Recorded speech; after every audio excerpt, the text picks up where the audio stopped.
meeting's being recorded. I'm gonna call this meeting to order. And our first order of business.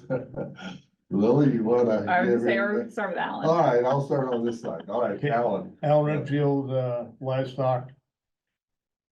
Cattle producer from Paradise Valley. It's one of those years where you don't understand what's going on, but you take advantage of it and get all the work done you can while you can, because it's nice just to be out doing it. And we didn't have much trouble with the cold. Packed a lot of firewood, but other than that, everything was fine.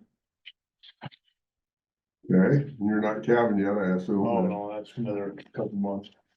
March, middle of March. Greg Witchman, sheep producer in the Lewistown area. I think we froze pretty much every water we had. Some of them are just bottled water to thaw out, other ones are replumb. Working on a well house, so my son can bring his cows home. We froze it up, and so it's a whole new.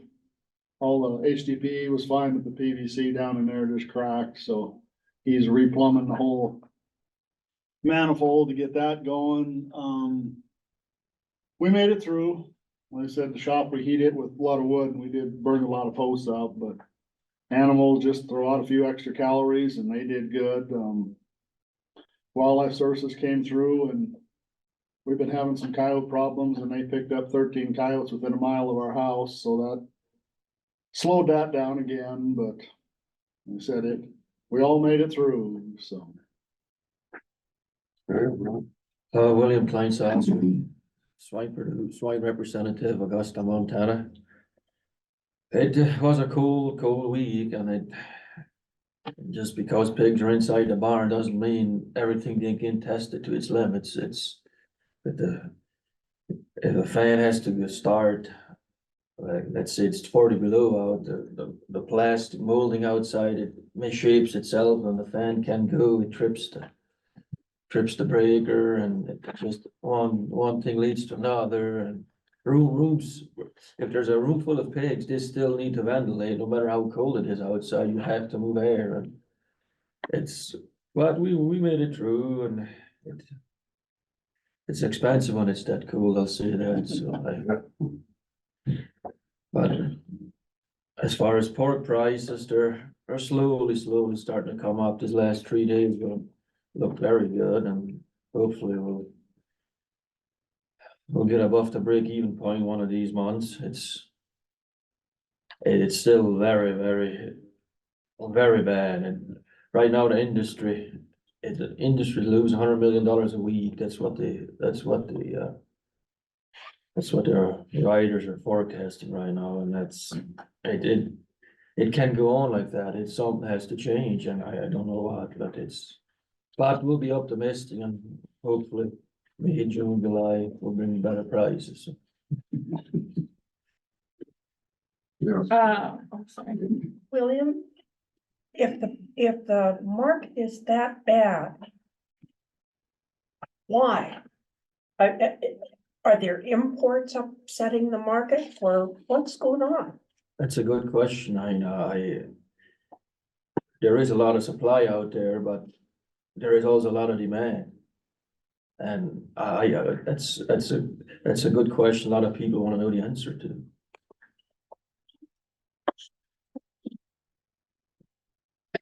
Lily Anderson, dairy representative from south of Livingston. We survived the cold, just put a couple propane heaters in the parlor and made it through. A couple milk cows were due, but they held them in, so we survived. Nina Bacchus, cattle representative. We got by fine. We're cold like everybody else. We, at the ranch, we were only 43 below. But summer range, they had an official 53 below, and not too far from it, it was 61 below. Lincoln saved their school barely. Somebody got in there and it was 45 above, and you know, you have your gyms with the locker rooms and all the showers and the water pipes everywhere. They opened every door inside and made air move around. They saved the school. Everybody's propane started gelling up.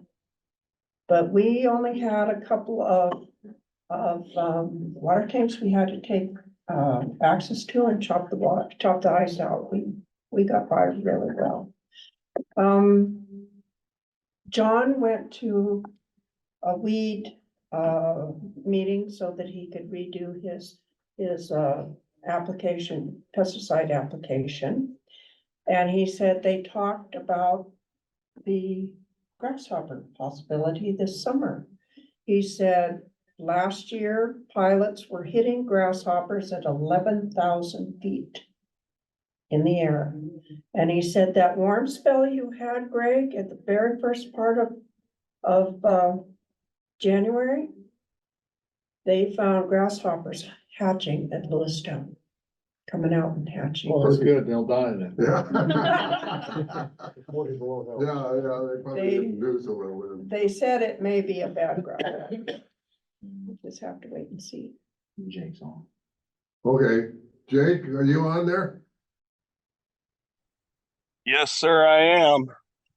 Jake All right. Bettis, cattle representative from Manhattan. I apologize for not being there, but we've had some positive tests for influenza A in my house the last few days, and I was told I probably shouldn't come. So, the cold We for us appreciate was, that. yeah, I don't think anybody else needs it after seeing how sick everybody's been. We were calving through the cold spell. It wasn't a lot of fun, but we didn't lose any, lost some ears. That's about it. Since then, this is some of the best calving weather I can remember. Unlike the hog market, the cattle market kind of keeps trickling up and getting better. I shipped some calves out a couple days ago, and yeah, everybody's pretty optimistic about where things are going to be and what the market looks like again for this year. So we'll see what happens there. But all in all, things are pretty good. We need moisture. We're going to have irrigation water next summer. We need moisture, but there's nothing we're going to do about that. So we just take it as it comes. Okay. All right, Gene Curry, cattle rep from Blair. And I was in a warmer climate during most of the cold, so I didn't get experience it firsthand, but my son called me a few days having quite frustrating day. There was one day, it was almost 4 o'clock in the afternoon, and there hadn't been one animal on our place fed yet. The feed truck wouldn't start. When I got it started, it blew 1.5 inch hydraulic line. And of course, it didn't blow that line right next to the current bush, so by the time they got the new line made and on there, then the truck wouldn't start. They're out there with torches and generators, and so he was not having a good couple of days. It just was one thing after another, but I guess everything survived, and we since the last time we've sold quite a few red heifers, talking about the market, and they're still holding up pretty good. I think we had some in Great Falls yesterday that brought 26.50, so that was for just pasture bred heifers, and that was a pretty good price, I think. Maybe keep us going for another year. And I just drove up from Phoenix, and it's interesting, it was raining when we left Phoenix, and rained probably most of the way to Page, just intermittent light rain, and then and quit up through Salt Lake. There's some snow on the ground, but you get up north of Salt Lake from there all the way to Monida, it's white. You get over Monida and it's not white anymore, and you get all the way to here. Of course, there's more snow here in Helen, I think, than just about anywhere on the trip, once you got into Montana. So it is gonna be kind of a short irrigation water supply this year. If we don't get some mountain snow, but like Jake said, we can't do anything about that. And with that, I think we will move on. Next order of business is the approval of the minutes. Mr. Chairman, I move that they be approved. Okay, we have a second. All right, William, I have a motion by Nina, second by William. Any discussion? Hearing none, all in favor, say aye. Aye. Aye. Opposed, same sign, motion carried. Okay, old business, and I'm gonna turn it over to Mike. Yeah, let me get some stuff up here for board. I'll talk real quick about, the OGSMs and those things that we've been reporting. So the first meeting of the year for all agencies with the governor was last week to go through, things we're working on. Let me find the right folder there. And January 2024, that's what I'm looking for. So, as you can see, if you're watching my screen, I keep a history of these things, so I don't have to reinvent the wheel every time I do it each month. As far as things we reported on dashboards, the quarterly slaughter figures, which is one of the things we've been tracking, like what's been going on with meat processing capacity. That's still an important thing that other people want to know about. We continue to get asked about. The quarterly figures for the first half year now of fiscal year 2024, so through December 31st, is outpacing last year by a long shot and sort of on track with the big year we had in fiscal year 2022. Now, diving into those numbers, I'll tell you that poultry really had a big Thanksgiving in stuff getting processed and sold across the state. So that sort of drives those numbers, but all areas were increasing. I think the story of these dashboards, because if I go down to the bottom right, and I think we all know this on cattle movement through the consignment companies, based on what we experienced this fall, is that we're not on the big year, fiscal year 2022, which was the big drought year, but we are online with last year.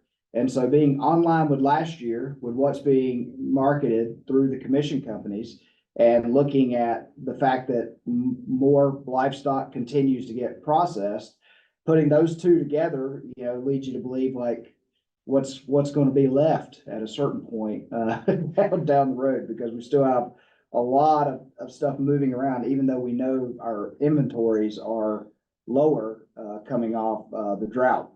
So just on your slaughter figures, you mentioned poultry, so is that just a number, straight numbers? So one cow, one chicken, or are they weighted? I do it weighted because it would really, obviously the poultry numbers would way overwhelm anything else.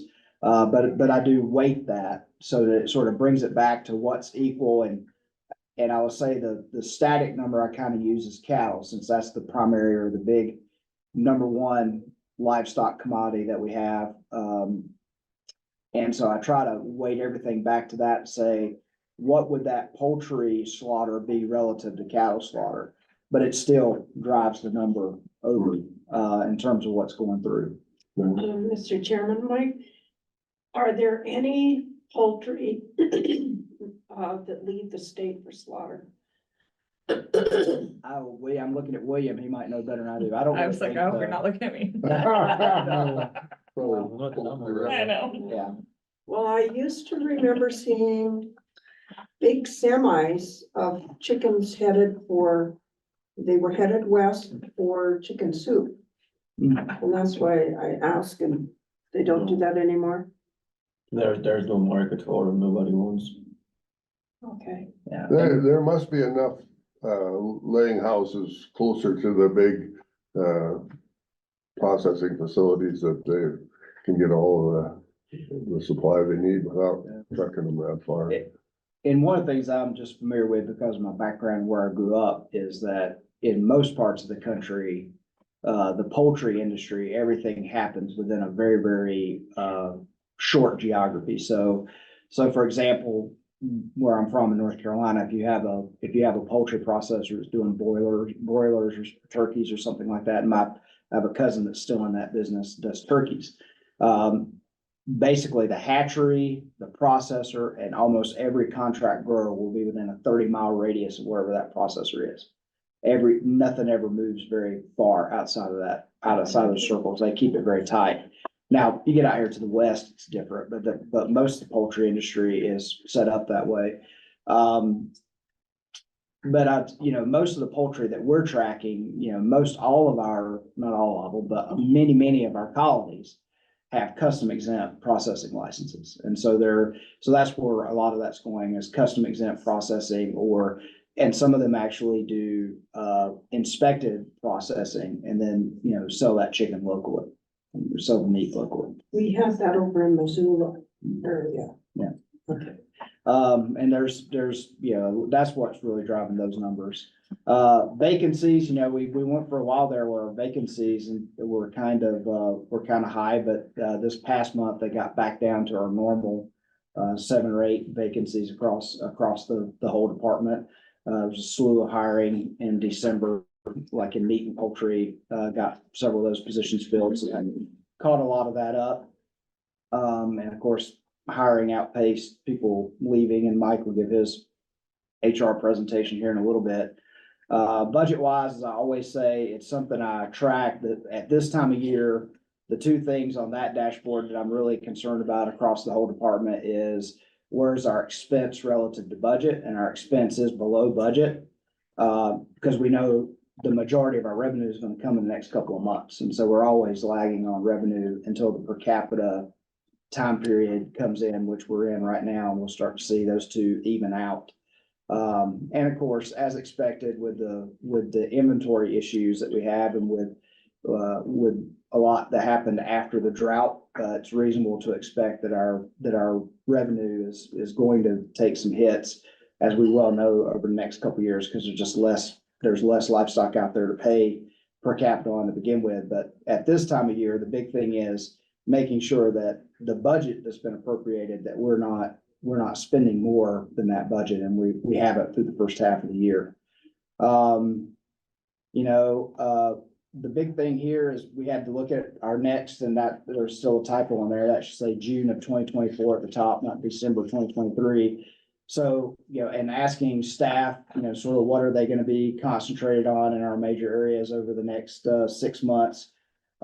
We've got a 3-year audit of meat product labels, that's going to be happening internally. That has to get done. We'll talk about that more during Alicia's time today, and I'm sorry, I know that is small up there, No, you're okay. Obviously we need to work on this and find some sort of solution or path forward on our meat inspection fee issue here in the next 6 months. We do have a pretty robust pipeline, for meat processing. So, last time I checked in on it, there were 19, what I would say, potential new processors in the pipeline. There's probably 3 or 4 of those that are pretty close, to actually coming online this spring. I think we have 3 applications for the CIS program currently. Of course, our history with the CIS program has been, like, one of those is right at the point where they'll be getting their final walkthrough from the feds, because we don't have to meet the federal standards, have to be same as federal standards in those facilities. And, the problem, I think, is, once they do that final thorough walkthrough, everyone who's been on the hook to be in the Cooperative Interstate Shipper Program has said, well, I've gone this far, I'll just go to USDA.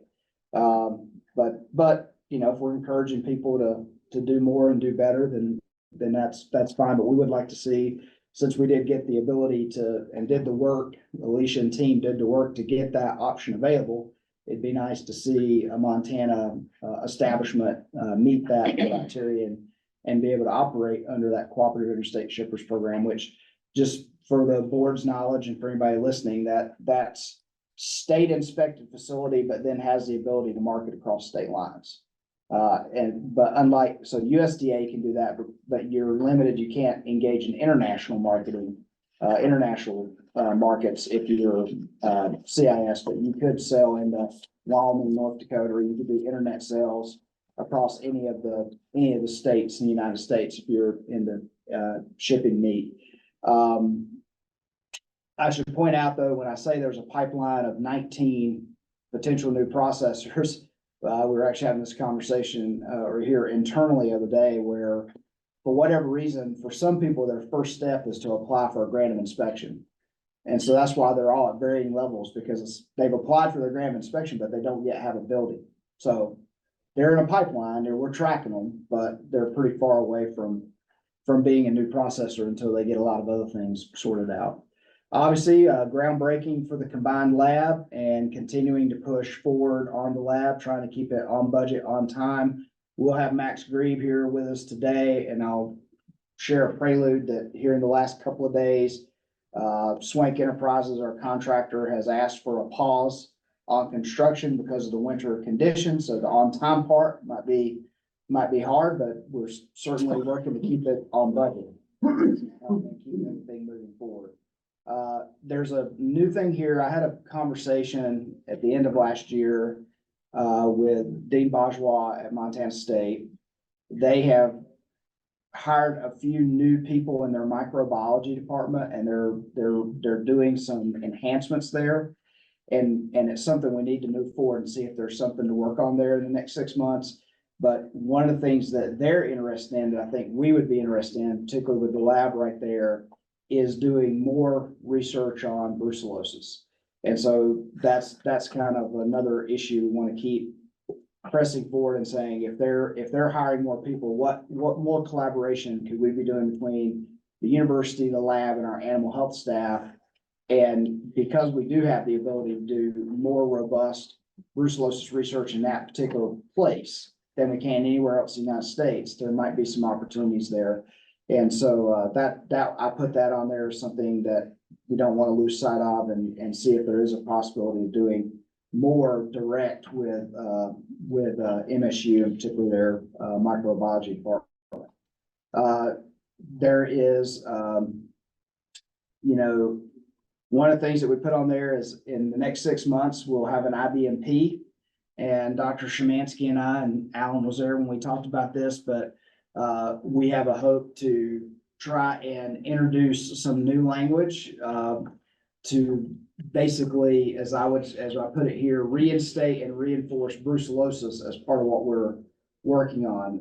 Alan, from attending those meetings, knows very well that brucellosis is hardly mentioned, even though that was one of the major reasons that we're in that situation. And we don't talk a lot about,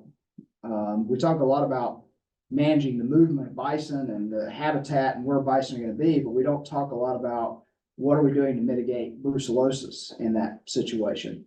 And we've kind of lost sight of some of those original goals that we had to not only just control where the animals are moving, but actually see if there's anything we can do to mitigate the disease in the animals, to help mitigate the risk that they provide for that area of the state.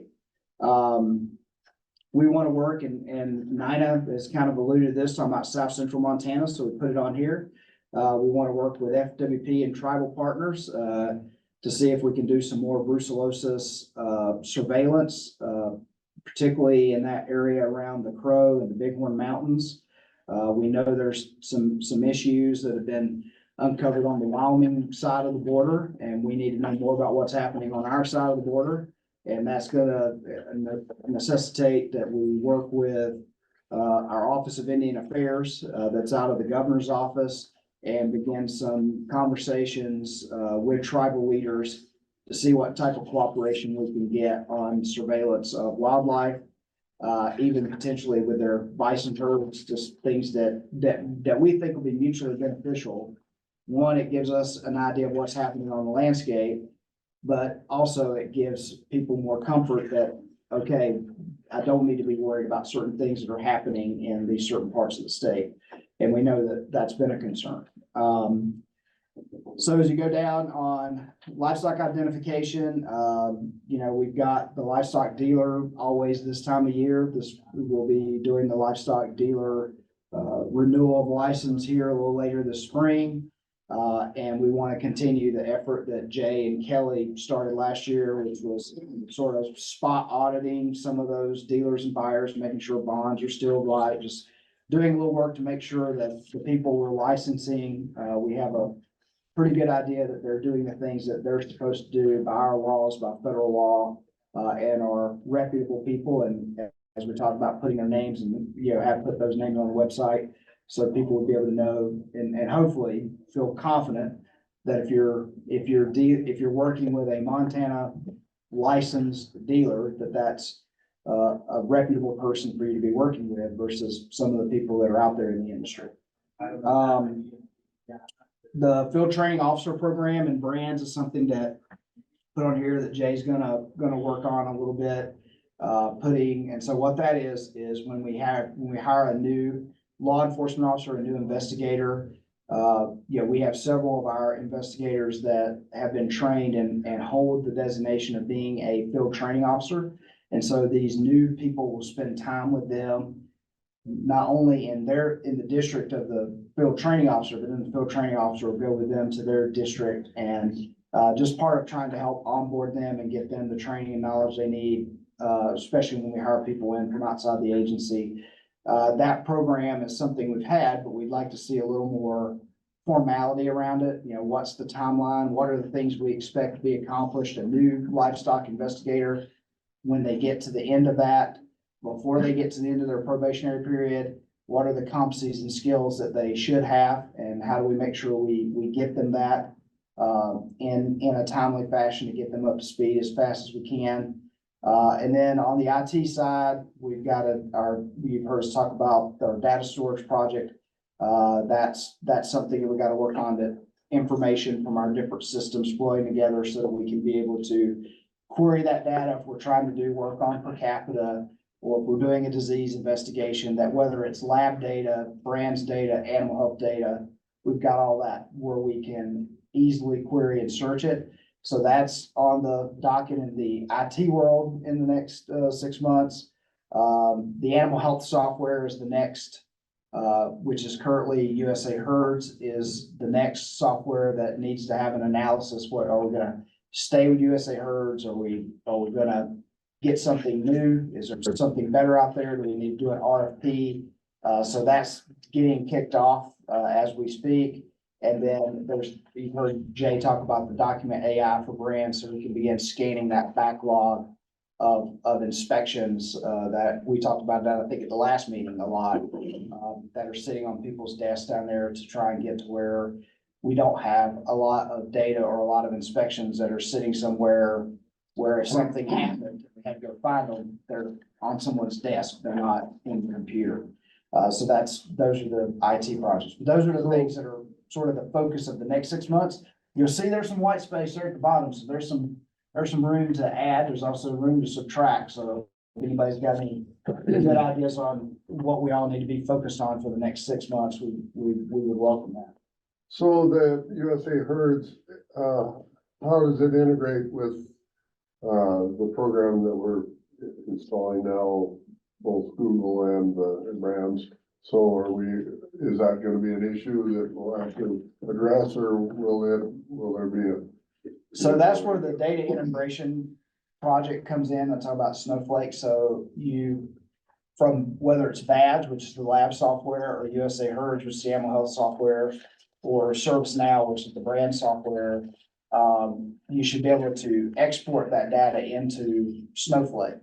And then that's where you have it and you can work with it all in the same place. Now it depends. I mean, if animal health ended up, and I don't know if that's what they'll end up with, if they end up on the same exact software or, platform that brands was on, if that's what they end up on, then obviously it's the same platform. But at a minimum, we've got this, area where we can export data to a central place that then we can work with it and query it.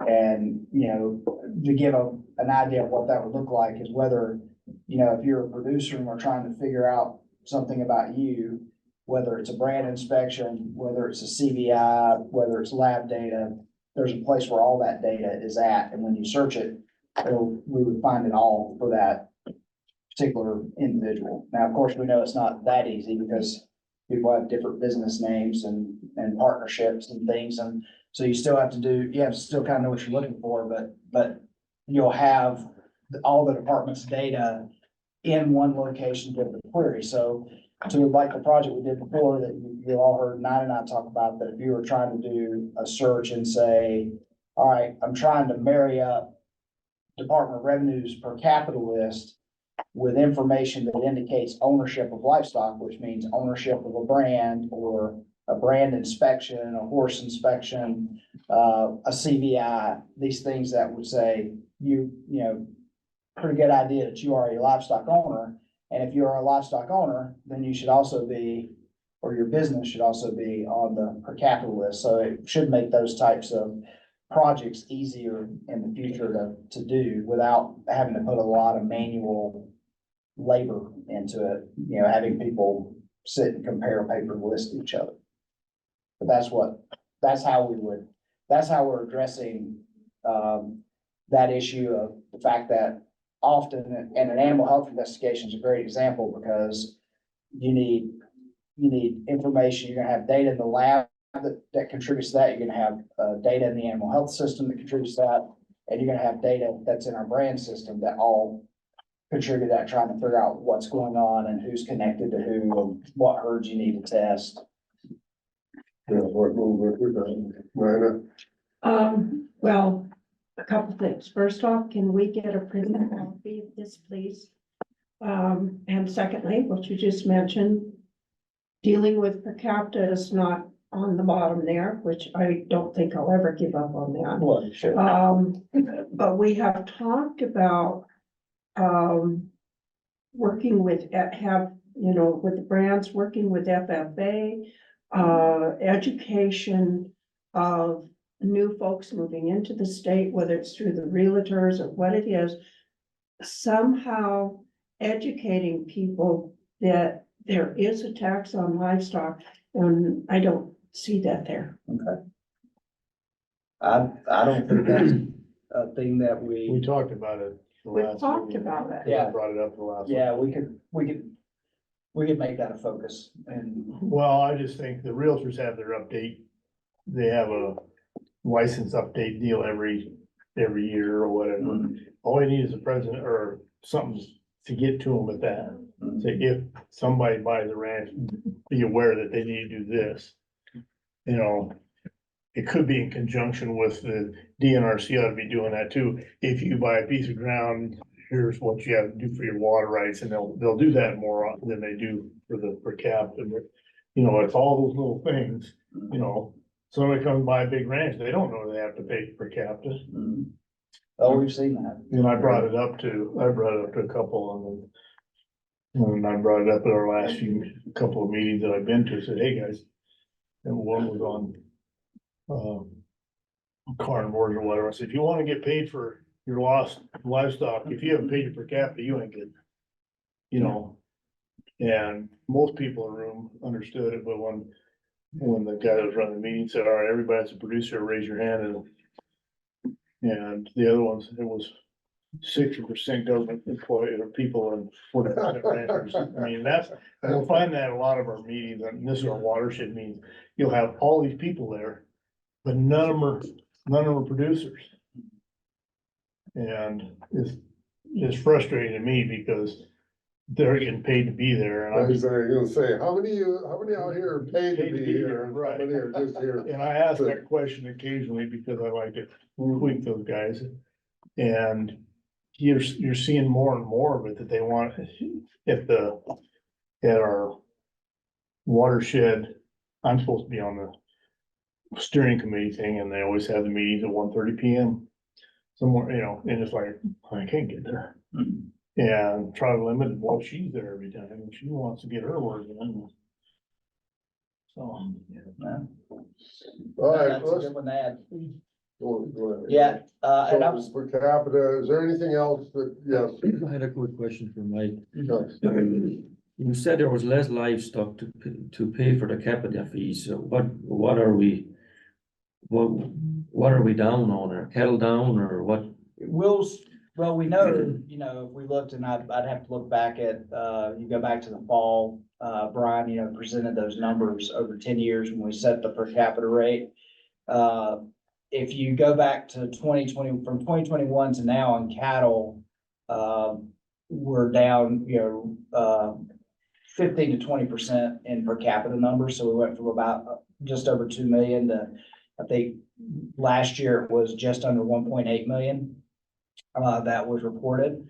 And we're in that process now, right? Per capita, it's February 1st is the inventory date for that. I mean, and there's no, I mean, other than people not paying much attention to their reporting and just reporting what they reported last year because it's easy, which I know some people do that. I'm not saying that's what you should do. I'm just saying we know that happens. And so some people might pay for more than they have, but based on what we see with movement and sales, you know, we have to believe there's less inventory this February 1st than was last February 1st. Now what that number is, we'll know here in the next, you know, 8 to 12 weeks. We'll see as people report and pay their per capita. But I guess I'm monitoring my own expectation of if it comes in lighter than last year, that's not gonna be a shock, right? That's what I expect. In cap, now, you know, in swine and other things, you know, some of those are more stable because they're not as drought affected, maybe not as market affected as some other things, but where you see the tail of drought in those per capita numbers are, you know, things that are out there on the landscape grazing, right? So cattle and domestic bison, that number went down about 20 to 30% since 2021. You know, because our commercial bison producers, they got to make the same types of decisions that our commercial cattle producers make. And so you see a little bit of a downward trend in those numbers, but swine, very stable. Of course, poultry is always the interesting one. You know, it's not that we charge a lot for poultry, but you know, the number of poultry over the last 10 years has tripled.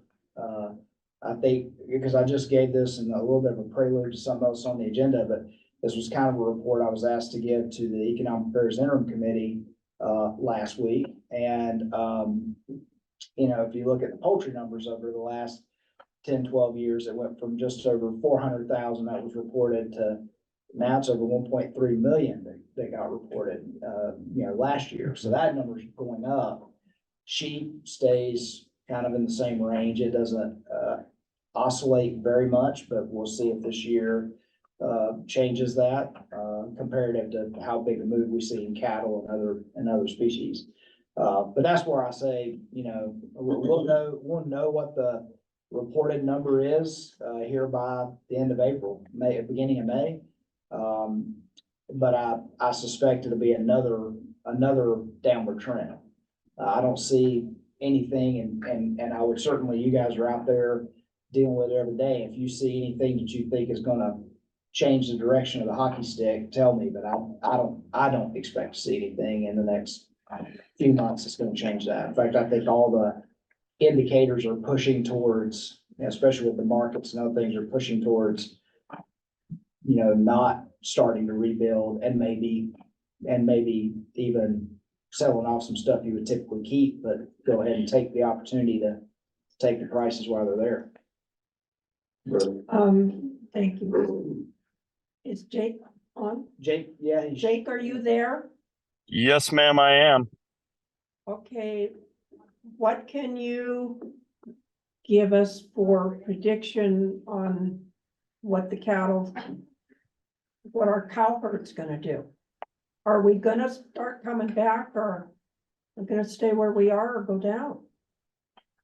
Well, I mean, at some point, like Mike alluded to, there's not going to be a whole lot more to sell. I mean, we're gonna, and there's the caveat to that is, you know, ranches moving on from families that have been producers for generations to hobby farmers, hobby ranchers, you know, recreationalists, which is happening at a pretty high rate across the state and all over the West.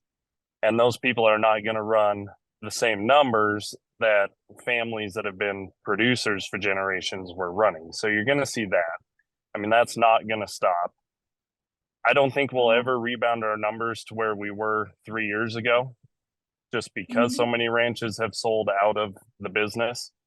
I think as far as numbers coming back, I don't think we're going to see any rebuilding this year. I think it'll be 2025 to 2026 before we see rebuilding. If market prices are good this year with increased inflation, interest costs on operating notes, people are going to have to sell more to pay their bills. I mean, so I don't think we're going to see any rebuilding this year for sure, and I'm not sure we'll see it in 2025. I think, late 2025 into 2026, we'll start to see some rebuilding again, but I don't think we'll see it till then. And some of that's dependent on what the Fed does with interest rates and different things. But, there's not a lot of people wanting to go out and buy high dollar pregnant cows right now and put them on a loan. It just doesn't pencil when you factor the interest costs in, and it's I don't know. It'll be interesting to see, but I think we're looking at 1.5 to 2 years before we see any herd rebuilding at all. So Jay, did you, with the producers that you worked with, taking calves this fall, are there more, heifers being retained around the state this year than in the past, or did you see pretty much the same numbers going down the road? No, I would say less heifers were retained this year because they were worth so much more money than they have been the last few years. Because of increased input costs and everything else, people were getting rid of heifers, keeping older cows. You saw more heifers. Heifers that I typically sold as replacement heifers were going as feeder heifers this year. So it's not just Montana that you're seeing this slowdown, this retraction in our herd. It's nationally. We're seeing a reduction in national herd size, and I think the same thing that's going on here is going on all over the country. The people that have the money to buy farms and ranches for recreation are doing it, whether it's the Dakotas, Colorado, Wyoming, Idaho. It's happening all over the West. And if they were running 500 pair before, those guys might run 100 pairs. So when they fly in to go fly fishing or hunting, they can see their 100 cows. But are they ever going to run it to max capacity? No. And that's what we're seeing, all over the Western US. And I think if heifers are worth good money again this year, you're going to see less heifers retained again. And everybody thought this bred cattle market was going to be so good this fall, and it was probably off 30% from where people thought it was going to be. And so, I know a gentleman that bought about 3,800 head of heifer calves he was going to breed and sell next year, and he's 40% of those he's feeding right now. He's not going to breed. So just because of the way the bred cattle market was this year, it's just changed everybody's mindset a little bit on it. I think the feeder cattle prices are going to be really good. We'll have to see what bred stock does over the next year, but I don't see, retention being up this year yet. No. Okay. I must say, Jake, I so appreciate your insight, because I sure don't have it. And it's a wonderful thing for the board. Thank you for agreeing to be on the board so you can give us all this insight, even if it is a little depressing. Well, thank you. No, I don't know that I really know anything. I can tell you what I think, but that doesn't mean it's going to be true. So along that line, Jake, as long as I have you focused here, we went through that last slide and talking about projections and goals for the next 6 months. So, and on from there, do you have any things you'd like to contribute there, or that you'd like to see on that list? Well, I think, like Mike said, we've got to continue to monitor the numbers. And I know that we have a decent amount of money in the bank, but we're going to have to keep track of our numbers and per capita and see where that lands, so we don't get into a bad situation again as a department. So I think that's important to kind of keep pretty close tabs on that. And I think it's exciting. Mike was talking about the new plants coming online. I think that's exciting to see. I think at some point Montana's going to hit their max capacity on processing, because we only have so many consumers here. But we'll find that spot, and the market will dictate who stays in and who doesn't. And so I, just kind of keep moving forward. Two other things that I think maybe not 6 months, but long term. And I brought them up numerous times. I was talking to a state brand inspector employee a couple days ago, and the local inspector situation, he's pretty concerned about it. And then just biosecurity again. I think we've got to keep those two things at the front of our minds, or we could get into a pretty tough spot on those two areas. Okay, thank you. So that's a good segue. I'll point you to the bottom down there. The focus was just things we had done in the first few weeks on things you saw on the previous page, the first few weeks of the year. When we had our first meeting of the year. The other thing that as I think I told you at the last meeting, the governor held a retreat, with all agencies back in December. And one of the things that he pushed out for the coming year that he wanted to see from the state agencies that are in the executive branch, that, okay, we've been doing these short-term 6-month windows, but what are your big picture, high-minded things? We're, 3 to 5 years down the road, kind of not the little pieces and parts that we've been talking about, but the big pieces. And the reason why I segue is because Jake kind of mentioned, and he mentioned one that's up here. So we talked about it last meeting. I digested what you said. These are some placeholders I put in to just to share during that meeting last week of, at least here's some things we think, but obviously this can change, this can be added to. The number one, or the first one that was on there, Jake just talked about biosecurity and what can we do about biosecurity? And it's probably a very lofty goal, but of course, that's what they're asking for. They're asking for you to take a big shot, which would be if we could have 80% of the state's livestock, not necessarily 80% of the state's producers, because there's a number dynamic there. But if we could get 80% of the state's livestock under some sort of biosecurity, disease preparedness, traceability program, or at least get owners of 80% of livestock exposed to the components of those programs, that would help us ensure resiliency should we have a major foreign animal disease outbreak. And so the examples of those: secure beef supply, which we just got started with this past year, did some presentations. I know Tani did presentations to both stock growers and cattlemen about that here in December, and very well attended for those types of meetings. I mean, get a couple of dozen people to come in and listen to it. That's a good start, because sometimes those types of conversations, you're lucky if you get a few people there. But continuing, we've been a part of the National Poultry Improvement Program for a while and working with our poultry producers on that. William knows, he was at a meeting that Tani was at with the Swine Health Improvement Program. That's another thing we want to continue working with our swine community on. Secure wool is going to be on our agenda later today, and Tani talked about that a little bit when she was at Wool Growers back at the end of November. I don't know, I put secure dairy on here. I don't know if there's an equivalent that the dairy industry is working on. But these are programs that are mostly being, introduced by industry organizations at a national level. So like with the Swine Health Improvement Program, we work really closely with pork producers in here in Montana, the Montana Pork Producers Council.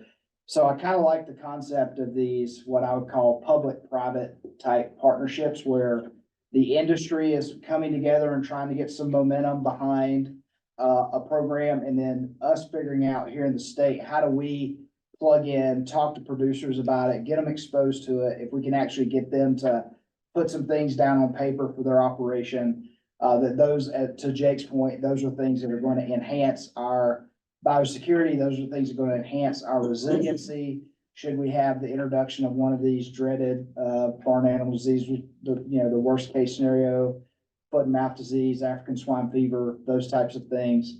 And so that was one thing I put on the list. I also put on there, and notice I used the word capability, that, having online and paperless capability for all of our services, because as our customers sort of switch over, and Nine and I think you were here, we'll have a conversation about that, where we sit in this really weird world where we have customers that want to know, why do they have to talk to a human being to do anything? But then we have a lot of customers that, or why can't I just get stuff emailed to me, texted to me? Why do I have to drive around with a piece of paper? So we have people who want that, but of course, we also know we have people that, because of the lack of good internet capabilities statewide, good broadband access. I mean, those things will change in the future, but in current state, it's not reasonable to say that you're not gonna do paper at all. In fact, we're still gonna do majority of our work on paper, but there'll come a day where we'll reach a tipping point where that'll change as technology out in the countryside improves, as our producers change over, and we have producers that, are maybe more desirable to work with technology and want to work with technology.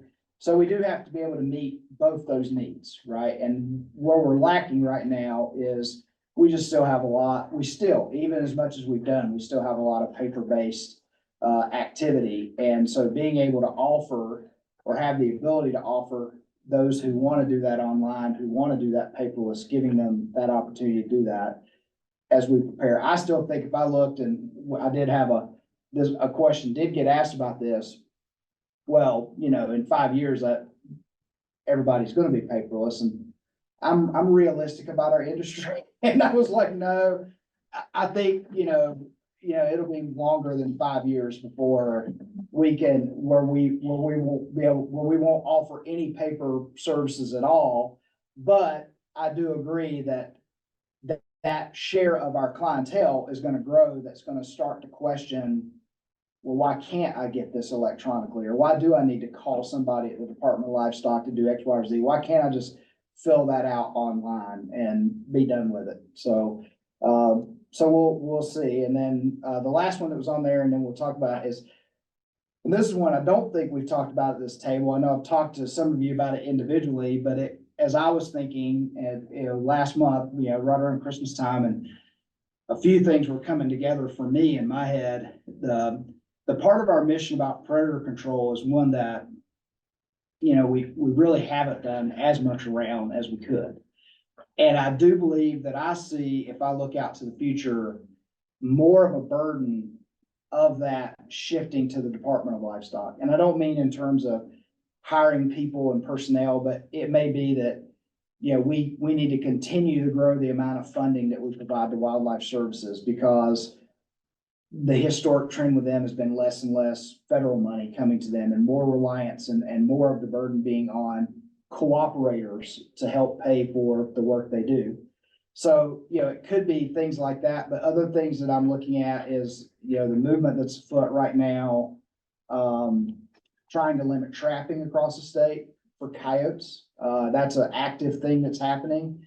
And you start to look at the future and say, if there is no coyote trapping in grizzly bear or wolf habitat, that's a big part of the state, right? And so I think some of that is about, as I said, maintaining the tools that we have, the flexibility to deal with the problems that we have, and making sure we've got funding to keep pressure on that issue. And particularly, coyotes is a big one, because, I just look at it federally, I look at it statewide, and I see a lot of things that are trying to take tools out of the toolbox. So another one that happened last month that was top of mind when I was thinking about that was M44s being taken off of BLM lands, not being able to use that tool on BLM. But as you may know, sodium cyanide is a restricted use pesticide, and only USDA Wildlife Services and 4 states actually continue to register that with the EPA. And we're one of them. Montana is one of those states.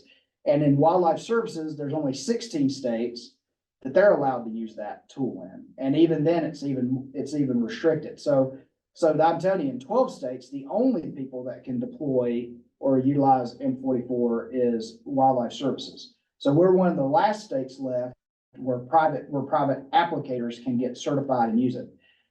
And I believe that's something that may be at risk in the future. And I think we may have to step in that breach and pick up and be the registrant of M44s and sodium cyanide in the state. With the EPA, we may be the one that has to apply for that registration, have to take on that burden.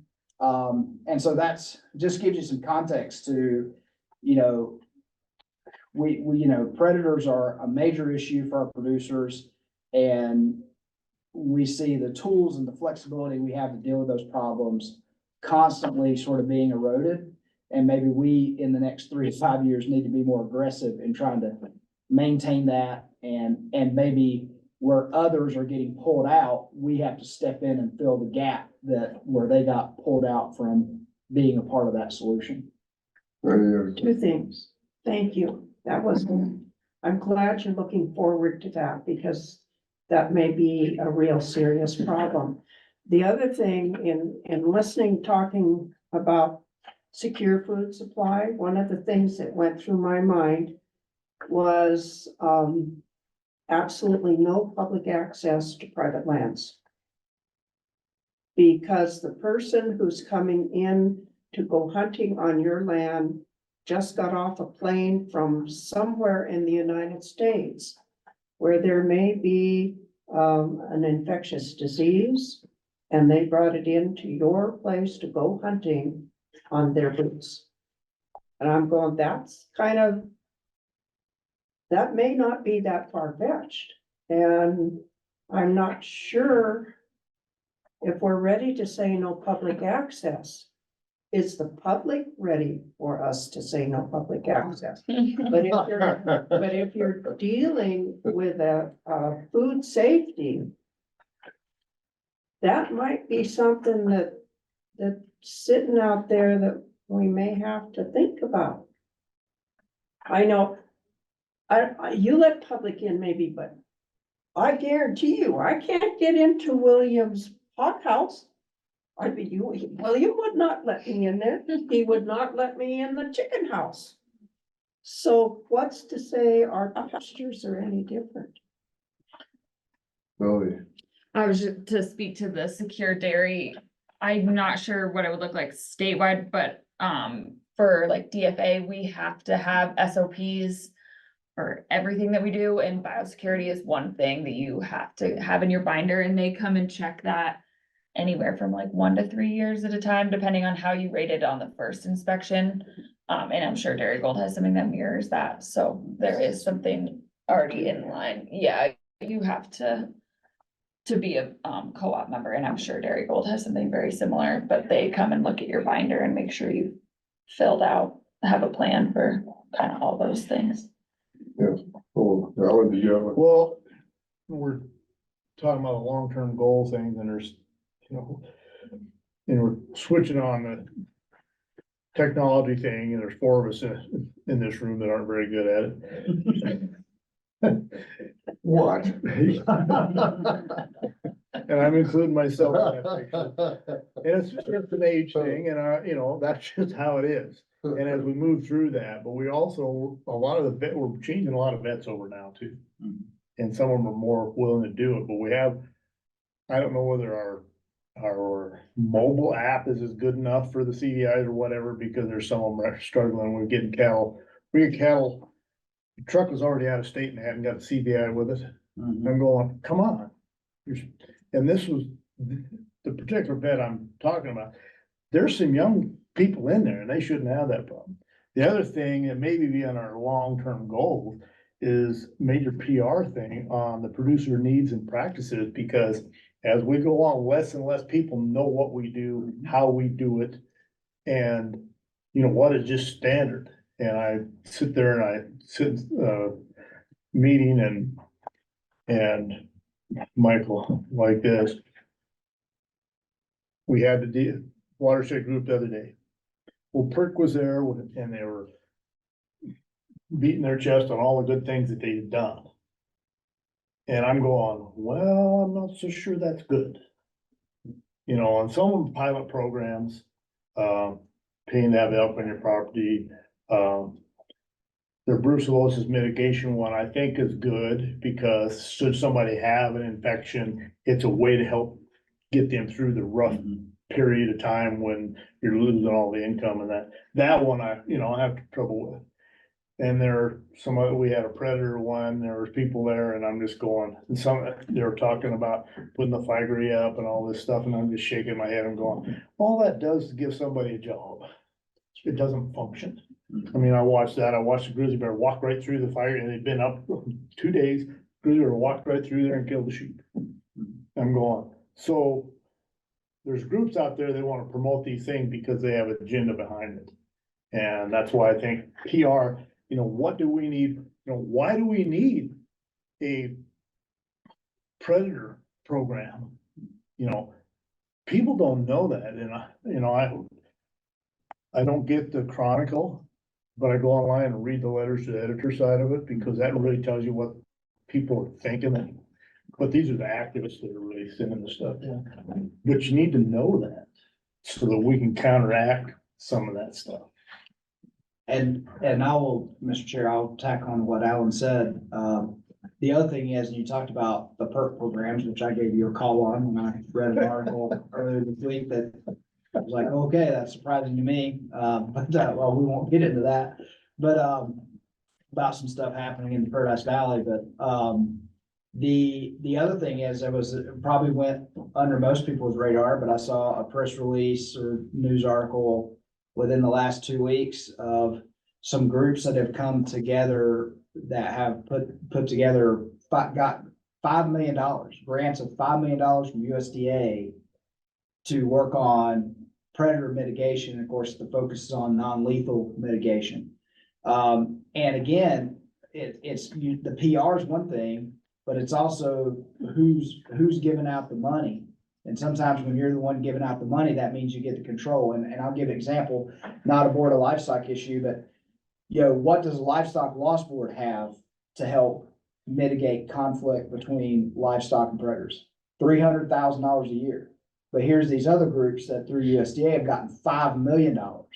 So that puts them in a position to be the one because they can spend that money to be the one to appear. We are the trusted source you should be working with, not your Department of Livestock, your Livestock Loss Board, or even your stakeholder organization. So, who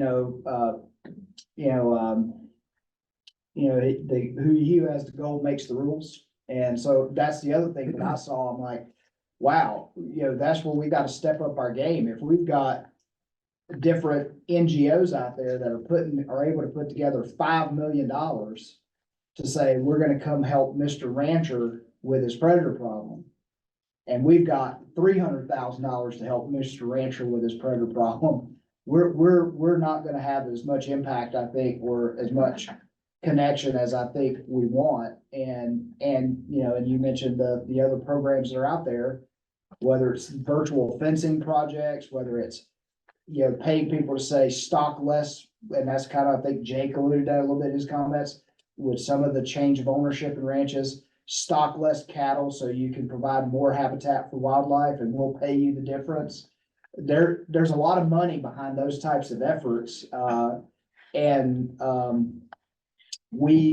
where I think I was saying, like on that particular issue and on multiple issues, wow, we're really gonna have to step up our game because, like I said, otherwise those who have the money and those who have the megaphone are gonna be the ones that control the messaging and what people outside of our industry think about our industry.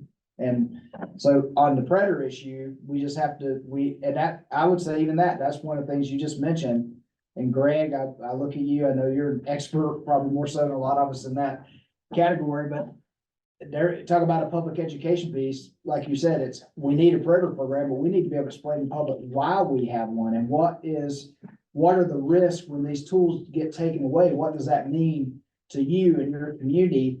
Because I still want to believe that the majority of the people have an opinion that is uninformed, or it's only been informed by one thing they've read. And if we could share with them our side of the story, they might not be as quick to jump on some of those bandwagons that they jump on. Right. Sure, I think probably the one that I look at the most is the Fish and Wildlife's donation for Wolf Fund. And how that is just every year it goes up and up and hunters are realizing what Wolf is doing. So things like that that gives the public a chance to donate to help is the direction we need to go. Yeah, we have a common Yeah, enemy, the wolf. I mean, Yeah. whether it's livestock or the hunter, that wolf is a predator and he's not looking to decide whether. he's and gonna the eat general meat public today that or- wants to go out and see the wildlife is no longer there because the wolf has Yeah, ate it or dispersed it. yeah, exactly, yeah, pushed them out of the public domain in Yeah. a lot of places, so. Alan? Well, I was at the carnivore meeting, part of it, and they were talking about the grizzly bears, and we're trying to get some tools ready to go. We haven't had a lot of problems yet, not like the front and things like that, but it's coming. And there's some things that people don't know about, but one thing when I was there, one of the people at the meeting at the IBMP had mentioned that they were, who he worked for, they were willing to work with everybody on the bison. Well, it's a big private landowner in the valley, and I just walked up to him and said, it's not going to happen. You will not have a bison on your property. If you do, it will have to get hazed back or it will be taken care of. And he looks at me and I said, and we don't care who your boss is. I said, this is how it is.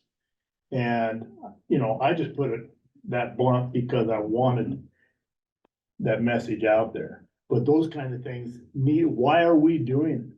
Because if you go to anything, whenever they talk about a bison or anything, or brucellosis, they never talk about the human health side of it. It makes cows abort. That's the standard statement that they say on the news. And why are we hazing bison? Why are we doing that?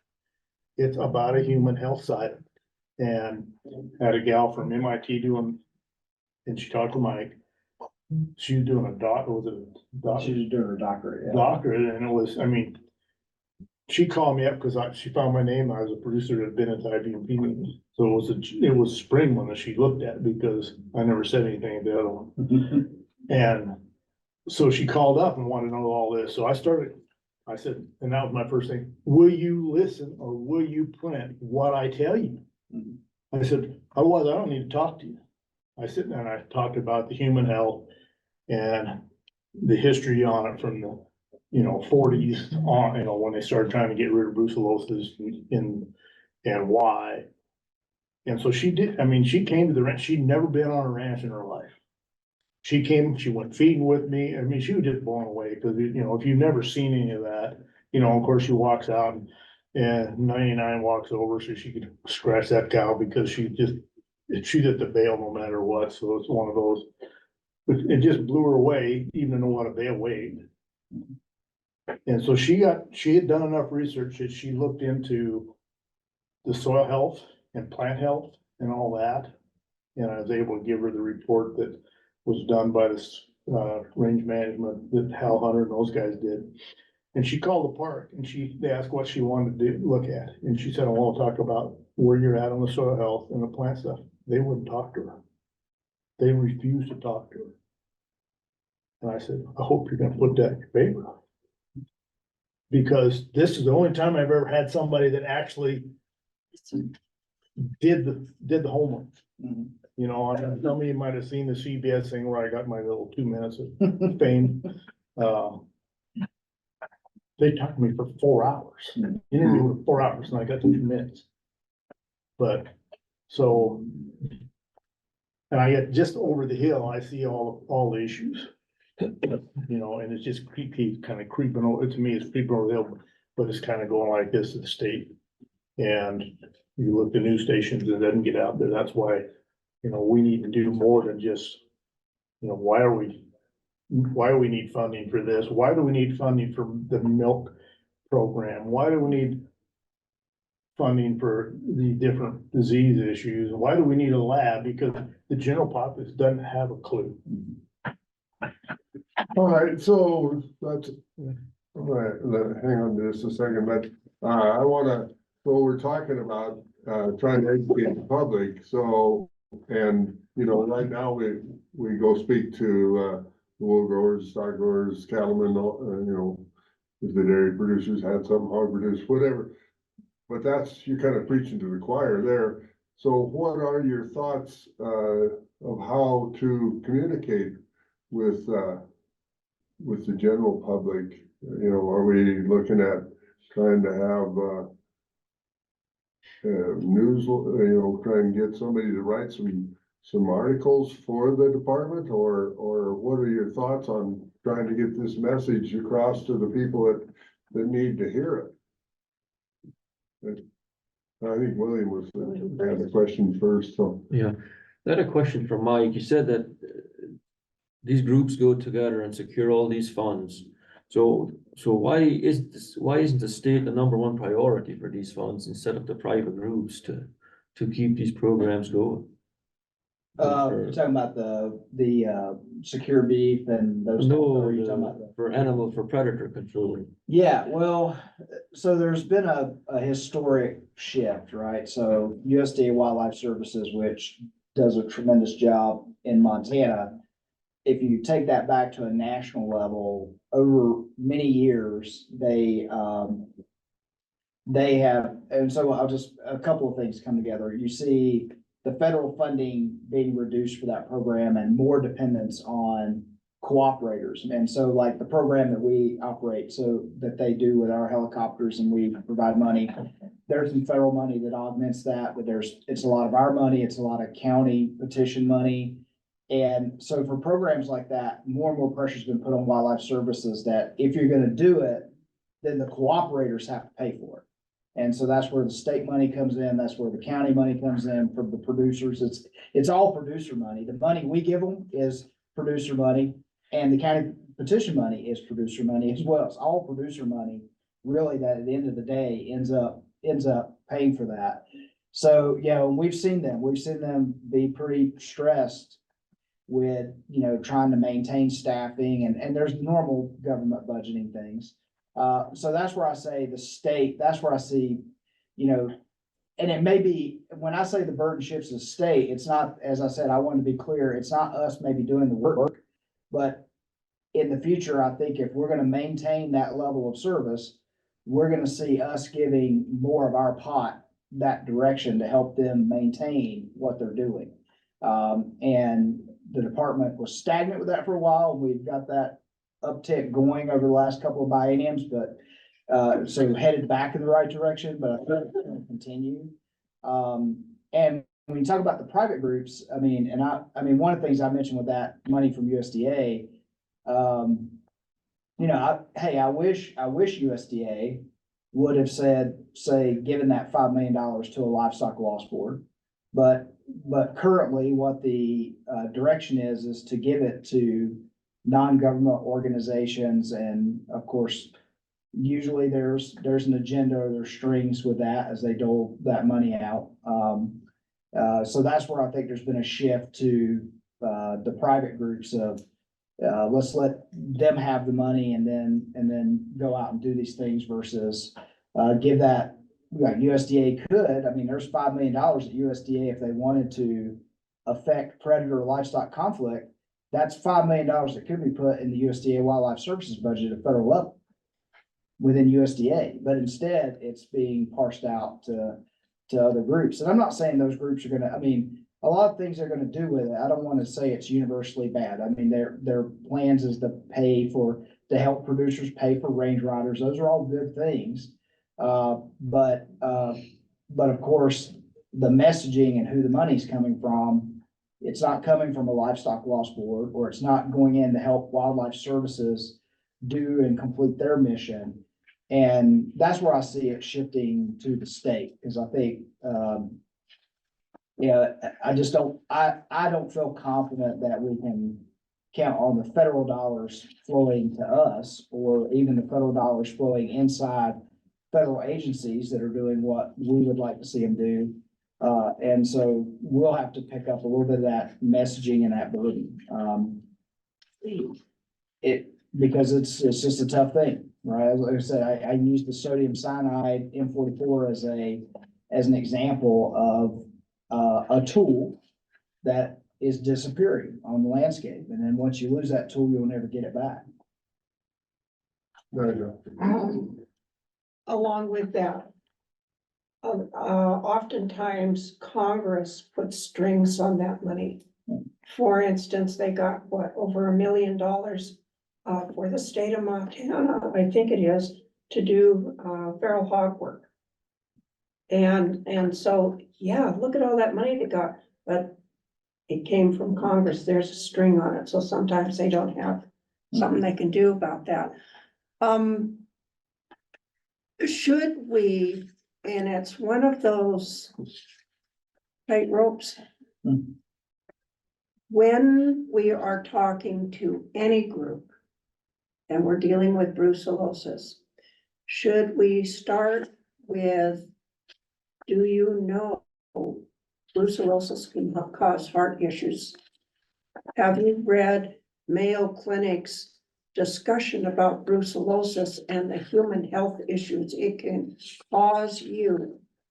And because of that, and we are trying to keep the brucellosis out of the state of Montana, this is what we're doing and why we're doing it. Is that, and I know that's kind of a tightrope, but why are we keeping brucellosis out?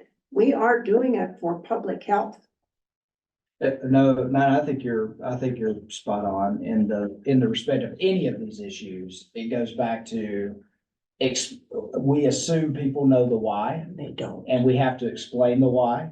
Why was this a problem in the first place? Why was there an effort to eradicate brucellosis from the continent? And really it falls into, you don't want to scare people to death, but at the same time, I will say we live in a culture that has become so safe that we take that safety for granted. We take for granted all the things that were put in place so that we could go buy food off the shelf and not worry about it making us sick if we prepare it right. Or that producers, ranchers at a level are doing things to keep things at an early stage out of the food supply so we don't have to worry about things that if you go back, you don't have to go back but 50 or 60 years and we're commonplace, right? We've made our culture, and we say it in food safety all the time, we've made our culture so safe that people have taken that safety for granted and they don't, and you're right, we don't do a good job. And, I'm looking back there at Dr. Schmansky, but when we talk about brucellosis, we don't do a good job of maybe giving a historical context of why brucellosis management mattered, right? Why did it even start in the first place? And that, if unchecked, maybe not as bad as they did 70 or 80 years ago, but some of those problems could come back. And we just take for granted that we don't have to worry about them, And so that's at a greater scale, not just on brucellosis, but I think when Greg, we were talking about predator issues and all of those things and explaining this is why we have to do it. And here's what the consequences can be, if you don't. And brucellosis is a good example because Alan, I think, mentioned, not only do you hear cattle abort, but then the next thing you're going to hear is there's been no transmission. And you're like, well, when we've spent the last 100 years keeping infected animals from being in the same spot at the same time, you're not going to have a transmission. What is it? Tanya probably said better than I do, but we're often victims of our own success, right? We've done a good job managing that problem. But because we've done a good job managing it and there's not been a transmission, now people believe it couldn't happen. But if you didn't manage it, it probably would happen. And but you become a victim of your own success. Like, why do we need to worry about that? Because it's not been a transmission.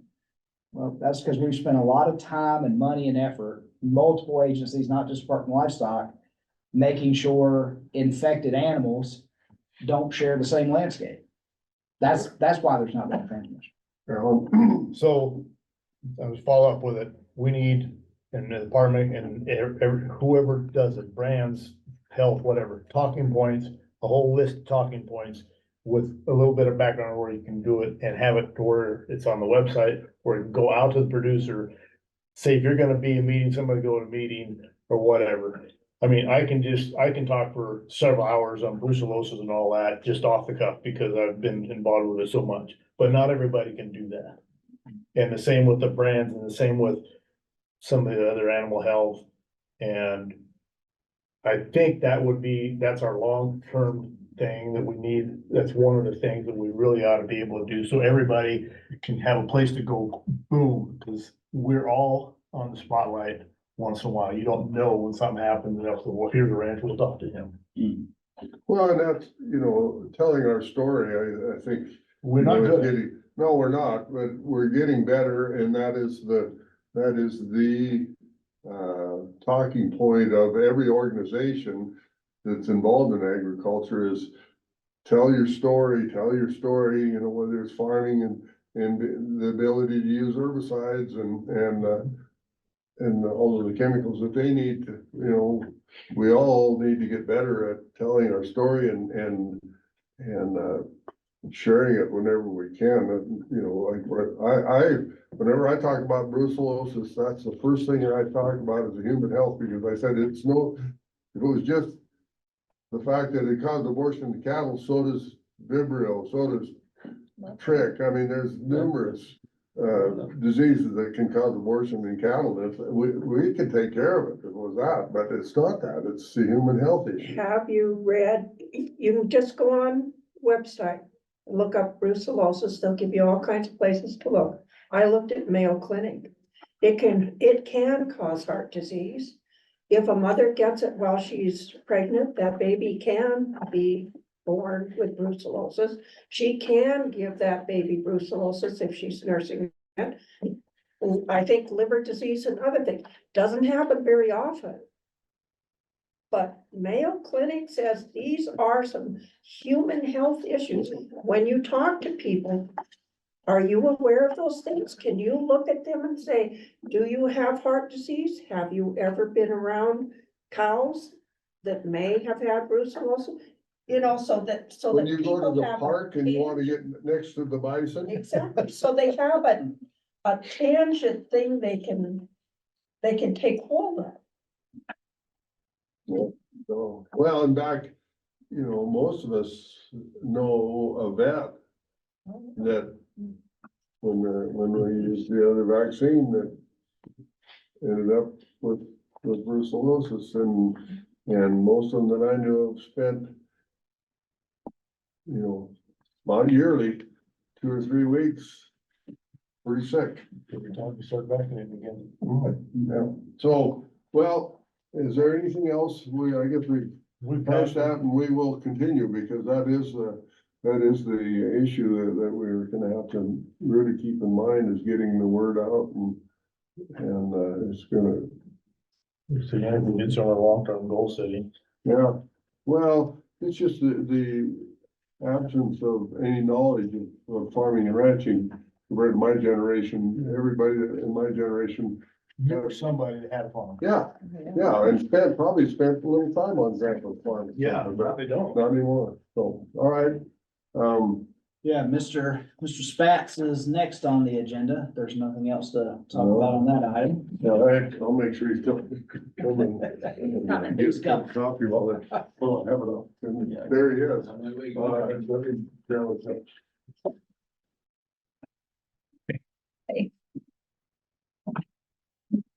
But if we start, wherever it is, if they start the conversation, do your movements. Somebody needs to look at some of these things. These are all.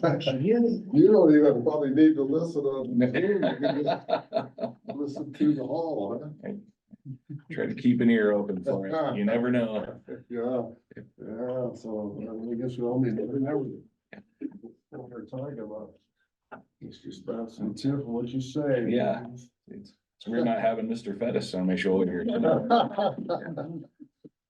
Well, maybe as long as they're thinking different. Maybe you bring a weight fell out and get back there, and then you can start this. Yeah.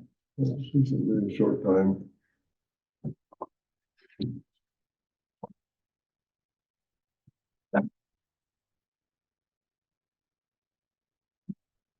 What do you think about telling the public they can't enter private property? I think they think that, a lot of them think that now.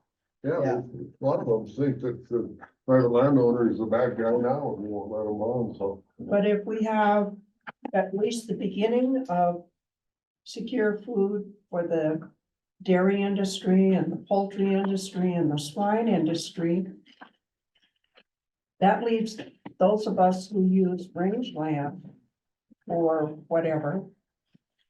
Right out there, we haven't done our job. Well, and then you have the public land ranchers that aren't gonna be able to probably have a say in the interest. I mean, they are, I mean, not probably, are not gonna have an opportunity to have a say in the interest.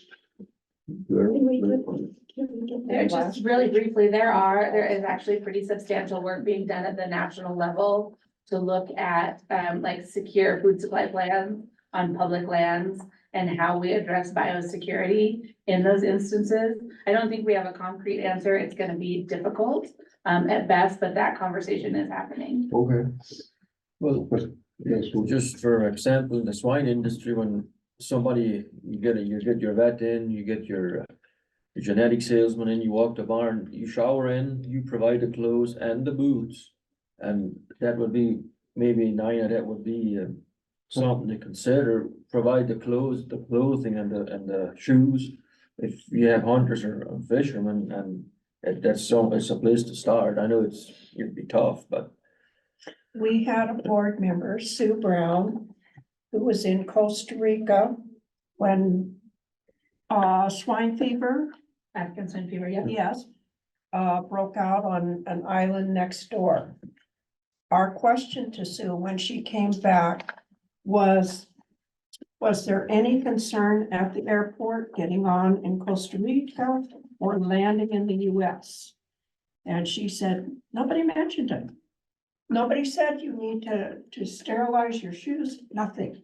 see, and I've been, and I don't recall which country, but I've been in countries when you were at the airport and you had to walk through that with, and sterilize your shoes. The rest of it, and then of course, they all have a questionnaire, have you been on it? I mean, when you come back from Mexico, the questionnaire says, were you on any livestock operations? Well. And I've seen that when I've traveled internationally. I will say the most serious situation I ever saw at customs coming back from the international trip was, I was on a flight coming back from Switzerland, landed in Chicago, and some lady was trying to sneak some sausage in her luggage, and they got her. And she looked like she was in a bad way. Should have left that sausage in Germany or wherever she was coming from. All right, so we're ready to move on to Mr. Spatz. Sure. Good morning to the the board. I'm Michael Spatz, the Human Resource Officer for Department of Livestock. And what I have prepared for you this morning anyways is brief, which can be good in the HR world unless the board has any questions or anything like that, but we'll jump into her. Recruitment, currently we're looking at 11 active positions that we're recruiting for, which is down from last month. So overall, we're seeing a nice uptick in applications for recruitment. You know, we got through the holidays. So as expected, we're seeing a lot more people applying. I'm getting a lot of emails, a lot of phone calls, a lot of interest in our positions that are sitting out there. So the first one I see is attorney, and what is, or maybe that was where you were going, but Sure. where are we? We have reposted our attorney position. We didn't have any luck through the first recruitment process. So we're throwing it out there again to see what we get. We have some. And time frame.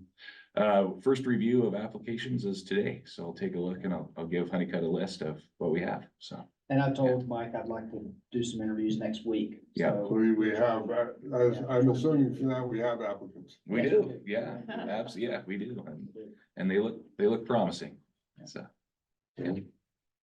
Yeah. Since the last board meeting, we did, I guess that's another big news, but we had the third, which was an in-person interview for the assistant state vet position. I'm probably not the best person to give feedback on how that went specifically, but the process of that, of having the ability to have staff talk to an applicant and see them work in the field, their feedback on that is that was a extremely beneficial process for us to go through. So we've had, I put in my materials, I turned in my materials to Donna, and then since then we actually had two additional new hires that started with us this week. So that number, we had 5 new hires since the last board meeting. We've welcomed 5 new people to the livestock team. And we've had, just recently, we had this confirmed, but we had 2 vacated positions. But those are due to insurance transfers. So we didn't lose them anywhere else. They just moved within the agency, which opened up some other positions. So we've got some movement that's happened within the agency. So. Any questions on recruitment or anything like that? Okay, Oh, yeah. we're still having issues getting investigators. No, not really. We actually have, I think we were just slower on, you know, the holiday slowed us down for getting applications, but that's picked up. And then the brands team has actually set up interviews that have been happening, and we should see some offers actually go out to people from those jobs. So those are actually some of our most popular positions, are the investigators, for sure. Okay. Yeah. Yeah. And then just moving on, the other piece that's a big deal for us, but the year-end performance evaluations are taking place. I think I've mentioned that the last few board meetings. Really good completion rate by employees. We have a 98% completion rate as of this morning. So that's still accurate. We always try to give a little wiggle room for, you know, system errors, something like that. If people are out in the markets and their systems don't work, but a 98% completion rate is really good. Managers are doing their part. I know we do have some late bloomers that are working on their stuff, but I've been promised that they'll have that done. And it's a 5-step process that they have to go through. So if employees don't finish this final step and hit a submit button, it doesn't show as completed, but managers are having their conversations and they're talking with their employees, and employees are, I'm hearing that they're setting goals. It's a manual process to look at that, to see kind of what kind of goals we're getting, but I'm not hearing any complaints on the process. So I'm assuming that piece is also working well. So when, I'm just thinking of the chronological order of these, evaluations, so, the livestock inspectors report their evaluations to up the ladder. So when does the process finally complete all the way up the ladder to? So it's, the employee will fill out their own evaluation, submit that to their supervisor. Their supervisor then provides feedback back to the employee and, you know, comments on what they commented. And then there's a meeting that they should be having. They should be meeting in person to discuss, answer any questions. And then the employees get to go back and, you know, they mark that meeting's been held in the system, so they document the date that that's happened.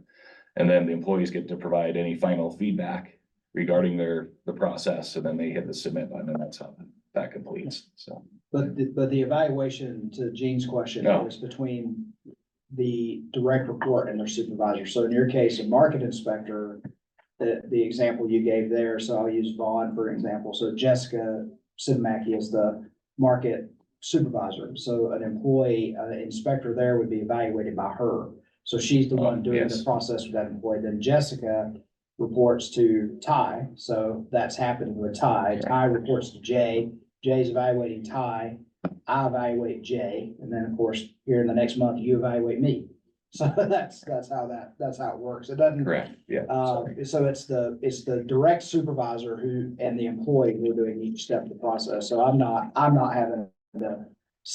doing anything except tracking what our completion rate is. I'm not getting involved in a individual market inspector's evaluation, which I shouldn't, because Yeah, you know, I haven't been the one who's seen their work every day. Right. It's been that person that's their supervisor at the market is the person who knows best what their performance and capabilities are.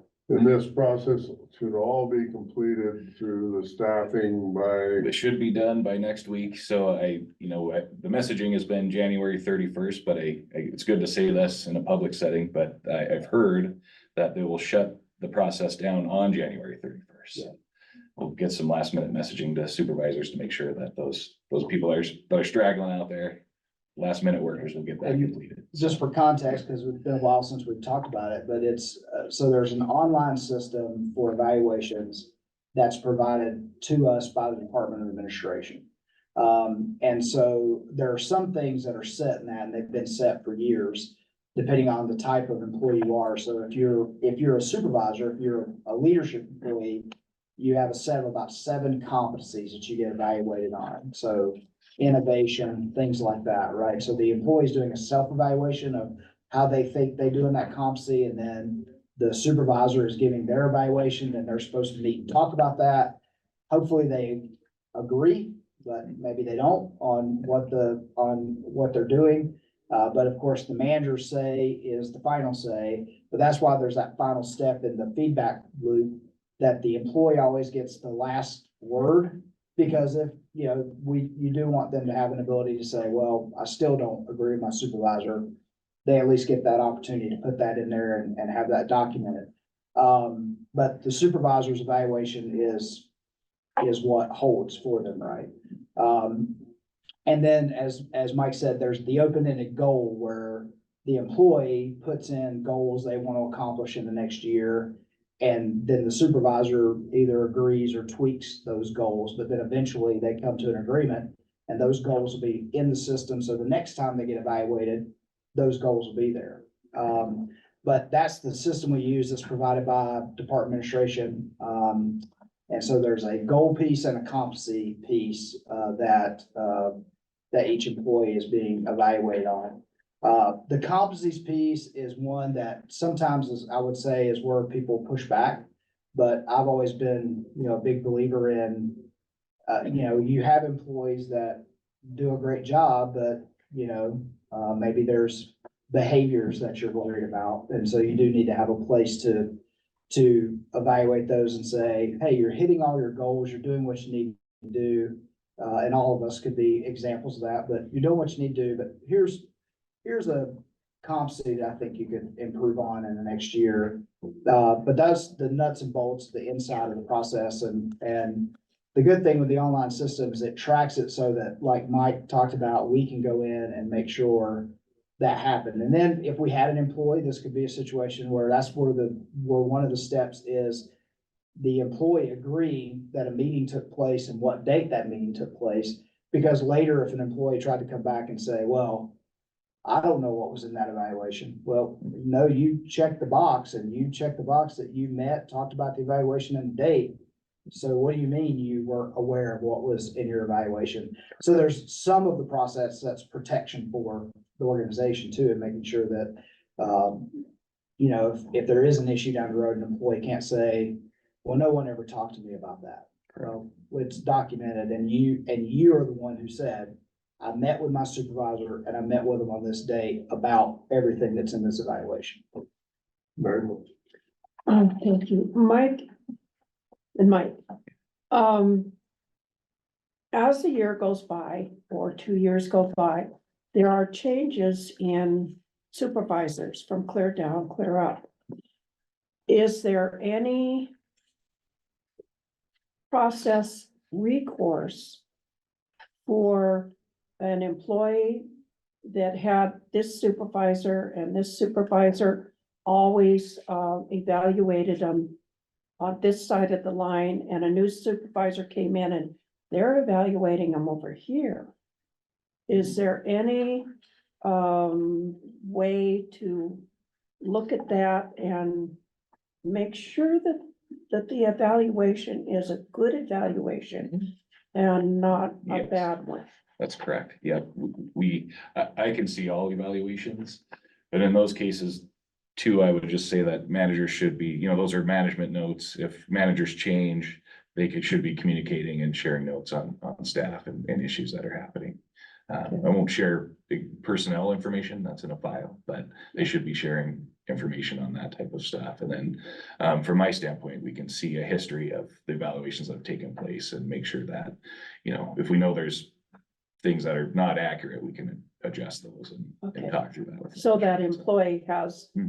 some protection. Oh, absolutely. Yeah, Okay, absolutely. okay, Yeah. thanks. Yeah, and I would say that if it's being done right in the evaluation process, things should rarely be a surprise. And if they are a surprise and that to an employee, then that indicates that some things in between are not happening. So I know some of you have called me. So one of the things I do is I do have a weekly dedicated hour with each of my direct reports. Like, so Mike and I, every Thursday morning at 10 o'clock, There's a standing appointment on the schedule. Mike and I sit down. And so I'm talking to Mike as a person that reports to me, we're talking every week.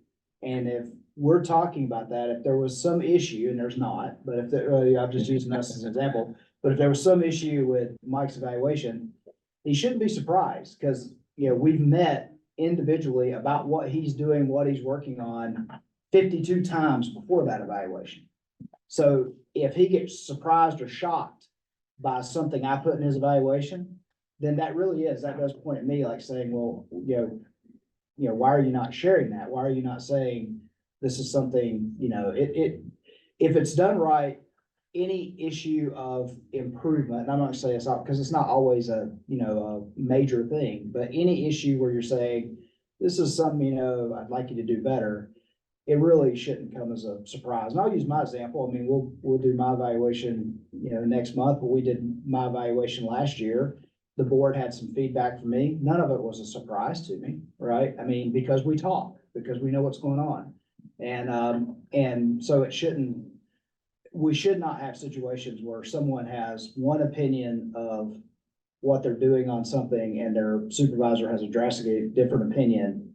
And I would say the onus in that case is on the supervisor, because they should have more clearly communicated throughout the year what they were seeing. But I would hope, I know that there's not time for that for everybody. And, you got people like Ty, I'll give an example, whose employees are dispersed across the state.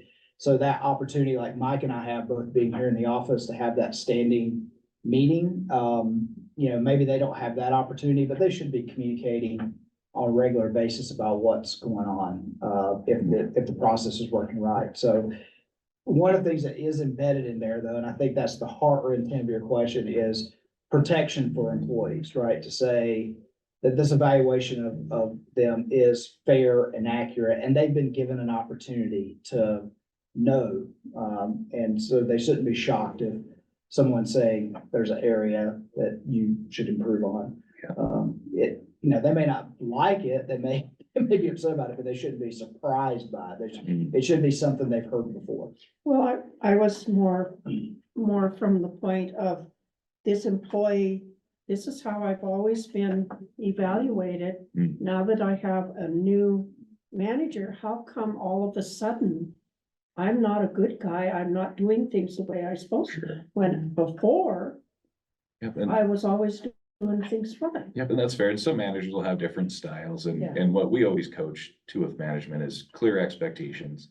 And if people have those, that they know what they're supposed to do, like Mike was saying, there shouldn't be any surprises to Okay. what's happening. So we make sure that they're fair and no one's getting beat up on them. Yeah, just getting to the nuts and bolts of that, if you're having that conversation, like I said, a supervisor who has a different opinion about what happened before. Yeah. Again, that should be a conversation that says, okay, I know that's how you did this in the past. Correct. Okay, but moving forward, I'd like to see this. And, that should be something that was communicated, right? If there's that sort of change in expectations from one supervisor to another. Correct. Yeah. Okay, And that's all I have for the board this morning. all right. Okay. Okay. Mhm. Any other questions for Mike? All right, thank you. You bet. Thank you, guys. We will, click through the, sort of some of the executive officer updates here. Some of these will go relatively quickly because there's not much of an update since last time. So the Yellowstone Bison EIS, obviously no record of decision has been released for that. I don't really expect one to be released in the near future, so we're still waiting for, the comment periods are over on the EIS. So the Park Service has all that information from all the different people who made their comments. So now we're just waiting for Yellowstone to come back with the decision of this is the alternative or parts of alternatives that we chose, with regard to future bison management in the park. On the IBMP operation side, I think I told you in December, I was not hopeful at that time we would get a winter operations plan signed. We've not had one signed since 2018 or 2019 because all partners have to agree to the changes. this time around, at the last minute, we had a disagreement between two partners over, hunt trap coordination. One partner wanting to see the trap at Stevens Creek not operated until bison had had a chance to get by it. And another group that said no, especially with weather conditions that have played out, that if there's an opportunity to trap bison, that needs to happen. And so that disagreement led to us not getting a signed ops plan again this year. But it doesn't mean we're not operating. We just, as I think Mr. Redfield talked about before, we've got our laws here in Montana, and we carry those out regardless of what the IBMP says. And so if Buffalo were outside of, the zone 2 tolerance, we would haze them, whether we have an operations plan saying we do that or not, or remove them, or whatever the case is appropriate. So that's what's going on with bison. I guess I'll stop and just say, is there any questions about any of that? I mean, it's been a very, very mild season this year, very different than last year, because nothing has really pushed the bison to migrate. There's been a little bit of hunting on the west side.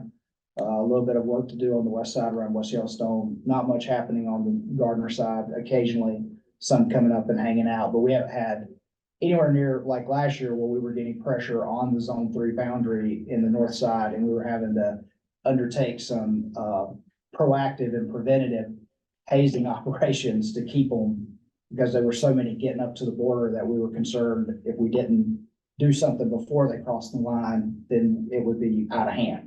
But we've not had that pressure on us this year, because the bison have not really had anything push them to move so far in numbers like they did last year. Any harvested at all? I don't have hunt numbers, maybe Tawny might, but very limited hunting, because there's been very limited opportunity for bison out to hunt.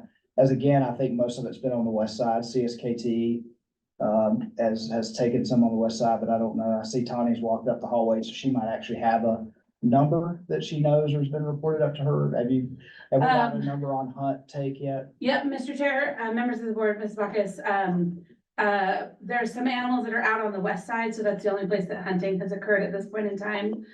There's about a half a dozen animals that have been taken. The last update that I received, there is a single female that has come to the up to the Gardner Basin on the north side, but hasn't exited the park yet. So very low take. They just started weekly hunt calls last week. So unless something changes, and always can in the next few weeks, I would say that the target removal numbers are not looking likely to be met during this upcoming season. All right, The next thing was just a reminder more for your chair. I put this on the agenda for your chair, to remind him that he made a commitment at the last meeting to get information, documents out to all of you for the annual executive officer evaluation, and to me for self-evaluation. And we should get those out, and that should be something that takes place at the next meeting of the Board of Livestock. Again, we didn't think he was gonna be here. We all talked about that this morning. We probably could have done it today if we'd have known what you're gonna be back, but we'll get that out, and anything you need, Mr. Chair, contact Mr. Spatz. Yeah. Help you need. yeah, and if you haven't seen something in your email by Monday, let me know. I haven't been where I had a good computer. We had really poor internet service down south, so I haven't had the opportunity to review anything, but I will this weekend. So if you haven't seen something and I think I have, you've all received emails from me, I think, William. Yeah, okay, so if you haven't seen something show up, let me know. And I'll write a note with you, and then any questions you can get a hold of me or Mike, either one, so Spatz, so, all right. Long range goal setting, if you're worried about our timing on the agenda, we actually did that under old business. We looked at that slide, so we were catching up there. I just wanted to update you on some of the Bureau of Land Management activities that we are a cooperating agency on.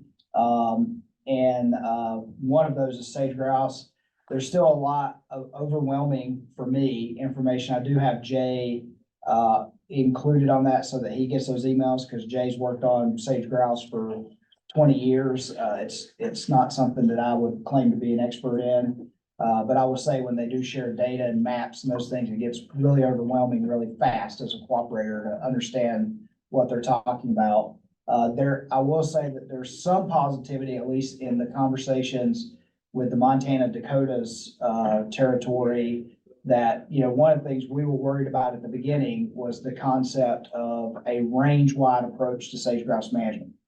And of course, most of us as cooperators gave comments about, that doesn't make a lot of sense, because northern Nevada is very different than central Montana and different in Arizona. And you know, we encourage that you still need to have state level planning, which is what we did in 2015. And we also kept asserting that because of the numbers that we're seeing with sage grouse and the increase in numbers in sage grouse and the increase in habitat and leks across areas where we didn't have them before, that we in Montana feel our state plan has worked, so leave us alone. That's kind of what our take on that has been. But no final decisions, but I do suspect at some point to see some sort of EIS after this cooperative process, based on all the feedback they've gotten, with some sort of alternatives that may change. But I will say I'm a little more positive, not 100%, but I'm a little more positive that some of the things in Montana particularly that we've said, and some of the information, especially that FWP's presented, is hopefully challenging a little bit, that, you know, certain areas of the West may have a problem, but we're not experiencing that problem, and you can't paint us all with the same brush. And that's broad strokes of what's happening on the sage grouse conversation. Grazing rule, I think I reported to you last time that they have suspended the grazing rule, but they are moving forward with looking at changes that they can make through policy that wouldn't be public rulemaking. The scary part about that is that a policy change could happen, be effective immediately, and have no public comment whatsoever. But we've stayed engaged with it as a cooperator, because at least that gives, you know, me a little bit of an opportunity to see what's maybe coming down the pipe.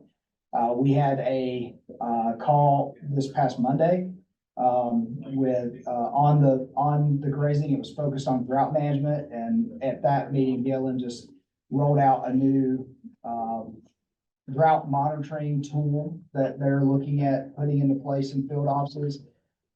It's pretty interesting. It takes the drought monitor, overlays all the BLM allotments across all the United States, and you can drill down to that individual allotment and what types of drought decisions have been made and how it's been stocked. You know, we had a previous conversation, which I can't remember if I had a chance to talk to you about in December or not, that was focused on flexibility with permits, species flexibility, on and off date flexibilities. Of course, everybody sort of greeted that as a positive, because everybody would like more flexibility with how they use their permits. But, you know, I just, without saying too much, I do have concerns that flexibility to some leaseholders could cover all manner of different sins that might not be good. So we're still watching and monitoring. They haven't rolled out any new policy yet, but what I've been sharing with people to be aware of is that when they do roll out a policy, it's not going to be something that has like an EIS or something like that has a public comment period, that it'll be effective. And that change will go into effect for BLM leaseholders immediately. Well, going back to some of the earlier conversation about wildlife services, and something that was said by Dalen last meeting about populations for sage grouse, that part of the problem with the populations was depredation of the chicks. And is there anything in the policy they're about to put out that allows for protection of the chicks by dealing with predators. And he was talking seagulls, ravens, etc., which Wildlife Services does deal with in other situations. As far as the sage grouse planning process, no, there's not been that. I mean, there's conversations about predation and take, but those conversations are more about making sure that you factor that in terms of where your populations need to be, right? I think if I'm gathering, the spirit of your question is what conversations are there about protecting the sage grouse from predators? Where that conversations come into play is more about, well, how many more sage grouse do we need to have to make sure we account for the fact that there's gonna be loss? There's gonna be take by other species. Well, and part of where I was, Mr. Chairman, sorry.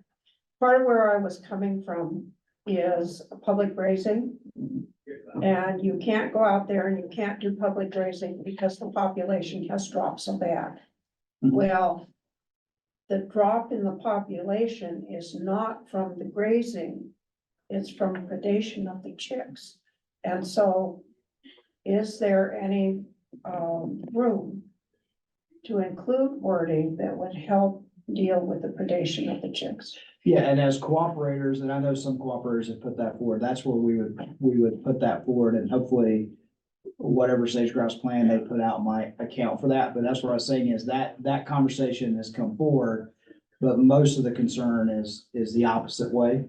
But you're absolutely right. I mean, I think in certain areas, and those that live in sage grouse country would know better than I do, but I certainly think that, it is a double-edged sword if you've got a large amount of predation that is putting pressure on the population, but not allowing people to deal with the predation. And then having the double whammy of, well, you know, that's why we're going to push your turn on date back. Or we're gonna tell you to not use that grazing allotment for a while and lose that from your ability to have that as a part of your operation. So those are things, I would say is the cooperators, we're a cooperator, several other state agencies, you know, departments of agriculture and the Wyoming Livestock Board from all across the West. Cooperators seem to be on the same page. We probably really won't know if you've dealt with these processes in the past. You probably really won't know until how much of that they listen to and internalized until they roll out their plan, their EIS, and say, these are the alternatives. And then, of course, you get another crack at the apple. You, as a cooperator, you're on the front side. Then once they ever put out a EIS or a new sage grouse plan, then you'll have a public comment period. You'll make your public comment. And there's always the opportunity for them to change after that based on public comment. But yeah, I guess I would say, in the spirit of that whole conversation, there has just been a huge uptick in federal rulemaking in the last 6 to 7 months. And I would suspect it will not slow down for the next 6 months. There is some relief in sight, just like the state legislature put a law in place that says no rulemaking in the quarter before the legislative session starts, right? So you put a pause on it till we get through legislative session. There is a federal policy that for some of these processes, and that's why I think there's a lot of pressure, if they don't get done by June, once you get within a certain window of the presidential election, there's a pause that has to take place, right? So that you don't have a bunch of stuff enacted, and then if there's a change after November, all of it gets rolled back 3 months later. So you just kind of put a pause on it. But I think that's why I think our federal partners are feeling that pressure of some of the stuff we got to get moving and get wrapped up before we hit that wall. And it just seems like I spend a lot of time on those types of meetings now and one I did put on here, because at the time we put the agenda together, wasn't even on my radar. And that is the listing designation for North American wolverine. It's not a BLM issue, but just for awareness with the board. In the last week, I wrote a draft comment that went across to the governor's legal team that they're still looking at. But got a request from FWP that Department of Livestock, not just FWB, but Department of Livestock should comment on that specifically to the fact that that listing designation for North American wolverine does not include an exemption for grazing. And it should, because there shouldn't be a whole lot of conflict between wolverines and livestock. In fact, their own analysis, if you go to the Federal Register and read all of the work they've done on wolverine over the last 10 years, they only report 2 documented cases, and they were both sheep, of take by wolverine. So there's not really a livestock conflict. Their breeding habitat does not really overlap with grazing, but the problem with these endangered species designations is they could draw a big box, right? And your ranch could be in that box. And somewhere down the line, when they redo a forest plan or something like that, somebody could come back and say, well, we need to, because of the presence of this threatened species or endangered species, we need to shut down grazing. So I would like in their initial rule that they put out for the U.S. Fish and Wildlife Service to state that livestock grazing in those habitats that they're trying to protect is an exempted activity. So then any future agencies that look at that would not have grounds for trying to take grazing allotments away. Yeah. And we've seen that happen with grizzly bears. We've seen it happen with other things, Allen's area down there. I mean, that's really, when we talk about the tolerant zones for bison, that's the reason there are tolerant zones for bison, is because a lot of those Forest Service grazing allotments got retired over time. And that's what created that opportunity. There's really not cattle in that country anymore for various reasons. There's only 3 forest allotments for sheep left. Half a dozen allotments for sheep left because of grizzlies, and the majority of those the producer hung on as long as they could, and they were having so much death loss. They finally said, okay, we'll let it rest next year. And they did, and then service took them off. And our sheep industry folks here who are in that industry know very well. I mean, a classic example I always use of what the consequence of a particular landscape getting put into one of these polygons for endangered species is the Targhee experiment station. Right? The Targhee experiment station was there, but now that's in the polygon. And so other managers look at that and say, well, we need to close that experiment station down because conflict between bears and sheep, that means we might have to do something to the bears. And so we want to get those domestic sheep out of there. So those are always the consequences that are in the back of my mind about when you're having these conversations. And that's why on the wolverine, when we were asked, I did feel like, hey, we should be asking for a grazing exemption and have that memorialized from the beginning, because there should not be conflict between wolverines and livestock grazing. It's just, not like they are with other species. Well, it wasn't just even that. The grazing lands, the whole thing for the sheep experiment station was given before there was ever a Forest Service. Mhm. And the Forest Service decided, because probably people pushing them, that they wanted those lands, and they took them away from the sheep experiment station. And they said, you have grizzly conflict, and yet they could not pinpoint the last grizzly conflict.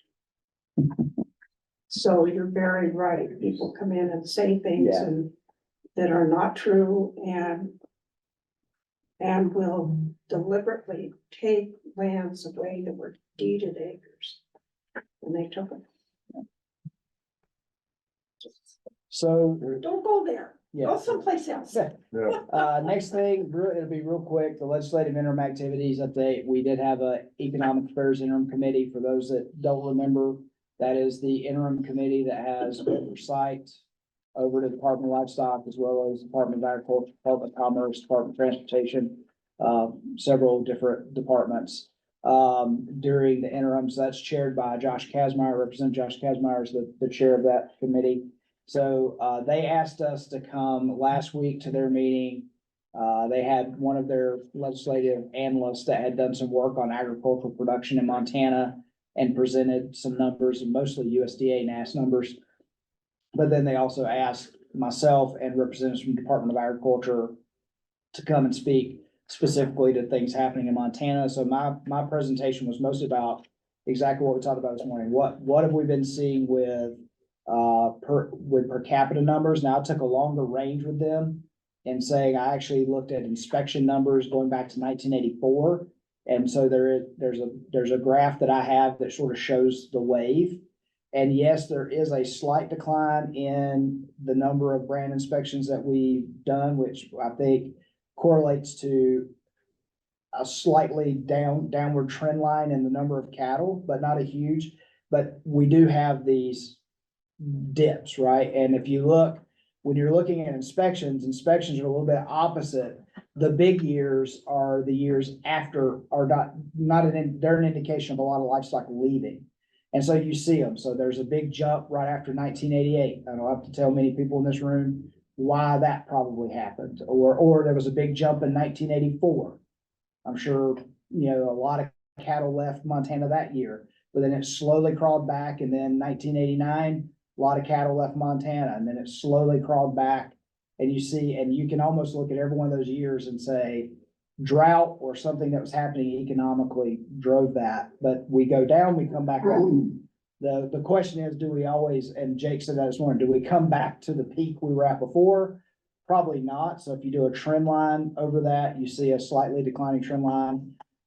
But some of those numbers will come back. We talked about meat processing numbers because that was something they were very interested in. I talked about the dairy industry, Lily, and actually I just gave them a window of the dairy industry in the 8 years I've been in this job. That when I started, we had 61 dairies that were contributing to the three big processors in the state. Today, that's 36. The production is also down really about 30% in terms of pounds of milk each month that are going through that. So that's what we've been seeing in the dairy industry. So a lot of what we talked about on the dashboards this morning was information that I presented to give them a good handle on what's happening with livestock production and activity in the state of Montana economically. Some of it's good, some of it's bad. They're really happy to see the processing numbers up and the number of processors that have been added both at USDA and state level. So, because that's been, as if we go back to the 2021 session, that was something that the legislature was really focused on. And so several of the members of that committee were, so Senator Ken Bogner, Representative Brandon Lear were people who ran bills during that session on meat. So they're really sort of focused on that and what's happening with that. But that was a good news story, with the interim committee. And then the last thing, and I'll just hit that and then see if there's any other questions on any of the things that I talked about. That we don't need to talk a lot about. I truly mean awareness, just maybe starting to help get all of us mentally prepared that the next legislative session is 12 months away. And so it'll be this spring that you will be approving a budget for the department. This spring, any legislative changes we want to make will need to come to the board. So if you've been looking at our laws and you have ideas, we certainly have a backlog of things that we did through our red tape review, which may need attention. And so staff's working on that. But all of those things, March, April, May will be busy months for us, hitting some deadlines so that we can get board approval on things before we have to submit them over to the Office of Budget and Program Planning. Because as Mr. Rickfield's pointed out in the past, that's not how things work. That's how things work now. So we know we'll get our calendar. We haven't gotten it yet, but I doubt it'll be much different than any other biennium. But soon we're expecting to get from OBPP our calendar from now to the end of the year of what their deadlines are. So then we have to back up from those deadlines to give you a chance to evaluate and make decisions before we're on the gun to turn things in to the governor's office. I was explaining, so we were talking a little bit about budgeting yesterday during the Board of Milk Control meeting. And I was reminding them and everyone of that fact that the budget's a little bit longer time frame than legislation, but if you back it up, the governor has a deadline at the beginning of December to transmit his budget to the legislature. So then OBPP has a deadline for us to transmit our budget to them, so it can be evaluated in time. And that's usually about 2 or 3 months they want to work with it. So somewhere in August generally is when the budget has to be turned into OBPP.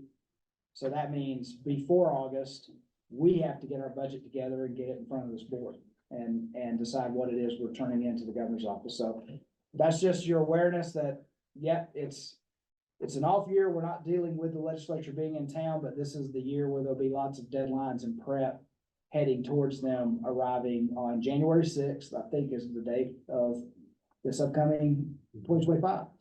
So just know that when we're scheduling board meetings, that when we're in that, there'll be times where we'll be saying, okay, we've got to have a board meeting by X date because there's a decision that we need the board to make. So along that line, on our red tape, do you have, that information in a form that you could? yeah, we maintained all the stuff that we went through. I don't know that all of you want to go through it in the gory detail we did No. 2 years ago, but, we have all of that work is still captured. And the question is, are there anything that we chose to leave off the plate last time that we really think needs to be pursued? But of course, are there new things that we've come across that we feel like legislatively we need to tackle?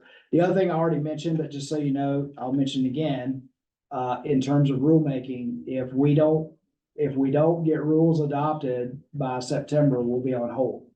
So, hopefully we don't come up with an emergency situation or anything. I do think there's an exemption for emergency rulemaking. If we had some desperate emergency where we needed to do some sort of temporary rule because of some natural disaster or something, I think we have the ability, and I've put that on staff's radar, so be prepared for that too, that they know that. And so if there's any rules they need to be getting in, if you back up the calendar, if they don't have those rules in front of you, and that's what I've been telling staff, if they don't have those rules in front of you by May, there's not gonna be enough time to get them through. So it may mean the next couple board meetings, you see an uptick in rules where there's changes that need to be considered, but we gotta get moving on them, or else we will, if we don't get moving on them, then we just have to be content. We won't deal with them until June of 2025.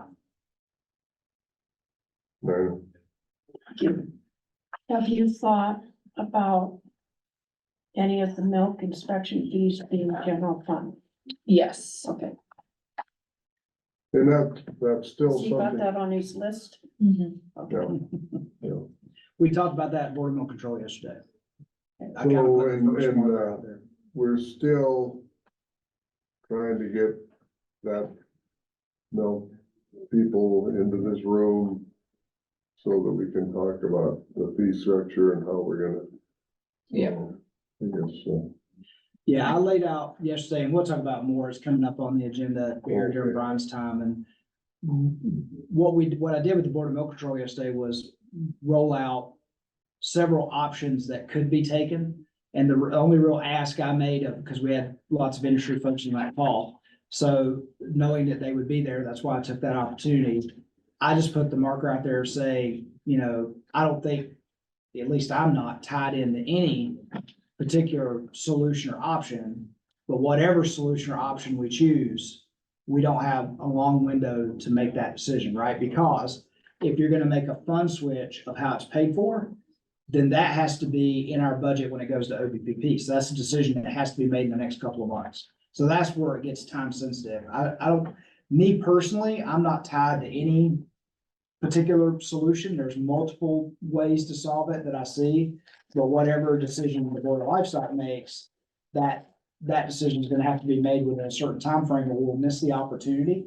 And so that was just sort of my encouragement to the industry of, let's get this higher up on the priority list. right. Thank you.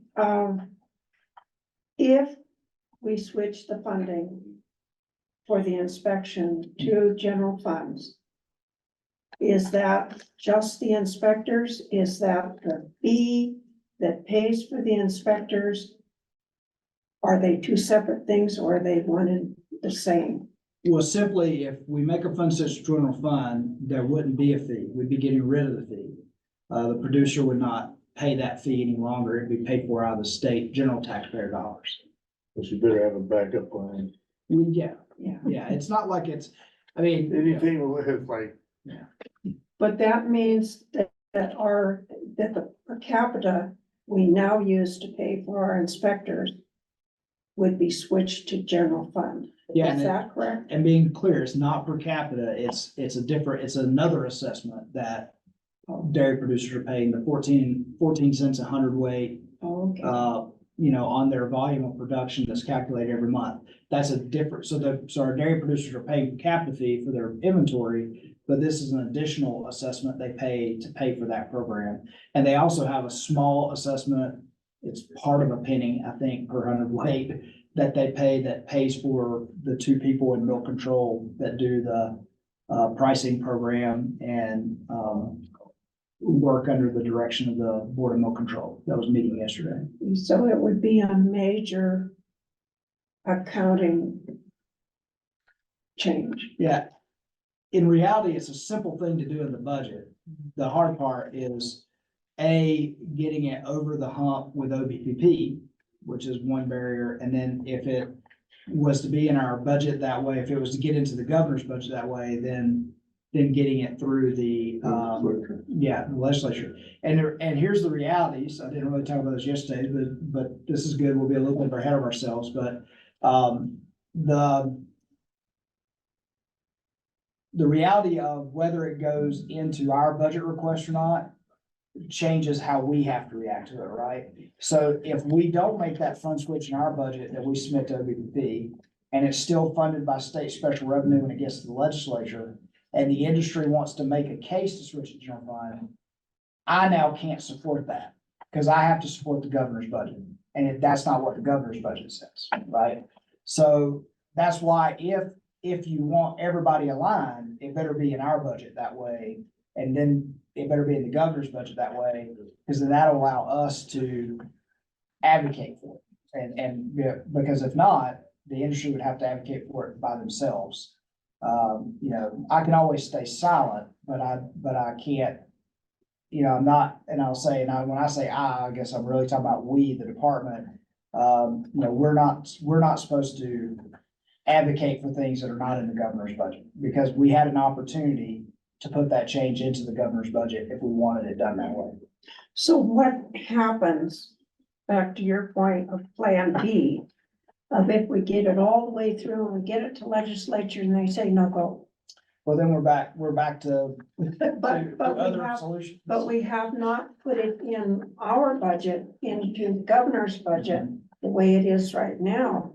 We've changed it. So how do we come back when we've already been past our budget and put it back in the way it is now? Well, Or can we? no, we're talking about a fund source, right? So the Right. money, the actual dollar amount, the appropriation amount doesn't change. That's not the problem. The problem is what is in that appropriation, what is the fund source that's paying for it? Yeah. So if that stays a state special revenue, then we have to figure out a way to collect a state special revenue to pay for it. If it switches to general fund, we won't have to use state special revenue, a fee to pay for it. General fund would pay for it. And that rule, we would, if that were to be passed that way, we would remove that rule from our administrative rule list because we don't need it anymore.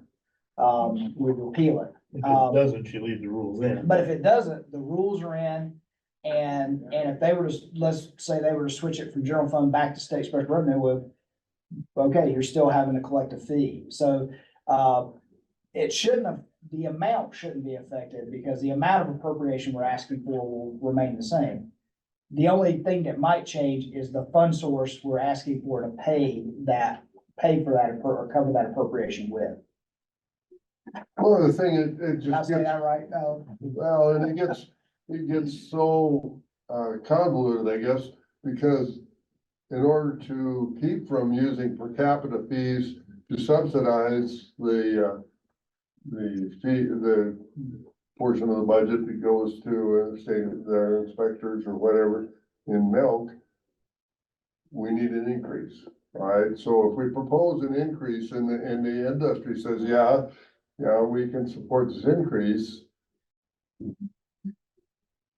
but also they wanna go to general funding, so then you have a really weak argument to take to general funding, and if you don't go that way, if you don't negotiate an increase, then per capita fees are gonna have to backfill if it doesn't end up getting, general funding. So it's gonna be a little bit complicated, and that's where it's gotta be the industry, this board is not gonna make that decision if we can help it, because the last time that the board made the decision without the industry, there was major backlash. No. It is the board that will have to make the decision if it's gonna be applied for general funds, because that's gotta go in on our. Oh, exactly. From But that we've gotta point, have industry, The industry. industry input. back. Yeah, because if the industry is Well, not. Mr. Chair, excuse me, the industry wants to see numbers. They are not gonna come up with anything without some generic, they don't need specific. That they will not meet without having some sort of generic number idea in front of them. I have tried my best, but that is, So in order to get the industry in this room, they're wanting to analyze. They want numbers. some, they want some data. And it doesn't, no names, obviously nothing super specific, but just where the money is going right now. Is what they wanna see. All right, well, this conversation will probably come up again, during Alicia's time, so, let's take a break and, so we need 15 minutes or 10 minutes long enough for everybody? 10 minutes is fine. Okay, so we'll gather up again in 10 minutes. All right, I'm gonna call this meeting back to order, and we're on to essential services, so Brian, would you like to introduce yourself for the record, please? Thank you, Mr. Chair. Brian Simonson, Deputy Executive Officer, started out with the wrong. For Department of Livestock, also your Chief Financial Officer. So I'll cover this section of the report.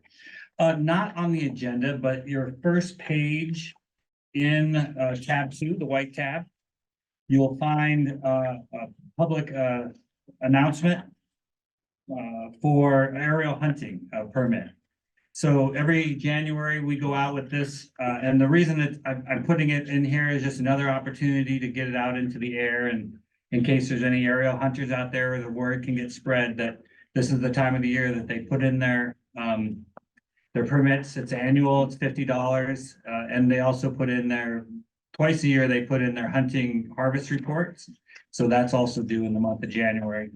In March, you'll get a report, similar, this happens every year as far as the harvest numbers for coyotes and foxes that came as a result of the submissions this month. And that'll bleed into February probably also. Yeah, so get that out into the air. Aerial hunters, we have about 30 that were on file from last year. Evan tells me there's a couple new ones already this year that have come in, so it's a small community, but they have reporting requirements they need to adhere to. And I'll move on if there's any questions. Is there a flyer or a notice goes out to anyone that has had a permit in the past? Do they get an official notice that they're? Right, and they also get a reminder that their harvest, mostly it's about, hey, get your harvest report in, because that's due from them, whether or not they renew or not, right, for the previous year, so, both those things. And do they get that in? Yes, Kim does a pretty good job of haranguing them, is that, yeah. It's a small, you can contact, she earns her $50 processing fee. Okay, that's all I have on that. We'll move on to the state special revenue report, the multicolored sheet on page 2.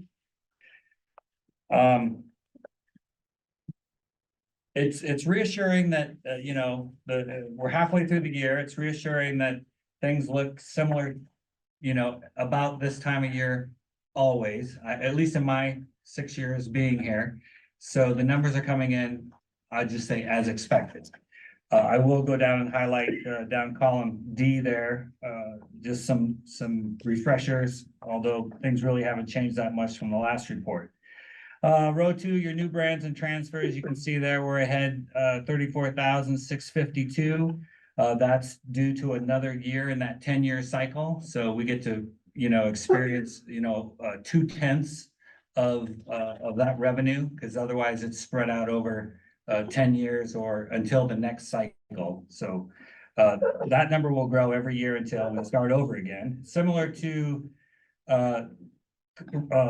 row 4, rows and columns. Security, interest, lien, and fee, that one is down 20,910, and that's because this is the first year of that 5-year cycle. That's a 5-year cycle. So we'll see that will track that lower as the first year normally. And Brad, just a point of information, Sure. because I don't know how much we talk about, but I'm always trying to take the opportunity to educate board members. The lien filings are every 5 years, for whatever reason, they started on an 8. So 2018 was a lien renewal year and 2023 was a lien renewal year. Lien holders are supposed to remove those liens as soon as the lien is satisfied, but there is an anomaly here in our law. They can leave them there for 5 years. And so when you, as a board member, get a complaint about someone saying, hey, my check got held at the market because of an old lien, well, that's because your lien holder didn't come to the Department of Livestock and say, remove that lien, right? But most of them stay. I think the reason it was set up that way is because most of those liens are on revolving operating debt, which just rolls over from year to year. So the lien never really truly gets satisfied, but. Rows 6 and 7, field and market inspection fees. Little hard to, say exactly why those numbers are positive and a negative.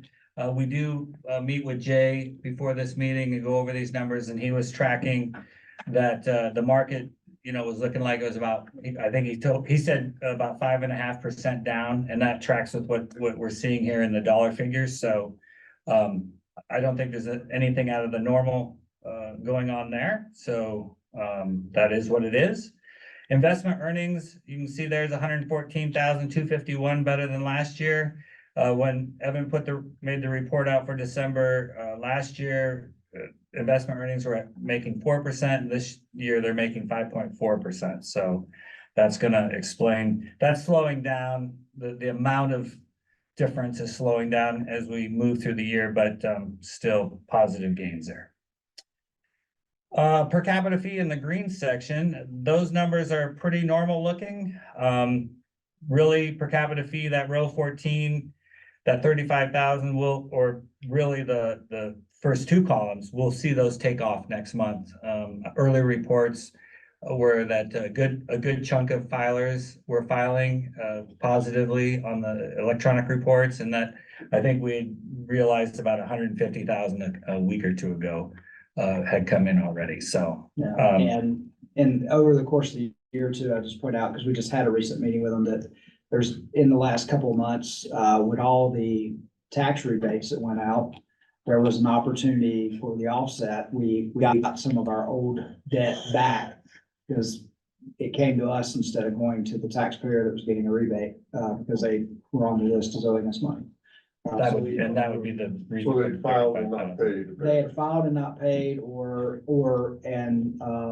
so the Department of Revenue tracks that, and then if they show up on a list getting a tax rebate, and they're getting a rebate of $600, and they owe us $200, we get our $200. Revenue doesn't give it to them and give it to us, because it was their obligation if they're in the livestock business to tell us they're out of the livestock business, or whatever the case may be. I did get a phone call on the per capita fee as we were driving. So, On the increase or just on the? Oh, no, he was just asking questions about it. and there has been a change, well, I know we say that Department of Revenue tells us like, yeah, we're doing good with the electronic reporting, but I can hear, because a lot of people don't know to call revenue, they call here. And so this time of year, sitting in proximity to Donna, I would say 6 out of 10 phone calls she get is somebody with a question about how to report their per capita or a question on per capita. What is it? And I have to hear her 6 or 7 times a day repeat, call this person at this number. That's the person at Department of Revenue, that's the person that can answer your question. The other thing though, Brian, I guess we should just point out while we're talking about per capita fee is there were those law changes in the last session about when it's due. Right. So people who have been used to, you know, I file a report in February and I wait till May. and get a bill, it's now due March 1st, Right. not May 1st. Cause they try to get that and get some of the revenue cycles lined up. So I don't know that that'll affect, cause most people pay when they report. But I mean, most of our payers do that, but anyone who's been used to, well, I'll just send that report in and they'll send me a bill a few months from now. That's revenue changed that law. And so If you March read the green 1st. card they send you, it's Yeah. in bold letters. Oh, yeah, but people gotta read the green card, right? I used the wrong number on one. Not much more to talk on here. Indirect cost recovery, the rate from last year to this year went down a few percentage points, so that's accounting for that, negative number there. Milk inspection fees, are tracking as we would expect. Same with egg grading. And then, down at the lab, I guess there's a little bit of positive there. November was a pretty good month. They did a little bit more than usual, so. You can see in column D there, they're 36,477 better than this time last year. So, those are good, strong earnings and will continue that way. So apparently we don't have very many new egg producers. You know, not going online like we did for a while, you know, we were getting an increase just monthly on new producers. The colony mainly, and, cause I see a $242 increase in inspection fees over. Last year at this time, so that's telling me that we're inspecting about the same number of eggs, but. Well, except there have been how many houses that had to be depopulated because of IPAC, which would have affected that number, so. That assessment that we're talking about there is paid by Wilcox, at Montana Ag Crops, almost 100% of that fee is just that one company, and the producers don't pay that. Wilcox, as the person who's marketing the eggs, because we're doing the shield grading, the USDA shield grading, they pay for that. And I think we've talked about that in the past, where that fee is not set by us, it's set by USDA. It's one of the areas that I have to admit in the department that we actually collect more money than we spend because we don't have control over the rate. USDA tells us what the rate's gonna be, and it's actually more than it cost us. But that, again, just for history, that goes back to the issue between California and Arizona several years ago, where California accused Arizona of stealing all their poultry operations by having lower regulatory fees, and USDA come out and said, all right, no longer do you charge what you think you need. We're gonna tell everybody to charge the same thing regardless of where they are in the United States. But so on that, I think to Gene's point is right. That would indicate that the number of eggs processed through Montana Ag Processing Great Falls over the course of this year to this point is remarkably similar, or almost the same as the number of eggs that went through there the same period last year. Right. Yeah, there won't be much change from year to year in that regards. Right. So where does that leftover money go to? What do you do with it? My fault. Oh, no. It's in STIP, I suppose. Yeah, It's in we've our got investment. we've got an But investment. that's just making it grow faster. Yeah. The stipulation is, and I know that's one of the things I addressed that yesterday a little bit with the Board of Milk Control when we talked about different revenues that could be used to help with milk.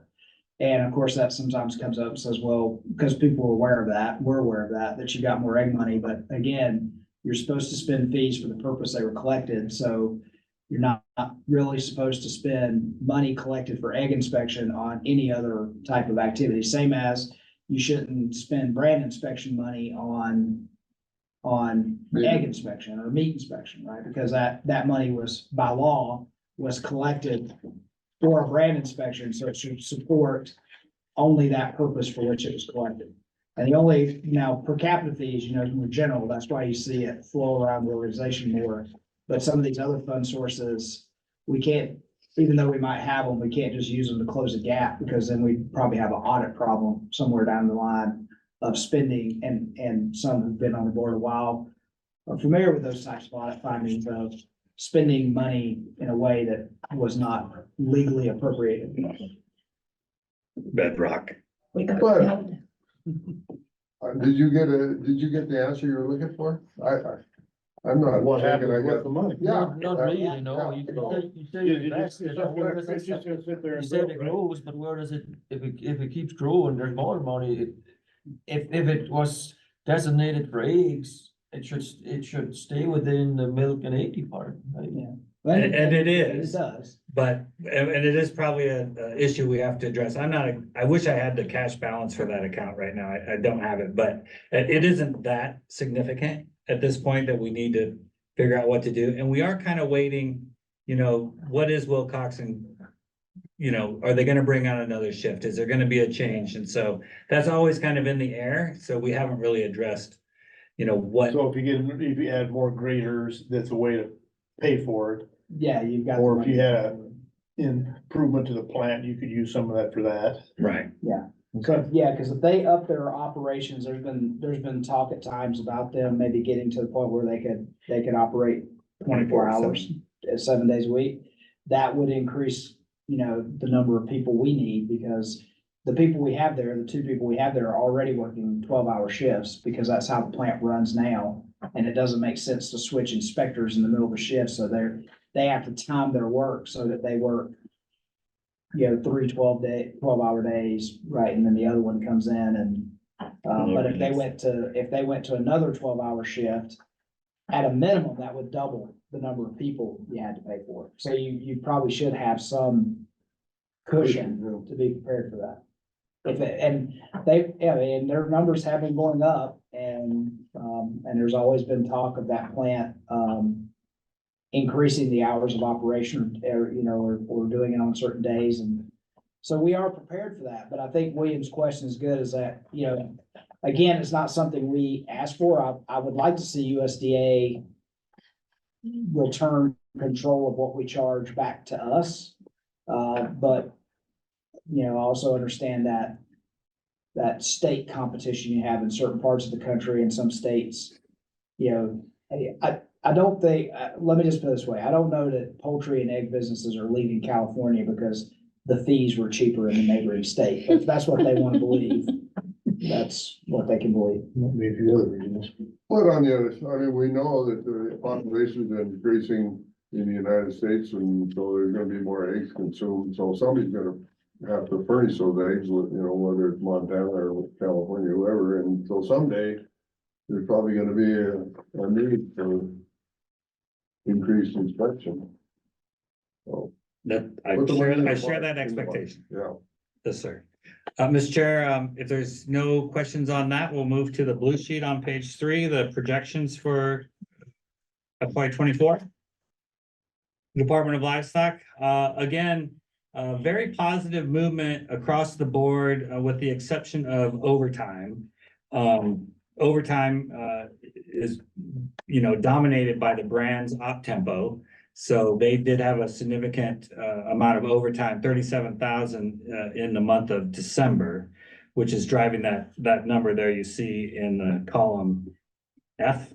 That negative 33,044 projections. But on the flip side, in brands particularly, even though their op tempo is up, their total projections for personnel services is still in the positive by about 40,000. So, and you can see reflected here for the whole department, we're still looking at nearly 302,000 positive projections for the end of the year going forward. I'll just go through just as a reminder, because there's some bigger numbers in here, down column F there. Contracts that 185,000, that there's a lot of historical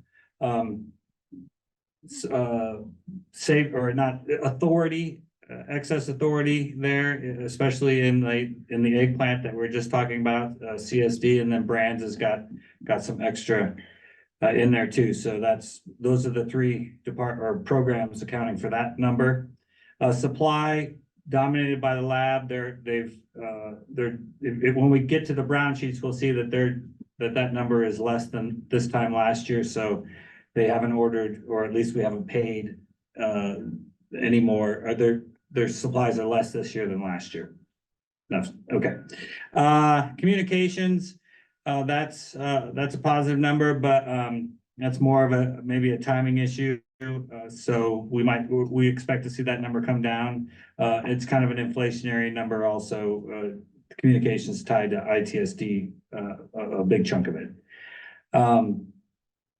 Rent has got a negative figure on it now. When we get to the brown sheets, we'll see that we got a supplement for meat and poultry inspection from the feds that we had to use in operation expenses. And so Evan put nearly all of it, 80-some thousand, into rent.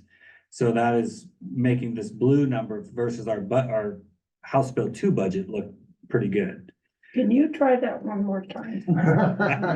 I will.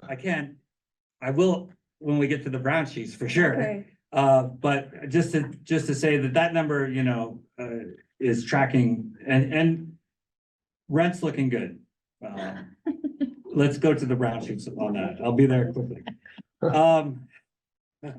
Otherwise, all those numbers are pretty small, operational variances.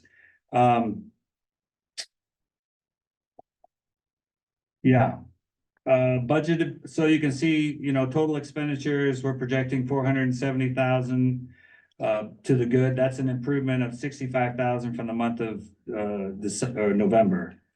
Going down the budgeted funds, DSA, general fund, that positive number there is predominantly driven by DSA right now. They're having less or projecting less business testing. There we go. Let's go with testing. They also have animal health, DSA, federal. They have some vacancies in there too. So that's affecting that a little bit. Shielded egg, we talked about that. It's kind of a placeholder for future growth. Per capita fee, that if you were to look at the other blue sheets and it's tied to that 301,000 up there, that's predominantly in CSD and in Brands that we're towing the line. Other than that, everything else looks pretty normal. Row 39 diagnostic laboratory fees, that 246,802 negative. That is the only, if you were to flip to the lab, that's the only, they're funded by per capita fee, general fund, and then lab fees. And then some federal supplemental, kind of for equipment and that kind of thing for mostly. But we say we spend all that and we show the negative in lab fees. That's gonna be the last place that we have money, or that's where you're gonna see all of the expenses if we go over budget. The good thing to say here is that if you look at the budget on FY 2024, the next column over, it says the budget for lab fees is $1.3 million.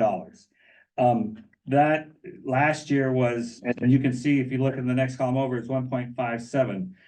We're tracking with last year's revenue the same as we did this year, and 1.57 is about what we took in revenue. So that 246, we will later on, if the revenue does materialize, we will plus up that budget, and the lab should be tracking pretty well if they don't have any serious, equipment problems in that through the year. And just to add context to that, education, some people will track with the history. When we switched the lab fees from being an appropriated figure to being a proprietary figure, that every year since then, we've had, at this point in the year, you have that same anomaly, Yeah. right? Because you put a plug, and I hate to use that word, but you put a number into the budget, because you gotta have some spending authority. But you don't really know what you're going to make, right, in a given year. But I think to make it simple, what Brian's saying is, if you look at last year, we ended up having that amount of money to plug in or to budget them in, because we actually got more lab fees than what we Authority. than what we put authority in the budget. So, if they stay on track, you'll see that number tighten up over the next 6 months and hopefully go to even or positive if they have a really good year and they get more money than they got last year, in fees from their customers. So just thinking about the budget then, if we do, increase, let's say we increase the lab fees and another 100,000 this year over last year. So when we are proposing our budget and we of course are asking for general fund money to backfill per capita fees in that part of the budget and lab fees and stuff. So if we start showing more revenue being generated by the lab itself, is that gonna affect our ability to ask for general fund monies to? Most, the budget, in every 2 years, right, that cycle, the budget is really driven by the expenses that went before or that has already been approved. So it's only incremental changes or growth in the expense side of the house. They don't really, your revenue has to match your expenses, and sometimes that's a plug number also. But our general fund in the lab will grow based on inflation and payroll, and then anything that we ask for, right? At least it's a proposition that, this is what we need. So the general fund, the per capita fee, and the lab fees will all just inflationary, present law adjustment. They will increase based on that. They don't interplay, very much. Now, we don't talk about it much, but we do have an expectation at some point that the lab will generate enough funds in the lab fees that we can start putting money into a capital replacement plan and a slush fund. We have hopes. We're not there, and we're probably, when the new lab gets going, let's see what happens. So Greg's not coming every month asking you to buy me a piece of equipment. Well, yeah, I was gonna say, travel. Yeah, so, it would be nice at some point, but, right now where we are, what we'll probably do in the next budget cycle is get that number from 1.3 million really to 1.5, because that is what we're spending on predominantly supplies. And other operational, a fraction of all the other operationals out of the lab fees. So that number does need to get plussed up a little bit, but it's so easy to do that outside of the budget cycle in proprietary funds that in the math that they use, House Bill 2 and proprietary don't work together very well. And so, meaning when we're in subsection C, we don't even talk about it, right? Even though it's in the budget, it's $1.3 million, but it really never comes up in conversation, so. The argument that I would make is that every diagnostic lab in the country, back when we did deep financial analysis several years ago, every one of them is getting subsidized some way because very few of them are charging actual cost for many of the services they provide. Now, those services that don't have a livestock connection or don't have a public health connection, my hope is, and that's what you hear me, say when we're meetings, when they're talking about adding tests or those things, saying, these things that are maybe, parallel to mission, but not absolutely on mission, well, the fee you charge for it should pay for it. But we know there are certain tests that we have to offer that are for the benefit of the livestock industry. And because of our competitors around the country and what they charge, if we want people's business, we got to charge a rate similar to that, right? If we're $15 more per test than our neighboring lab, we're going to lose that. We're going to lose that business to that lab. So that's where I think there's always going to be a need for per capita And what we've always said and how, just, if you've listened to me at the many budget hearings that some of you have listened to me at, you'll hear me say, proprietary fund pays for those things. So small animal, companion animal tests, things we do that our services veterinarians need, we try to pay for as much of that with proprietary funds as we can, not all of it. Some of it's a loss leader type situation. But per capita fee is to subsidize those things that are not public health oriented, but are very important to the livestock industry. So an example of that might be trick, right? That's very economically important to the livestock industry, but it's not a public health concern. But per capita fee should be what, after the producer has paid their fee, whatever gap is there, per capita fee should be closing that gap. And on things like brucellosis, it should be general fund because it's a public health, so not a concern. The other thing in the general fund in the lab is back to that conversation we were having earlier about milk. I think it was 2017, maybe 2019. We made the switch that we removed the milk lab is not paid for by milk fees anymore. We put the milk lab on general fund in there because that was a public health concern. And so now general fund pays for the milk lab. So we don't have to account for the milk lab in the fees that we charge to dairy producers. Well, it was a heavy lift trying to get, general fund money into this department when the department was broke. I just don't wanna jeopardize that if there's any way we can just make sure, because without that, this department, a lot of other things, but that was a big thing. The lab, without the general fund money, we wouldn't be looking at having a new lab out today, because the producers would have said, no, we're done there, and it would have been Not only the sale. producers, but legislature. Yeah, well, and the producer's only gonna pay so much of the bill to a lab when there's other options. So.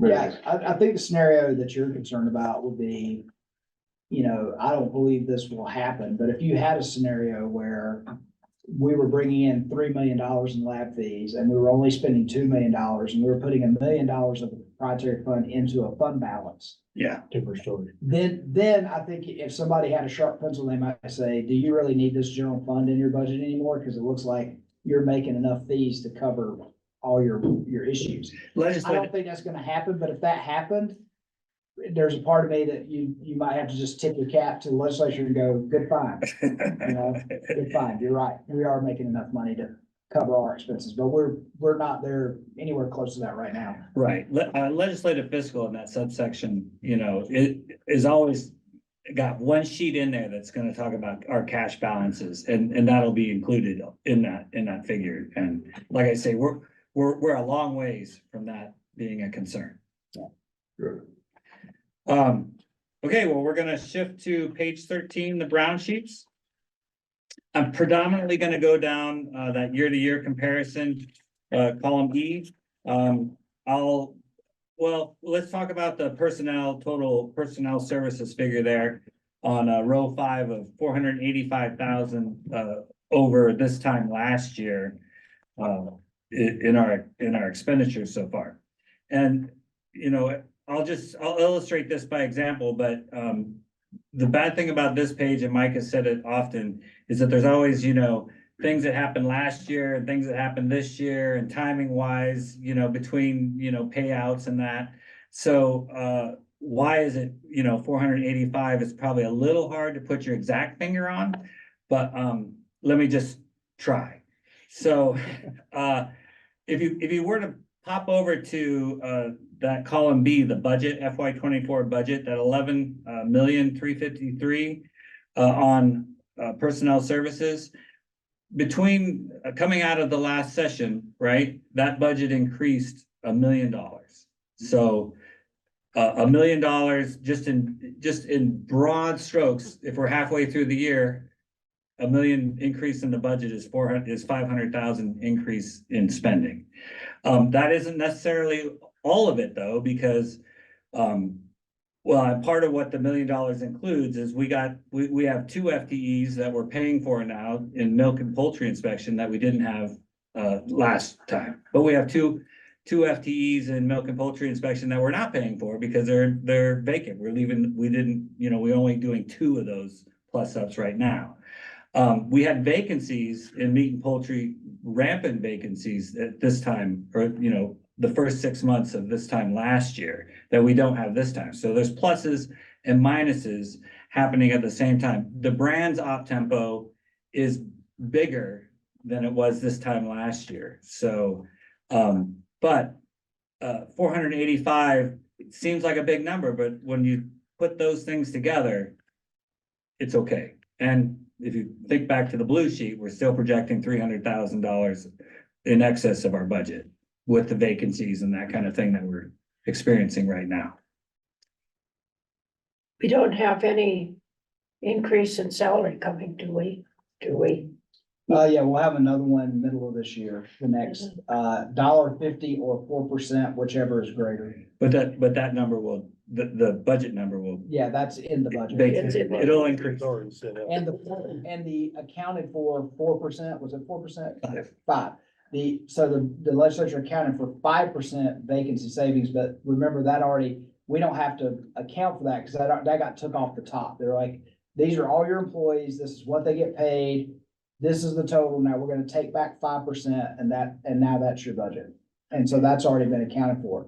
And our actual vacancy rate is higher, has been higher than 5%. The thing, and I always So we're pay net attention positive. to the footnotes, because Evan works very hard and does a good job on his footnotes.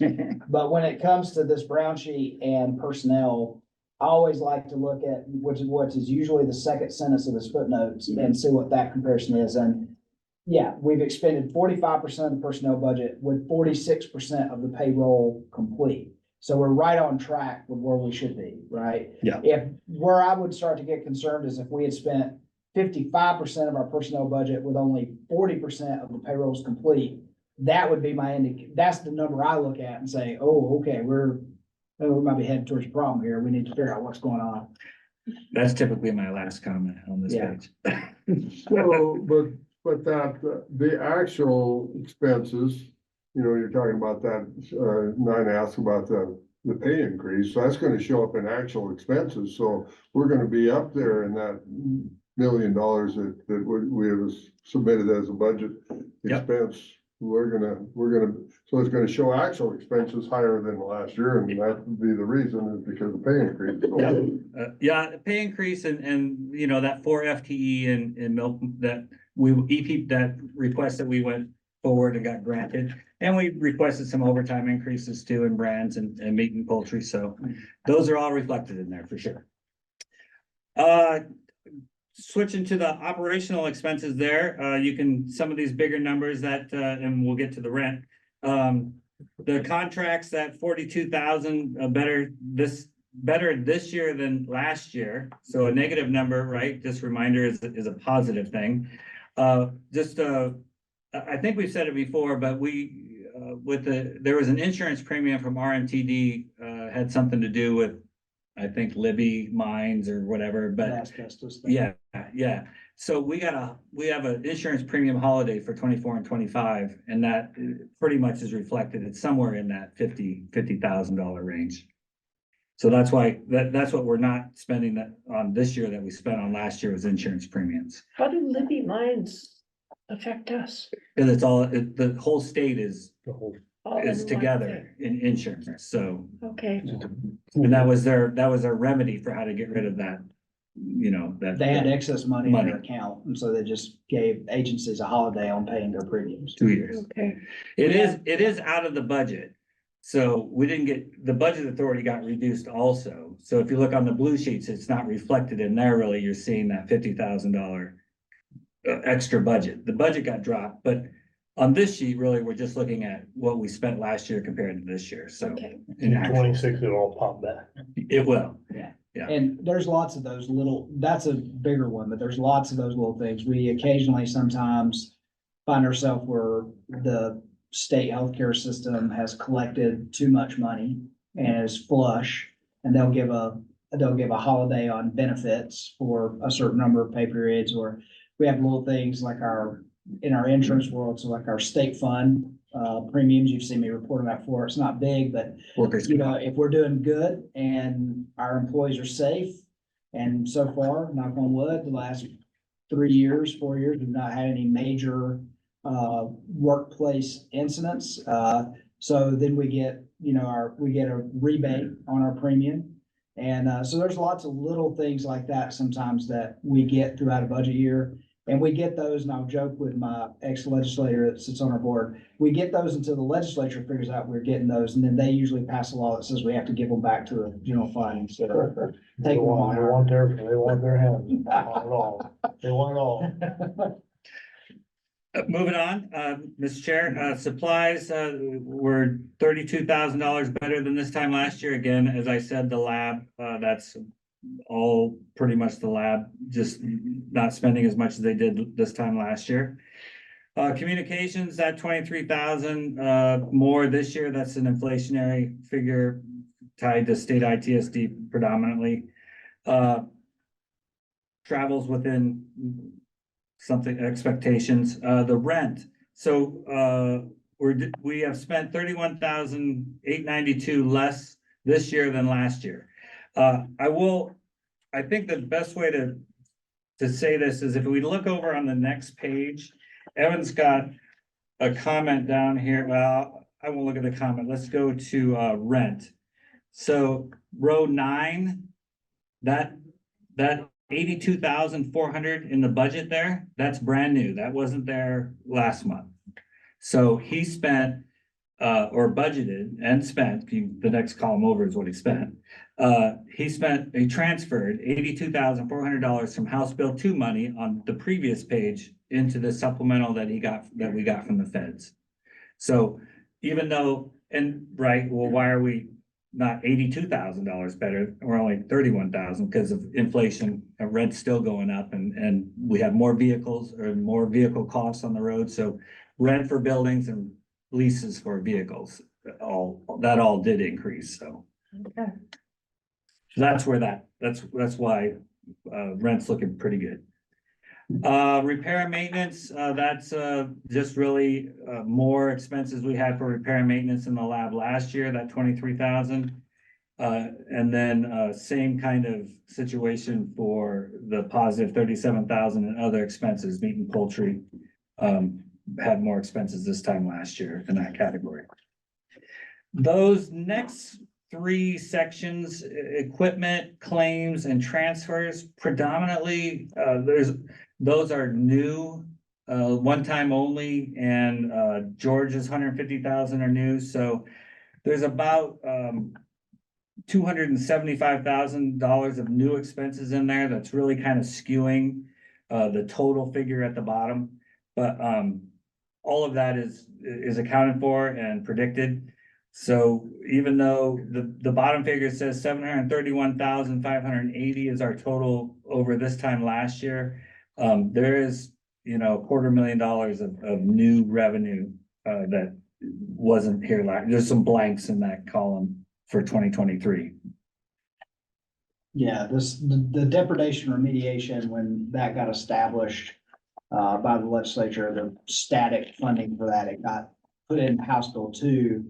The rest of Georgia's funding is on a statutory appropriation, so you don't really see it. But now it shows up in our House Bill 2 budget because they didn't make it a statutory appropriation or put it with They entertained it in subsection C. They did, yeah. Yeah. And they didn't put it with the rest of his money, so now it shows up here. But it's covered. It was $300,000 of new general fund provided to the Livestock Loss Board. My next step was gonna be to read that personnel services budget was 45% expended, 46 payroll, and operations is 1% greater than the budget year, but we all know that the first half of the year, we catch up to that number as we move through the second half of the year, and go past it. That is my comments on the brown sheets. I guess on the other new thing that happened on this next page from last month, there wasn't much change in the brown sheets from November to December, other than both the the rent or supplemental for meat and poultry. And then that, I'm on row 32, that indemnity fund, that's also brand new. We got that approved through the legislature, that $10,000 for paying producers for problems. Indemnification. Yeah, indemnification. Yeah, okay, I'm not part of it. Okay, that, Mr. Chair, is my report. Okay, any other questions?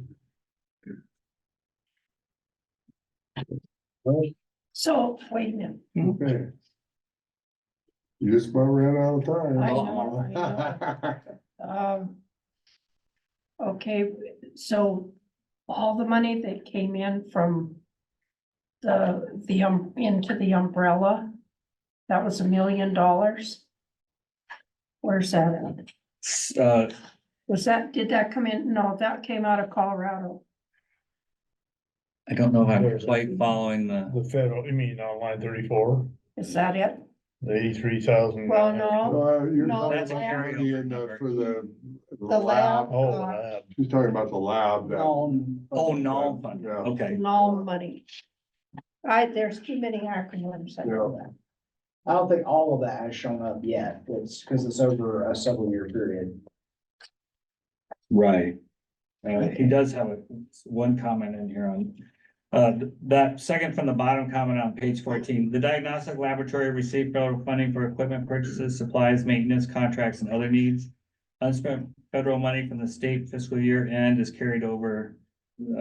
Federal grant carried over from 23-24 is 337,000. As of December 31st, the lab expended only 191,000 or 57%. So they Is have, that the same one or is that? That- or is that the umbrella? that's null funding. But that's the old, it must be a fiscal year deal. That Yeah, year. it rolls out over time. Because We that haven't has received to all be of the it. old NOM funding that has to be spent, because it has to be spent by May 31st of this year.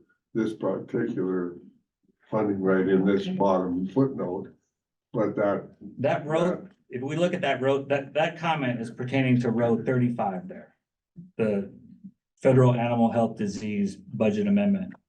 okay, so that's not even known. No, that's not the norm. Yeah, we probably haven't, it hasn't shown up in our budget yet. Oh, then that's where I might be confused on what this actual. Yeah, this We're is talking about. the known funding that they received, to be spent over 3 years. So I don't, I mean, Evan can pop in if he's listening and knows, but. Right on time. Oh, boy, don't say anything. Go ahead. So the $1 million that the lab is going to receive for the new purchases has not been reflected in the board report yet. Okay, So we do have the incinerator that we're building, and I'll be putting in a VCD for that here very soon, and then we'll start showing that because we will have a payment due to the builder of the incinerator. okay. Thank you. Yeah. I knew it needed to be someplace. Before we leave federal funding, I'll steal Tawny's thunder a little bit on one of her bullet points, but since we're talking about budget, I'll go ahead and introduce it now. Which is that we are, and we'll talk more about it during Tawny's time, but I'm sure several of you are probably following the federal budget conversations in DC. And so that may have some, and probably will have some impact on us. We don't know for certain yet, but at least managing expectations. APHIS has told us to expect a haircut on our umbrella. It doesn't affect the current budget. We're talking about the next federal fiscal year.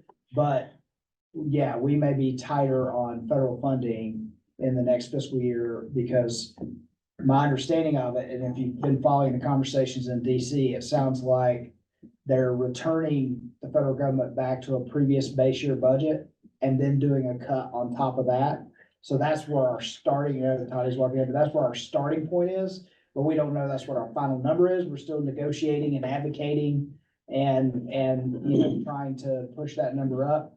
But if, because of the conversations happening with the federal budget in DC, if we see a haircut to some of those federal lines, I just wanted to make sure the board was aware, we're aware of that, we're watching it, and if that comes to pass, then we know we'll have to tighten the belt on some of those areas in the next. Indeed, investigation. Will that affect meat inspectors? We don't know yet, because we haven't received our information on our federal cooperative agreement with NEAT. Evan did, and I'll put that out there because it's something we all need to be aware of. Evan did notice some subtle language changes, like, a statement about funding up to 50%, which means they might be leaving themselves room to fund less than 50%. But our budget is based on, and every state budget is based on them paying that full 50%, right? And if they don't pay that full 50%, we don't have the appropriate authority to make up the difference, right? Now, there's always options, there's always things you do, and then you go into the next legislature and you get ahead of yourself, but we haven't seen what the federal government's proposing on the NEAT cooperative agreement, but Tani has already had those early conversations with our local APHIS team, who've said, based on what's happening in DC, this might be your starting point, and you may have to advocate and fight to get some of it back. And so we know about that one already, but it's just a caveat I put out there that, yeah, we always have to adjust to the times. And if based on what is happening in DC with Congress's conversation on the federal budget, if we get impacts in our next fiscal year on that, then we might do some belt tightening, might be necessary. We'll see. Did you have anything you wanted to add? No, we can talk about it a little bit more. I was planning on addressing it during my session. Okay, Um, well, that'd be fine. Yep. Let's just do that. Okay. because We don't need to. Get,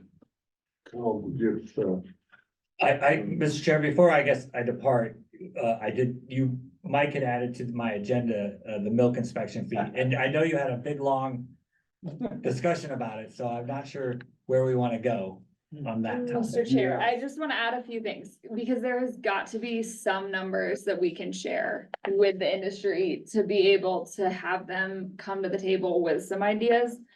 And I know Krista had asked for the cost to the state and where the funding sources are coming from now, when the shortfall will occur, which I feel like you had kind of already broken down, but if we could share that with Krista so that she can talk to her people,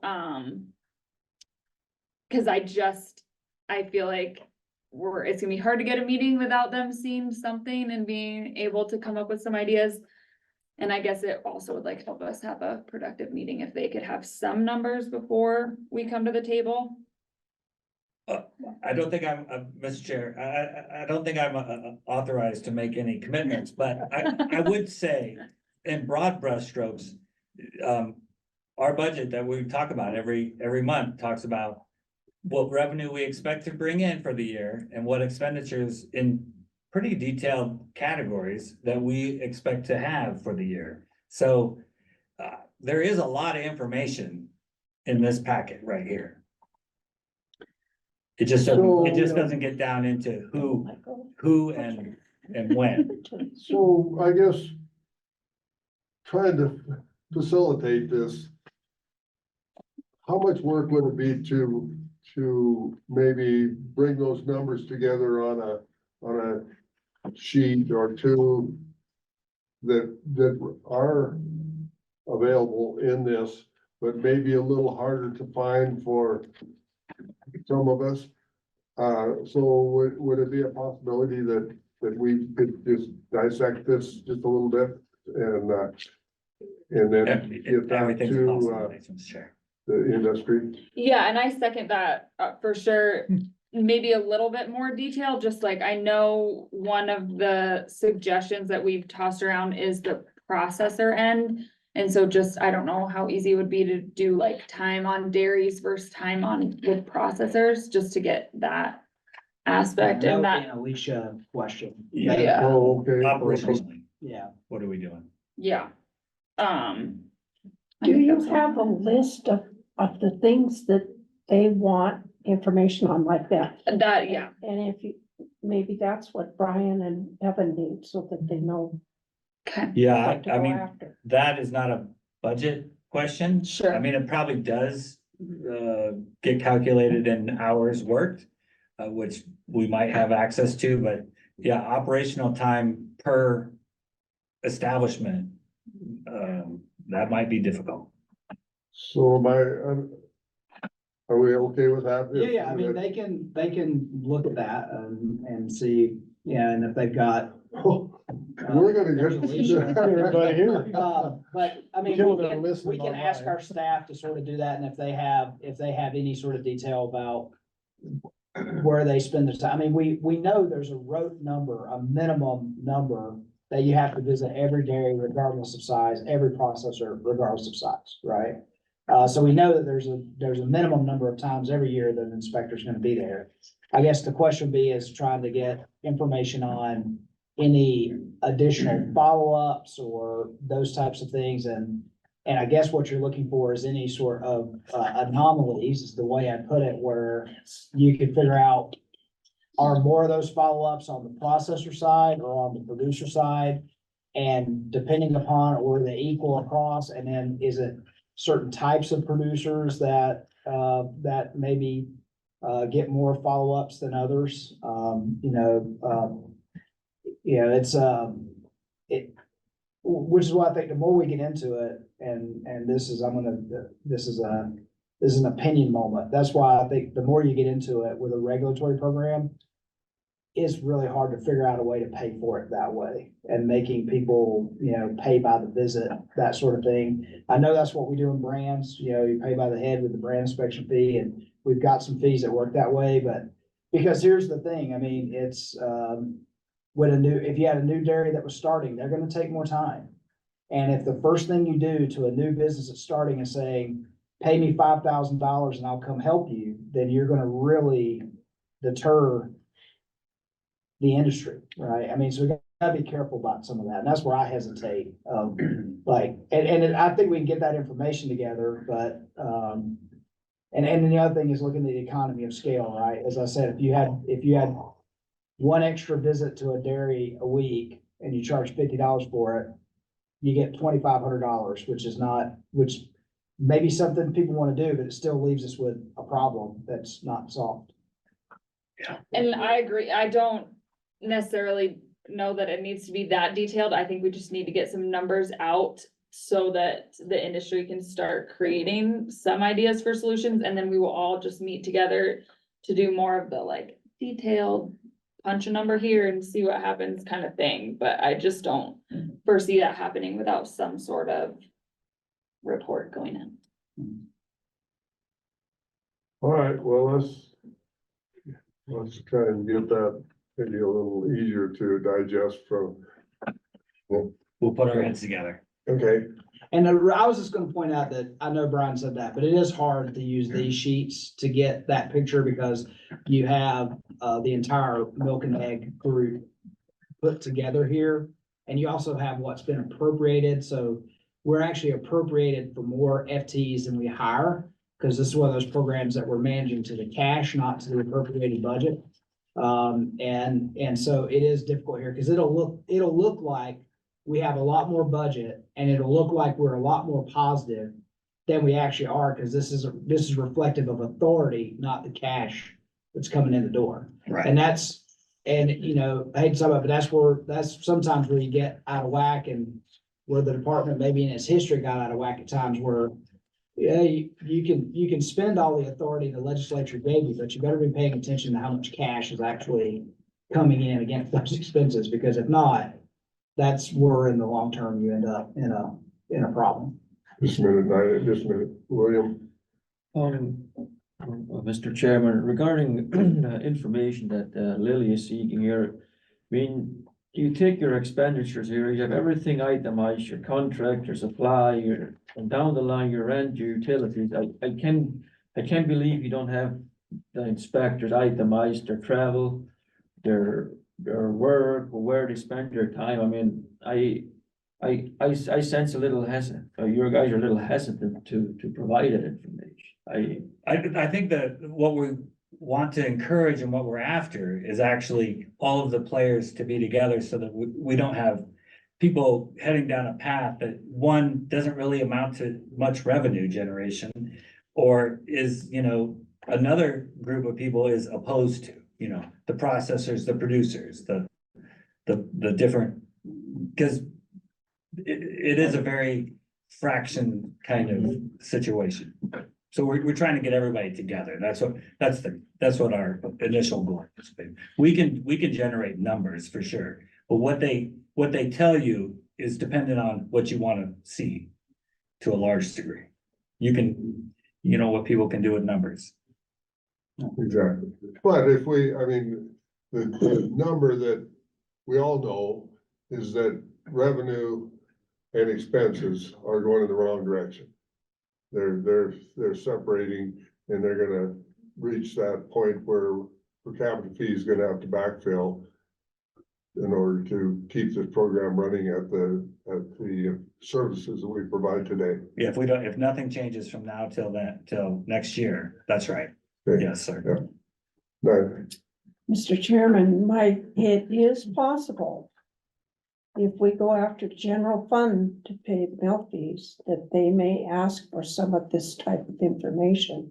And if we have it ahead of time, that would be a feather in our cap. It's not, and I'm just gonna be blunt, it's not an issue that we don't have it, it's this that we Gather. don't, we just, well, and we could gather it pretty simply too, but you send that information. You know how much time we spend talking about finances and understanding nuance? You send that information to a group without context, and that's where you end up wasting time, because they come back and go, well, see, your rent, because there's different things that go in that rent. I think in the rent's actually where the vehicles are and things like that. Well, you know, that went up 15%, you know, you need to stop that. And you go, well, that's because we were told it was gonna go up 15% and the people need a vehicle to drive. That's something that's out of our control. Or, well, why did you give people, you know, we see that the personnel went up. Yes, because every state employee got a raise. That's outside of our control. Those are the types of things that we worry about, that we want to be in the same room at the same time looking at the data, just like we do with you, so we can provide that context so that you go, oh, okay, well, all right, that's out of our, and by the way, again, in that room, we say, by the way, it's going to increase again in 6 months. It's going to go up again. Those employees are all going to get a raise in 6 months. And that's going to drive the expense even more. But those are, you know, understanding things that are within our control, out of our control. That's where I was saying, like, we have that data. What we're begging for is people to just say, come to this room and sit down and talk to us. Versus give us all the data. We'll come back and tell you what you're gonna do. well, I'm just saying, let's just get this information in a little easier form for them, give that to them, and let's see where it goes. Still encourage, but you know, that you asked, that of us, and I think we can do that. It sounds like we could do that, because, digging it out of here, and then I think you're gonna cause more, dysfunction by people trying to dig it out of that. Oh, yeah, you can't dig it out of this. And then you are, if we I give agree with that. some numbers that kind of fit what they want. So let's just, Yes, that'd be your part. So, and then we'll, when we get into, Alicia, if you want to just wait until we have you on the agenda, then we'll delve into it a little Yeah, further. and just the last point I make on it, and maybe it's a place to make it. And the other thing is trying not to overcomplicate issues either, is if you look at this particular budget, which is all milk and egg together, but that stands to reason for most of our areas. If you look at the breakdown between personal services and operations, 75% of the budget is people. So there's only 25% that's actually, and not even all that, there's only 25% that you actually have, minus reducing the number of people that work in the area. There's only 25% of operations you can dig into, and you're just not gonna get you're not gonna gain a lot of ground there, you know, looking at the operational expenses, because there actually are not a lot of operational expenses. It's mostly driven by the number of people you hire, which is why over time in that particular program, as people retired, we didn't replace them, because we knew that was the only place to save money. Okay. All right, so let's move on then. understood. So, okay? Yes, no. Before you leave, Yes, sir. last meeting, we were talking about the possibility of using Starlink for some of our markets for IT information. Did you have a chance to look into that and get some ideas, or costs or anything? Well, I think the cost is known, as far as, you know, it's $130 a month and 500 or $600 investment fee. Like, I guess I thought when we left that conversation that we'd established that nearly everybody has got sufficient bandwidth at their facilities, or they're in the process of improving it. A couple of them, Lewistown and somebody else, I think, was getting, Ramsey and. oh, is that, okay, Is it? there were two, is my recollection. So. And I think we'd reported that we weren't having bandwidth wasn't necessarily an issue. The other thing that complicates that a little bit is that we share usually those costs with the market itself. So in some of those instances, are we funding that? I don't know that we have a problem. So are we gonna pay a premium for something that we shoulder the whole burden for, or do we share it with the market itself? Okay, so. Well, yeah, and Miss- the sea change there, I'll just say that to put a finer point on that is. We've always operated off what was available to us locally, right? So if we were to move to a different methodology, it's just a little bit of a change of saying. Okay, we're now gonna provide the internet for our office regardless of what type of internet the commission company supplies for their office. But then there has to be a conversation because we are paying a fee to the commission company for some of those services. So then I would want to pay less to the commission company if we're if we're saying, okay, instead of operating off of your utility, we're gonna go get and Starlink would be better than any other because you're operating off a dish, you're not digging lines across their property or things like that, but you'd be saying, okay, this was something that we used to consider as a utility we received, and there is a fee that gets paid, but we'd have to adjust that because we're not gonna take on the cost of that utility.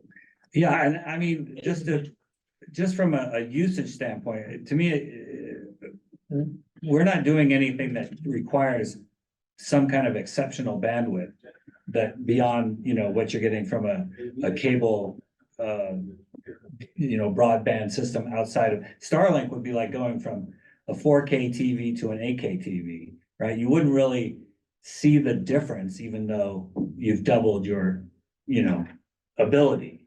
Because we're not ever gonna use 4K anyway, so. So the Ramsey market has no problem dealing with our new program.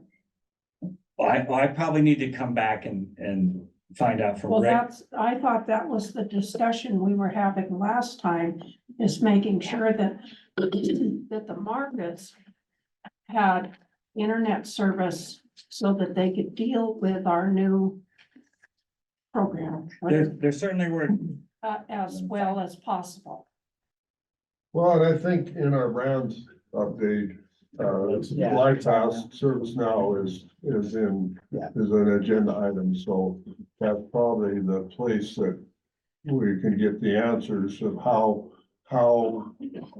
each market is able to do business. Are they able to, stay with the speed of commerce or not, basically? But he's got the checkbook. Well, I know it, and if we need to talk about the checkbook. Sorry, we will, Jay's at the door, but we'll let him talk about it later. I think I think Jay's the one that has the answers to the Yeah, question here. okay. Well, let's talk about that, when we get into the, because we're jumping around a lot and I think that it decreases our efficiency. So with that, is there anything else, any other budget questions or money questions for Brian? All right, Brian, well, you can do your research if you'd like. We will let you go. thanks, So, I appreciate it. all right. And I see, Mr. Tidwell is in the room and you were here a little early and I appreciate that. Sure. And I guess we're not too far behind to have someone make a trip to get here and then sit and listen to us be way behind schedule. So I appreciate you coming. No worries. Thank you, Mr. Chairman, members of the board. Dalen Tidwell, State Director for USDA Wildlife Services. Glad to be here, glad to see everyone. I hopefully can just do a quick kind of a surface level update. We are kind of basically coming off of our slow end of the season, things through hunting season and, you know, through the fall seasons after everything shipped, and it gets a little quiet, so it's nice. It allowed us or afforded us some time to get all our updates on the helicopters up to date, you know, up to speed, and some major improvements and things set up for this new flying season, which is, I think right now, we're right on that beginning edge where we're flying most every good day that we can get out, and are getting calls, pretty consistent calls ahead to keep us directed and where to focus our attention, certainly. So yeah, I think to expect, this is our busy time now, you know, really watching the snow and the weather and being as effective and efficient as we can with the aerial program specifically. So, speaking of which, 6962 Charlie, as you know, Department of Livestock helicopter, we are right at about 230 hours out for a complete engine overhaul. We are ahead of the game. We've already got our spare engine off, overhauled, and it should be back in time for come spring season. We hope this will get us through the busy time, and then we can move right into switching those engines out. Money was already paid for, the overhaul is good. It's just the extra expensive budgeted expense of doing the physical switch over the maintenance. So What kind of time frame is that? How much downtime? you know, really a week. It's once everything's in place, it's just the labor to switch them out. I would say even less, but we would probably coincide with like a 300-hour inspection. Sure. And so all the rest of the good stuff would be part of that normal week. And then the engine swap, you know, I don't know if it's even an 8 or 10 hour, you know, physical time for that action. But so, yeah, the waiting game is 4 months ago, we sent the engine off, you know, hopefully 6 to 8 months later, it's already ready to go, you know, otherwise we would be on the ground for 6 months waiting for an overhaul. No, So that's, you're right, the beauty of having a spare engine on the shelf waiting to do the switch, quick, really a week. so then, is that the plan for the engine we take out? Is that eligible and good enough shape we can overhaul it and have it? Yes, exactly. We will probably pace ourselves budget wise, you know, because those engines will get us out, you know. Well, I better check my quoting without, you know, thousands of hours or, you know, over time, but well, I mean, there's components that are always need to be overhauled, the number one, number two wheels and the such that go along, but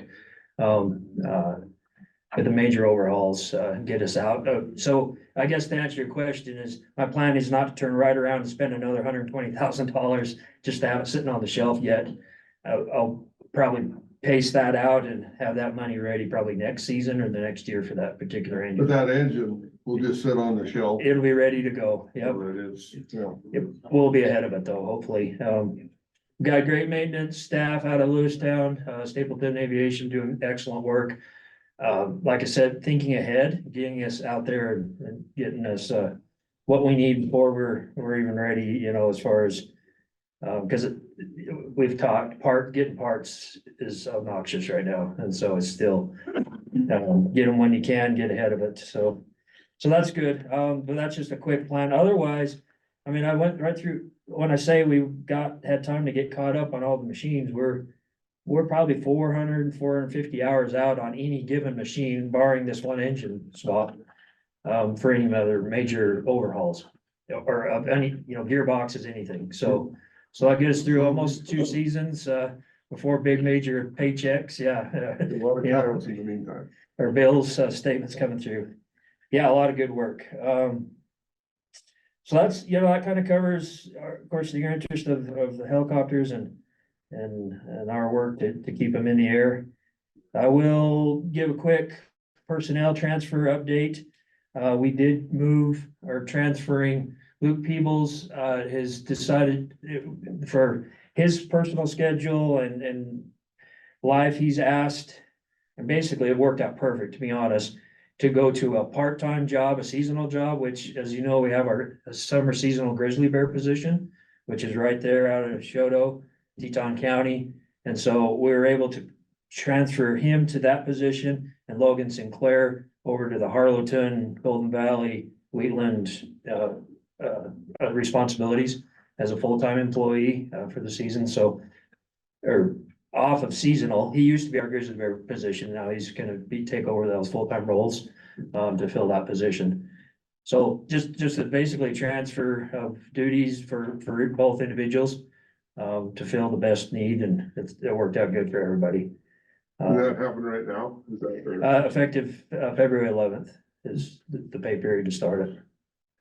Yeah. So when he'll work May to November? What? Yeah, let's see. Grizzly bear time, we have, he has agreed to be available to help like within Teton County specifically. Kind of as needed on the cusp of that window. But yeah, his appointed time was that summer grizzly bear position that's funded primarily through the U.S. Fish and Wildlife. There's some history there on how the money is there, but we're able to have that position specifically for that reason, to help with all the grizzly bear work along the front.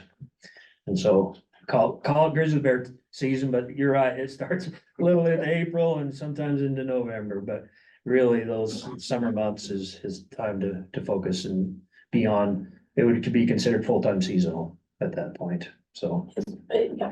Am I part-time, full-time? Well, sometimes, yeah, as needed, right? This just allows him to be able to still maintain his work with the ranch and different things and still be able to, with his we didn't want to lose his expertise. I mean, he's a great hand. And we were able to work it to where he can do that grizzly bear work in the summer when he's available. And of course, Logan Sinclair is ready to go. So we just, it's just a basically duty change for your information. Yeah. And try not to get too far in the weeds, but that's just good. The positions are covered. That does beg the next discussion. Blaine County, from the information I'm getting is right on that level of their cattle petition being enough signatures. They decided to go with the $2 cattle petition. Expecting their own specialist, their own trapper. I mean, the funding would be sufficient for that to stay within Blaine County. So from all the reports I get, they're right at filing that and getting it through the county treasurer and get that going, which is a long time coming, but that's huge. That'll be a real good, because there needs to be a lot more work along the High Line, and that'll be a start. So anyway, yeah, just a heads up on that and that would be of course, the stock growers cattle petition, managed through the stock growers. I've already discussed kind of our flight season coming in. It's gonna be, we're ready to go. It's gonna be a good time, and we're prepared, got all the pilots in place.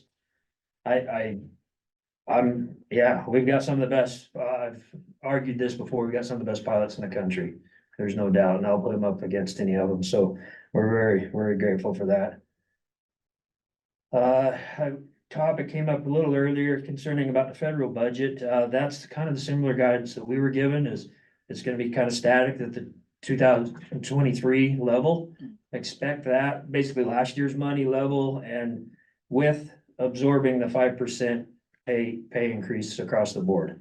So we do have to somehow absorb that 5% into our operating budget, but as far as the best guess is to try to work off of last year's numbers. Mr. Chairman, are you still gonna have to pay for your, was it IT stuff? Yes. Yeah, we So call them assessments. 5% reduction plus that? Yes, and that's been going, how many years now that we've been CEC charges, or the IT, it's an assessment that's divvied out to all the individual states to support the main infrastructure of all of our national computer systems and the IT support. But we pay directly from our state level budget to meet that, and that's been going on. I mean, we've had That's a already 10% reduction. Is that Yes, excuse me for not being able to pull the exact numbers of how much that is an assessment, but we've been able to already incorporate that into our normal budget. The one that's kind of outlying there is the central rent and some, they call it the ORS budget. It's our replacement for our MIS, Management Information System, and the computer program is out for contract to, and I know you all been through getting a brand new contractor to develop new software and such, in the tune of millions of dollars over time. Those assessments have been coming. We had, as the term was, a holiday from it last year based on current contractors. They had to switch contractors. Frankly, it's a mess. It's just one of those deals that I have not been told if we will be assessed that fee this year, or they're just gonna scrap the whole project and then we wouldn't have to pay, obviously, this year. So those are just kind of some variables, what we call the assessments that, yeah, we will be responsible for. But they have been in our budget long enough that we've been able to function with that. It's this 5% salary bump for everyone is, you know, it's a great thing for everyone to have that, you know, obviously with inflation and keeping up with times, but the base funding doesn't follow usually, so. Hopefully there's some pay act money. It's not quite settled yet, from my understanding, if that'll be a solid thing, but. Anyway, that's the pain of it, but otherwise. Happy with everyone. We are anticipating probably 1 or 2 retirements probably in the next year.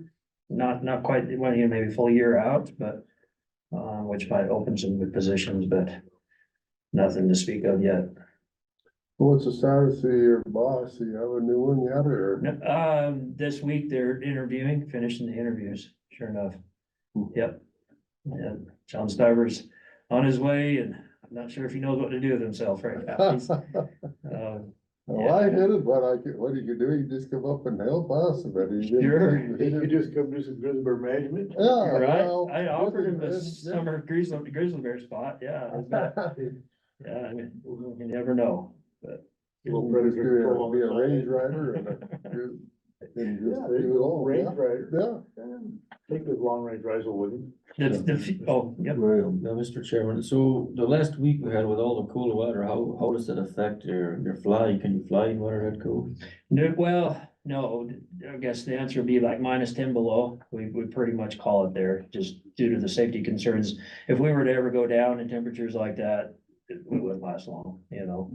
We do have our safety kits and all the extra things in the back of the ship to be able to last longer. But once, you know, when you get 25 below with the wind chill, and we're not gonna risk that. But, so we do have some temperature limits, where it's a go, no go kind of a deal. On a crisp, cold morning though, it's a nice day to catch them sitting out in the sun, and, you know, that's where we go. I mean, you consider -10 is still pretty cold. But that's a human safety limit, not a mechanical safety. Exactly. Yeah. Yeah, that's our long-term safety risk. So is the snow cover in the state, does most of the state have enough snow cover? No, I guess I haven't covered it all myself, but it's very similar to what I'm seeing here, you know, very patchy. This last warm up, of course, melted down a lot. Well, I know I Yeah. came up through Beaverhead, yesterday and it's bare. Yeah, I mean, you get over the pass, you know, on the other side of the pass is white, yeah, you know, you get over the pass and Menitas got pretty bare spots. I mean, there's a little bit of some drifts, but not much even for drifts. I was just amazing. I'll go with bears. I think I have snow, but nobody else has it. I don't have much. Yeah, you're the only one. So, any other questions for Dave? At what point in the state do the grizzly bears affect what work you guys can do? Like Billings West, or is it even further east than that? it's the type of equipment that we use is Yeah. based on. Time checks and stuff. There's kind of 2 levels. There's the best management practices where, you know, if there's any evidence at all of grizzly bears, we would know which tools to pick to do our work. Obviously, that's on the level and expertise of our specialists. But on a loose boundary, the U.S. Fish and Wildlife has established the recovery zones of grizzly bears and known areas of grizzly bears. That can be found through their IPAC system, where you can basically log in and they show these broad coverage maps of what areas they believe is best habitat and all those things. We do align ourselves with that, as far as specific tools, M44s, for instance, due to the label, we do have to run through the IPAC system to be able to determine if we're at a risk. To our historical level, we know where they are and where things are, and we're very safe in that matter as through expertise and again, experience. Is that, I mean, just a general, they've expanded, of course, down into us and stuff, so Yes, is that about as far as you guys have? as far as being able to draw the map for you, yeah, we've got some outliers, though, and then again, it's the legal definition of where they should be, and then. Where you have to see one? Well, yeah, where did he come from, right? Yeah. So we do get some surprises. When you're one of the most. Typically, though, the tools we're using is, we've done the analysis through our EA to determine, if a bear were in the area, if this particular device would hold a bear or not, and the way we set them, neck snares, in such a manner. It's just kind of, we know we're professionals, we do this for a living, and so that's the take home message, I guess, is, we're aware of that and use the correct tools. Regardless of what the map says, right? Yeah, we know where they for sure are, and the map does coincide with that. So that is some good guidelines, but we're always aware of it and cautious. Okay. Well, thank you, Dale. Yeah, very good. Good, right on time. Thank you for your time, everyone. Do you wanna give George's or? No, I think George is out there. If Is he? we've got questions, I Good. think he's out there. You've seen his report, you've seen his numbers. I'll just briefly, help him out by saying what you read there, that he had a slow month. He's still processing claims from last year. They're revising their prevention grant form. That'll go out targeted April 1st with a target date of middle of summer for a meeting of the Life Cycle Loss Board to distribute those grants and make decisions on them.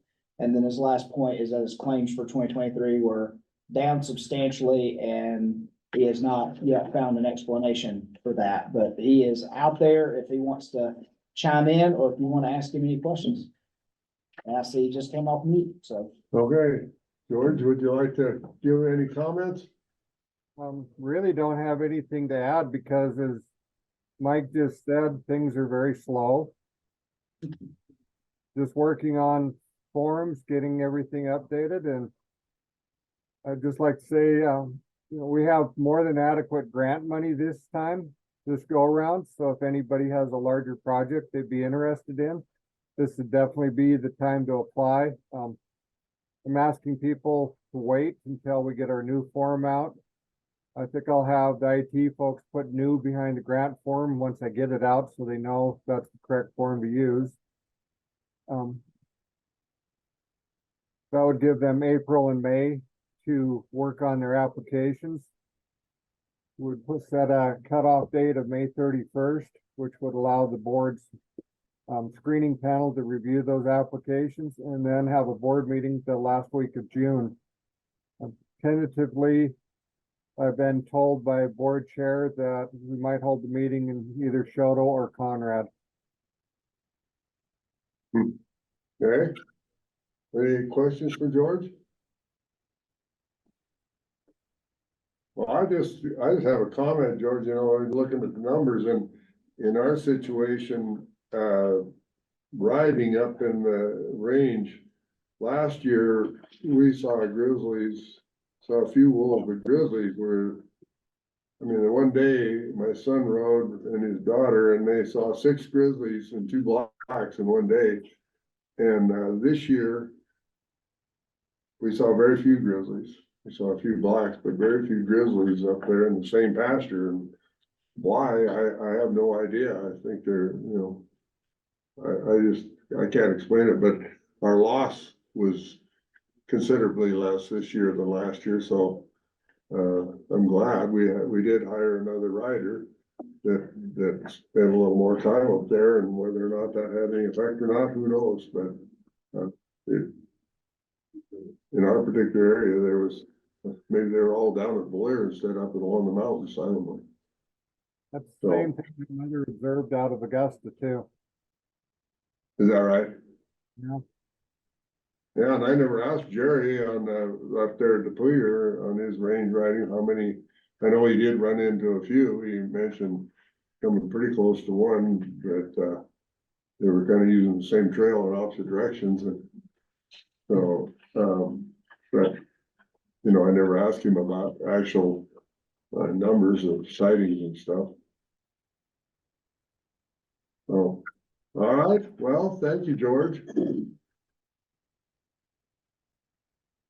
All right. Is then Jake still out there? Yeah, let's see, he was, no, he's gone now. he went to lunch. I should have asked him.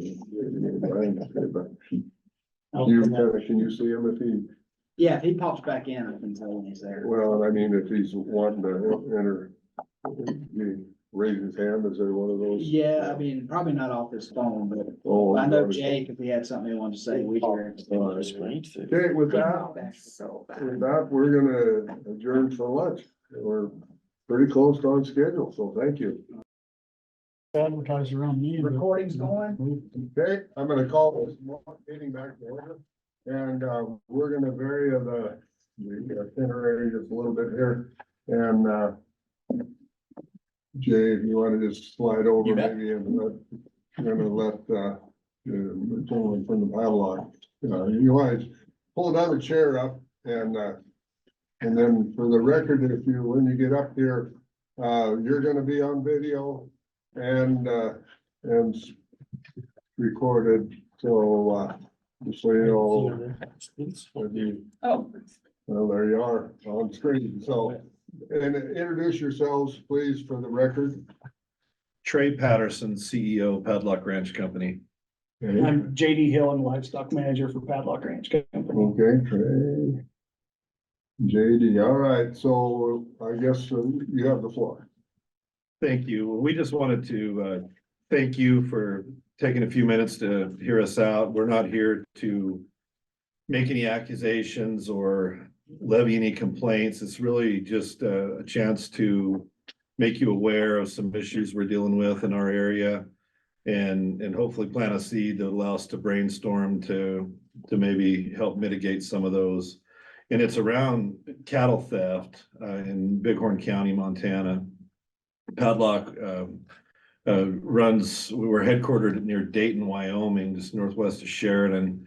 But most of our calf country is in Bighorn County, Montana. One unit runs from the state line there north of Sheridan up towards Wyola, Montana, back into the Wolf Mountains to the east to the reservation line. We have another unit that is out east of Tongue River Reservoir that butts up against Powder River County in one corner. Just trying to give you a geographic, and another unit that's runs from Crow Agency up to Hardin, north of Highway 212 back to the Cheyenne line.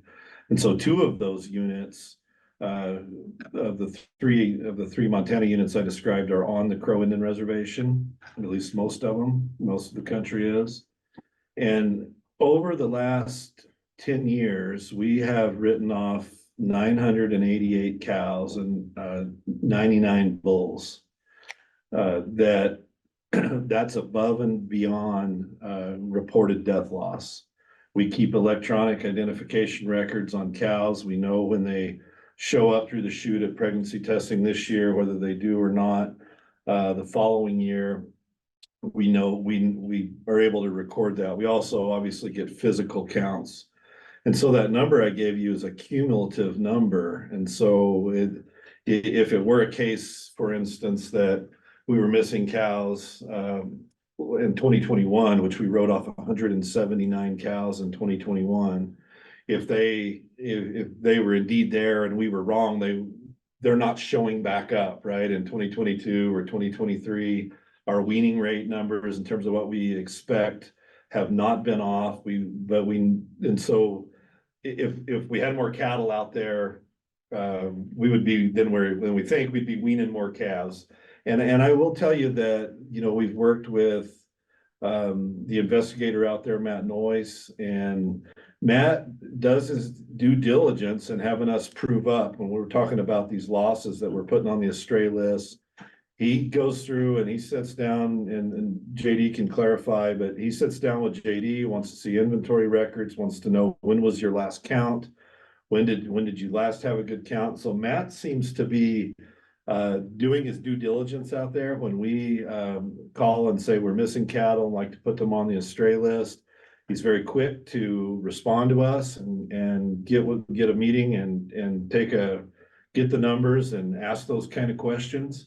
He follows up with us after we make those complaints and lets us know he's working on it. He's got some leads he's chasing. And so we're not complaining about the job that he's doing at all. He seems to be taking it very serious, but we are not finding any cows. So just for the record, you mentioned EID, but I assume you also hot iron brand. Yes, sir. Okay, yeah, I just wanted to clarify so that, because EID, you clipped the ear or whatever.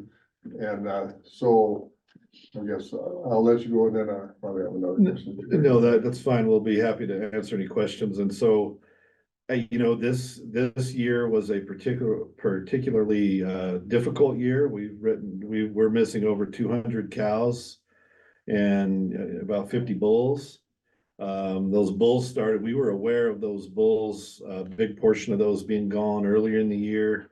JD met with Matt. We put those on the stray list, but we knew that when we trick tested after the first of the year last year, that sometime between our pregnancy testing in the fall of 23 and our trick testing in February 24, those bulls disappeared, and that one hurt. That's expensive with those number of bulls. You know, we've talked to some other of the larger ranches in the region. They've communicated that they've also had issues, but I'm not willing to speak for them. I'm just gonna stick to our deal. And I think the real challenge that sticks in my mind is we're losing that many cows cumulatively over time. Why are we never finding any of those, and how are they leaving? Again, I don't think that's there's not any blame to put out there. We haven't found them. The Department of Livestock hasn't found them. So we're just here to bring awareness to that situation. I know that Matt's got his hands full. You know, there's a lot of activity out there. And we know that there are some jurisdictional issues around the reservation, and I'm gonna let JD explain an incident that we had this year that involves that. We did find one cow. Yeah, so, you know, Matt and I have always supposed all we needed was one cow to show up someplace she wasn't supposed to be, right? And then we would maybe have a lead to chase back to, you know, get a warrant to go, you know, ride through people's cow herds, feed grounds, what have you, and maybe one cow leads to more cows. So we had a cow that shows up at the Miles City sale barn consigned by a Northern Cheyenne person. Packing our brand, our ear tags. We went back to our electronic records, and 8 years ago, we had pregged her and turned her, you know, she was in a management group over next to the Northern Cheyenne line there and had never showed back up. And so it was like, aha. And so because of the jurisdictional issues, you know, visited with Matt. He went to the FBI. The FBI said, well, we need an affidavit of what went on. So I got our data together and explained the situation and the time frame, and we submitted that to the FBI, and the FBI says, okay, that's not our problem. You need to go through Northern Cheyenne. So same thing, Matt couldn't get phone calls returned. And so between the two of us, we're tag teaming over there with the gentleman with Northern Cheyenne Investigative Services. And, you know, he says, well, we finally got him. He said, well, I don't want to deal with this. You've got to talk to the Northern Cheyenne PD. And so we followed through that process and went on up the line. And then we basically got told, we're not willing to investigate or prosecute this. Too bad. If you don't like it, go talk to your legislators. And I granted, I mean, we ranch in that part of the world, and there are these jurisdictional issues between law enforcement are frustrating, and I know you guys have dealt with that as a board collectively, but that is one area. If we would like to, we would hope you guys would be willing to support us in putting more of an effort into trying to get more collaboration and cooperation between both the county law enforcement and the Department of Livestock folks, and as well as these sovereign nations and their, because these jurisdictional issues, it really, I think it opens the door to this, not being able to control some of these law enforcement issues and some of these theft issues, right? Because everybody says it's not my problem, So just, I ranch on the Blackfoot Reservation, so, and, I don't know that that's unique to the Crow or the Cheyenne. There's always some loss. Don't know for sure why, but, the one thing that we have that apparently you don't is we have local inspectors, that, the Blackfeet require an inspection to come on the reservation and then inspection off. And most of the local inspectors, we have our district band, we have a lot of local inspectors and they're tribal members. And we have one local inspector that can tell you where just about any cow on the reservation is. Wow. He is one of a kind, and he's getting a little older, and I'm just worried when he's gone, we're not gonna have that. But, that's something that, I don't know, down there, I've had cattle on the Crow Reservation also, so, and, I didn't see a lot of difference between what you think we're having down there and they were up north, No, and I think the country inspectors that we deal with, I think they're diligent folks. I mean, they're all, most of them are, ranching on the side or that, this is just a supplemental deal with ranching. I think they're trying. But I do think that when you get into some of these deals, like I say, we've always thought, we need a cow to show up someplace she's not supposed to be, and then we get told, too bad. And Matt and I even tried to, with the electronic ID, we looked at data sets between years of cows that were preg tested in one year, didn't show up in the next year. And we sell all of our cull cows to one processor typically. And so we thought, well, if we create these data sets, maybe we could reach out to USDA and see if they're scanning any of these cattle at point of slaughter, just to see the same thing. If some of these cows are showing up outside of American Foods slaughter network. As we found out with traceability, is unless there's disease detected in those carcasses, they're just discarding those and you never, but we tried that because we thought the same thing, all we need is a way to trace something back to a cow that was in the custody of somebody, that they didn't have title to her. So I guess I'm always, when someone comes to me with a problem, I want them to come with a solution, and you alluded a little bit to what you were asking of us, but maybe you could expound just a little bit on what you think we can do as the Department of Livestock, the board, but probably more so the department, to, what solution do you see that would affect us and we could participate in? Yeah, I'll take a start at that. I think one thing is when, especially some of these larger groups of cattle are reported missing is, and I can't speak for Matt, but it seems to me like maybe some additional support and networking in the state and neighboring states to help see if these cattle are showing up anywhere. Cause I know he's spread pretty thin. Now, maybe he's doing all that could be done by 3 people for all I know. I think this, potentially if we could bring some parties together, helping us navigate, as JD said, this jurisdictional issue, but also I think about, are there things that we could work through the Department of Livestock to offer, a cash reward for a tip that led to prosecution, to try to find out where these cattle are going, because we do not know. And so that would be a question I would have, is that a feasible mechanism? We're willing to put up cash. Because obviously the financial losses are fairly large to help find that. I think, the local law enforcement issue too, you know, like with the sheriff's department. If there's opportunities to engage them, to provide some training on investigating livestock theft issues that could augment the Department of Livestock.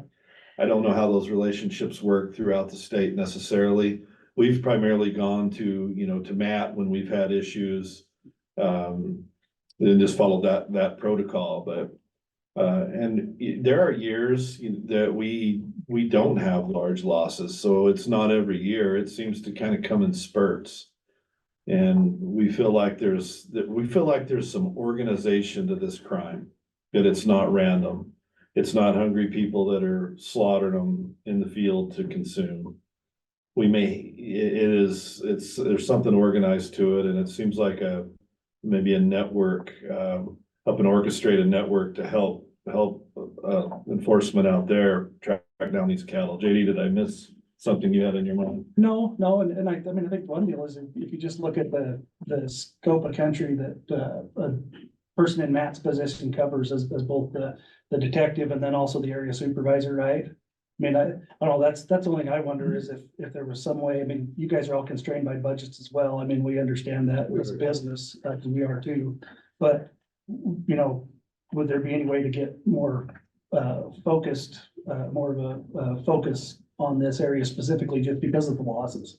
Well, do you, you know, and I don't know anything about how you operate your operations, but a year ago, we had a fairly substantial loss in one of the pastures.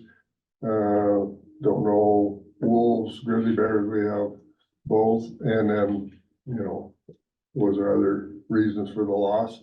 But we employed another rider this past year, and I don't know whether that had any effect or not. We saw way less grizzly bears and we shot a wolf, and so we just had way less loss this year. So I guess, you know, as far as tracking the cattle through the season, I assume you have a ranch manager. In fact, I'm pretty confident that you do because I've read a little bit about it, and like I told, you know, my cousin was on the ranch quite a few years ago. But so have you thought about, I mean, with 200 head, then you just roughly a $2,000 a head, which is fairly nominal. That's Yeah. 400,000. That would employ, you know, some people. We have certainly thought about that, and we want to have a presence out there. I suspect that these cattle are not disappearing during normal work hours, or we would get eyes on it at some point. You know, because we're out, we rotationally graze, and so we're moving cows, multiple groups of cows constantly. Now, one of them we may be moving a group on one end of the ranch, and we have another sitting in a pasture 8 or 10 miles away on a unit that we're not out there, but then we're back over there, and our crews are out running wells. Most of that country, especially on that north side near between Crow and Pardon, is all wells, and so they have to run wells every day. They're out there every day. They're putting out mineral. So I don't take your suggestion lightly, and it's something we should consider. We have wondered if we should hire a range detective that's their job, is to be out there when our riders are not. I worry about who would want to do that job, especially without being deputized, and the potential liability. So, point well taken, sir, but yes, sir. Then I had a question. Thank you. The cows, when they come back in, or calves, are you having pairs come back in, or are you having cows come back in with no calves coming in with no mama? I think typically what we believe is we look at our weaning numbers compared to the cows that we have, that seems to be a fairly reasonable ratio. And if we look at our weaning numbers compared to the cows that we theoretically had that was supposed to be there, after we've made these write-offs, that over time has not proven to be far off. I think we're losing dry cows. You're losing dry cows. Dry cows and bulls. And most of that, would probably be in between the weaning process in the fall and to the time they go back out to grass, in the springtime. That's our hypothesis because of as we've looked at the data that, related to calves. Mr. Chairman, so you said you're losing bulls and dry cows. Obviously, your bulls have a dedicated pasture.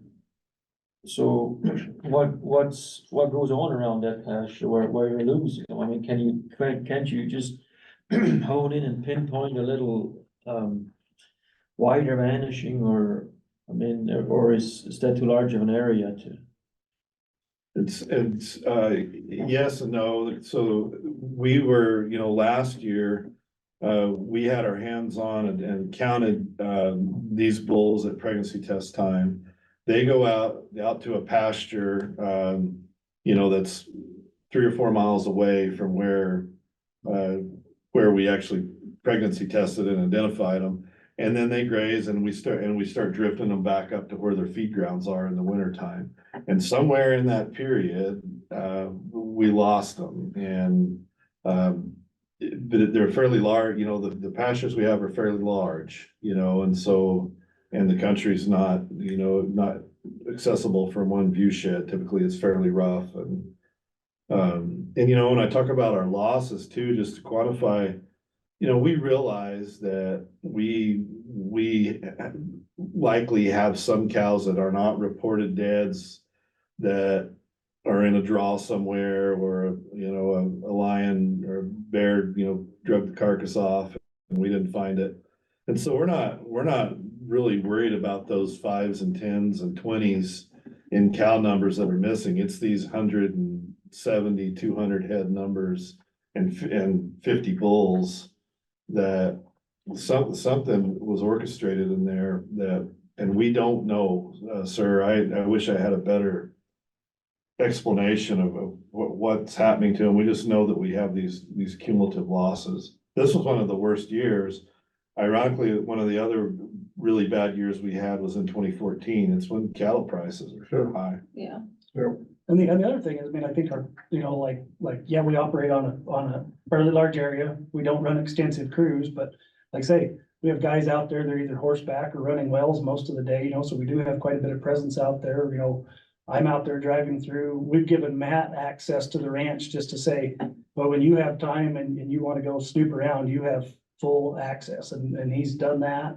I fly fairly regularly. And as we've had some of these cattle come up missing, we get out and fly as much as the weather will let us, just to try to see if something's showing up outside of the country where we think they should be, and nothing's really showing up. We're trying to cover our bases as best we can that way. Contact neighbors and sure, we may have a neighbor say, yes, I've got 2 pair on us and we'll go over and get them, or 6 head of cows on us. But those are just those things that happen ranching in big country. We're mainly talking about these big groups that disappear. A couple of questions. First off, are you finding any truck tracks? Are you finding, do you have corrals out there that you work? Are they post and rail? Are they metal panels? And the other question, do you feel threatened when you're out there? Do you feel concerned for safety? Because I know our inspector has had some issues. To answer your first question, we do have a corral set up on each unit, 1 corral set up. We've limited that for that reason, to not create too many opportunities. We have not been able to identify into that facility any tracks that were unusual that we didn't think that we made or anything like that. in terms of tracks out in the general country, being on the reservation, we can't control access. There's quite a few people out hunting, driving around. So that would be really hard for an investigator to trace that back to a tire tread or something. In terms of the feeling threatened, you know, I've been with the ranch for 18 years, and I think when I first got there, I never did. But we've had a few incidents that we certainly tell our employees to watch your six, be careful. If you do come upon a cattle theft situation, do not try to solve that yourself. We've had some incidents on the reservation that cause us concern. Yes, ma'am. Okay, well, we have other things, so we need to move on. Well, And, can I ask one other question? okay, Okay, thank you. And Tawny's not here, but you're here. One of the things that we have been talking about for a long time is traceability. And you said you've got electronic tags in those ears?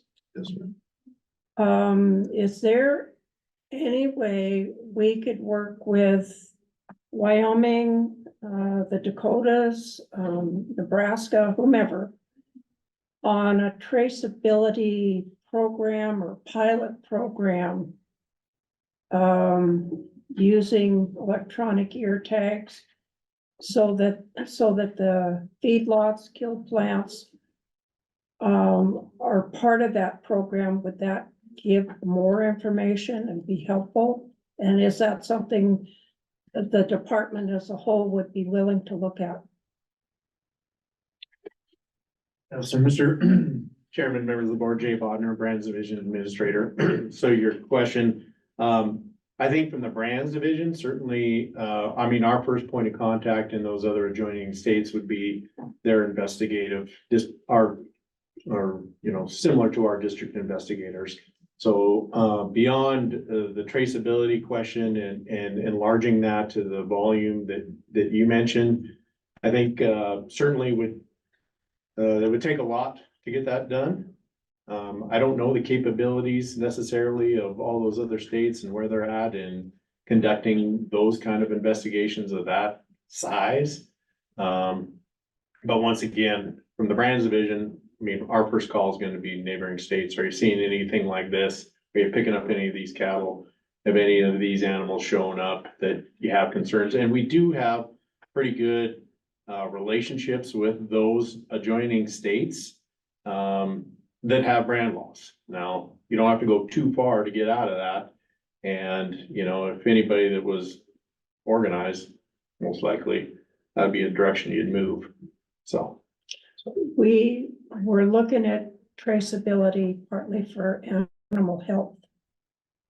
And since they're in Bighorn County, which this morning, it was brought up that we probably will start doing some more studies for animal disease, brucellosis particularly.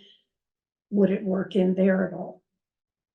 I don't know. I think that's probably a better question posed our state vet, I would assume, unless. Well, I really don't know how that affects or helps the present situation they're dealing with. They're tagging their animals. Well, they're tagged, but tagged. these other areas are bonding them. True, and the thing that, as Jay said, you can, you know, again, the jurisdictional issues is not only the fact that the area of the state we're talking about is near sovereign nations, it's also near a state line, multiple state lines. And I think, a very good comment was made about, the proximity. I'm gonna make some suppositions, but if you're thinking about a mass organized operation like this, the ear tags won't make it to a feedlot or a processor. And if it's organized, you have feedlots and processors that are probably part of the scheme if we're dealing with some sort of larger scheme. And so I would assume people are smart enough to figure out how to change ownership and title. And as we talked about, if you could get them over to Iowa, where they're not gonna look at brands and there's not a tag in the ear and someone's willing to not ask too many questions about where the cattle came from and put them in their feedlot, that's, at that point, they're gone. Or slaughter. And if they go from feedlot to slaughter, the slaughter plant is not going to probably ask a lot of questions of the feedlot if the feedlot shows whatever documentation that state requires for proof of ownership. That, now the one in Miles City is interesting, right? I think that's kind of what prompted it, but, as Jay was saying, we do have, and I don't know if I've seen this, maybe it's been out there in the past, but, if we had your information with your, with the tag numbers that you were missing, so just in case the tags were still in the year, we do have the ability to sort of send that out to all of our cohorts that have livestock regulated and say, please help us if you're seeing animals with this brand, and then even more so, if you start seeing animals with this brand and these ear tag numbers, we know where they came from. And we know where home is for them, if they haven't already taken the tag out of the ear or in some way disrupted the brand, where it couldn't be read or had been altered. But that's how we can work with those other jurisdictions to say, this is what we're looking for now, and Tawny's back there, and I would ask, cause Jay and his staff would know more than I do with our, if we could, is there a way to share that information with, USDA and other states to be on the lookout inside processing facilities, right? So, where information will be shared, if you see animals with this brand, particularly if they've got tag numbers and one of these tag numbers matches up, then we know where they came from. I don't know if meat processors, they don't have an obligation to do that. But I don't know if we have an inroad to get that information to them in other states or around Montana to look for that.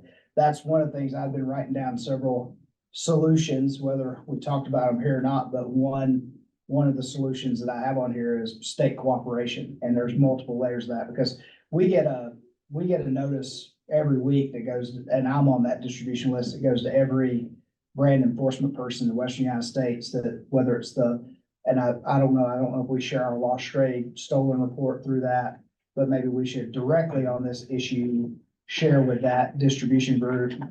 If we can get their information, we're looking for animals with these brands, and in particular, if they happen to have an ear tag and it matches one of these numbers, we know we need a call immediately. But we could do that. Alan. So my question for you would be, are we a certain age group of cow? Or just running age? Running age cows, yes, sir. Okay, what about the bulls? I mean, are they from 2 to 6? Yeah, 2 to 6 year old bulls. Okay, so they're kind of I would just look and say, will you rebrand them and sell them as somebody rebrand them and sell them, the next spring or whatever. I assume that one that showed up hadn't been rebranded. No, she hadn't, but there were some other, cattle in that bunch they were slick, but they were, I guess if you know our cows, they were distinctive enough that it would have made you question it, right? Maybe offspring. Yeah, probably, or something like that. But it goes back to that deal, right? The slick cow belongs to whoever possesses her. And so, but our frustration really is the fact that law enforcement doesn't seem to want to work together on this, because if you go to Bighorn County, they say that's a Department of Livestock problem. If you go to the FBI, they say that's a tribal police problem, right? And we're over here as ranchers saying, we just need some help. So. Well, I would think that, I just don't see an avenue where we can be a lot of help to you, but I think we could all try and work with our legislature. To me, that's probably where, it would be a good starting place. One of the comments one of you guys made was that you said, well, talk to your legislator. Somewhere there's gotta be this ability to communicate and work together, and the willingness to work together. And if there's not a willingness to work together, I don't know. There's no hammer that I see that anybody has. Understand that, yes, sir. And, So, Mr. Chair, that's another thing I have written down as a solution is tribal MOUs. We've been down that road before. In particular, that part of the state, we entered into conversations with Northern Cheyenne after some issues that were intertribal issues that tribal members have sought help from the Department of Livestock, but it's outside our jurisdiction. We've tried and we were told not to interfere with some of those issues. And at that time, and we had an issue with local inspectors, and who was gonna be in control of local inspectors in that region. So we had a conversation with, and of course, it's changed since then, but we had a conversation with the tribal leadership at that time about an MOU. I will say that we did have a draft MOU that the department didn't feel there was any use in entering into, because it wouldn't have provided any additional value. I'll just leave it at that. What they thought the MOU should read versus what we thought it should read. We have had conversations with the Crow, Chairman Not Afraid, has come to Helena. I've spoken to him on several occasions. I will say that they've expressed that, they're aware of some issues that happen within their jurisdiction and would like cooperation. And we've had a conversation with him and their tribal attorney. But we've never gotten to the final step of an actual MOU of cooperation between Department of Livestock and reservation. That, in my mind, what the purpose of those MOUs would be is that we would like to have the ability in the course of an investigation, of course, in consultation, letting them know we're there, not just free will, but for our investigators to be able to go on and question people in that jurisdiction, try to gather information in that jurisdiction, because I think that's what you're running into, is that the wall we have is that if the next person we need to talk to is on the reservation, without that cooperation, we don't have that ability to do that. And so that's where I think in Matt's case, he's had to try to work through the people who do have that authority, and then he's sort of at the mercy of whether they're gonna take the next step or not. But we'd like to see, I mean, that's another part of the solution, and I'd like to see it with all 7 reservations, honestly. And you were part of a conversation we had with Blackfeet about a year ago, similar situation. That it would be very helpful if we actually had constructive and reciprocal MOUs between ourselves and tribal enforcement to be able to get into some of these things. But that's part of the solution, and it's something that Jay will know we've talked about, and we've never gotten them quite across the finish line. We would work with tribal leadership, we'd get interest, and then that's where the talks would kind of stall short of an actual signed agreement of cooperation.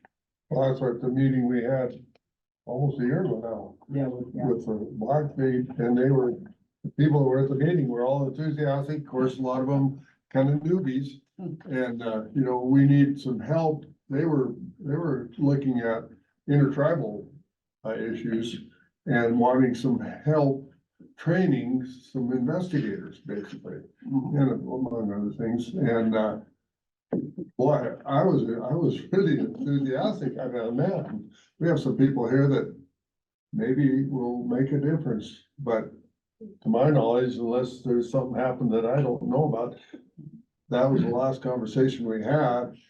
And you guys have been there long enough to know that about the time you think something's gonna happen, you got somebody heading the right direction, all of a sudden they don't have a job anymore. There's a new guy that's in front of them that they thought they were gonna work for the other guy, but now he's not there. And the politics on the reservation are always in such a flux that trying to get an MOU or any constructive avenue for progress, I thought up in our country, they elected all 9 tribal members, council members every 2 years. Well, they just turned them over. Well, so then they split. So then they were in 4-year term, half every 2 years. That was worse. Then the ones who were in were the ones that were coming in. So I don't know what the solution is, but we're all in sympathy, I guess. But I think through the legislation, if you could get the right people talking to the right people and everybody maybe listening just a little bit, that would be a start. I don't know what we can do other than give you sympathy and tell you that every chance I get to talk to a legislator, I talk about that. But you know, Montana legislature doesn't have a lot of authority either, so.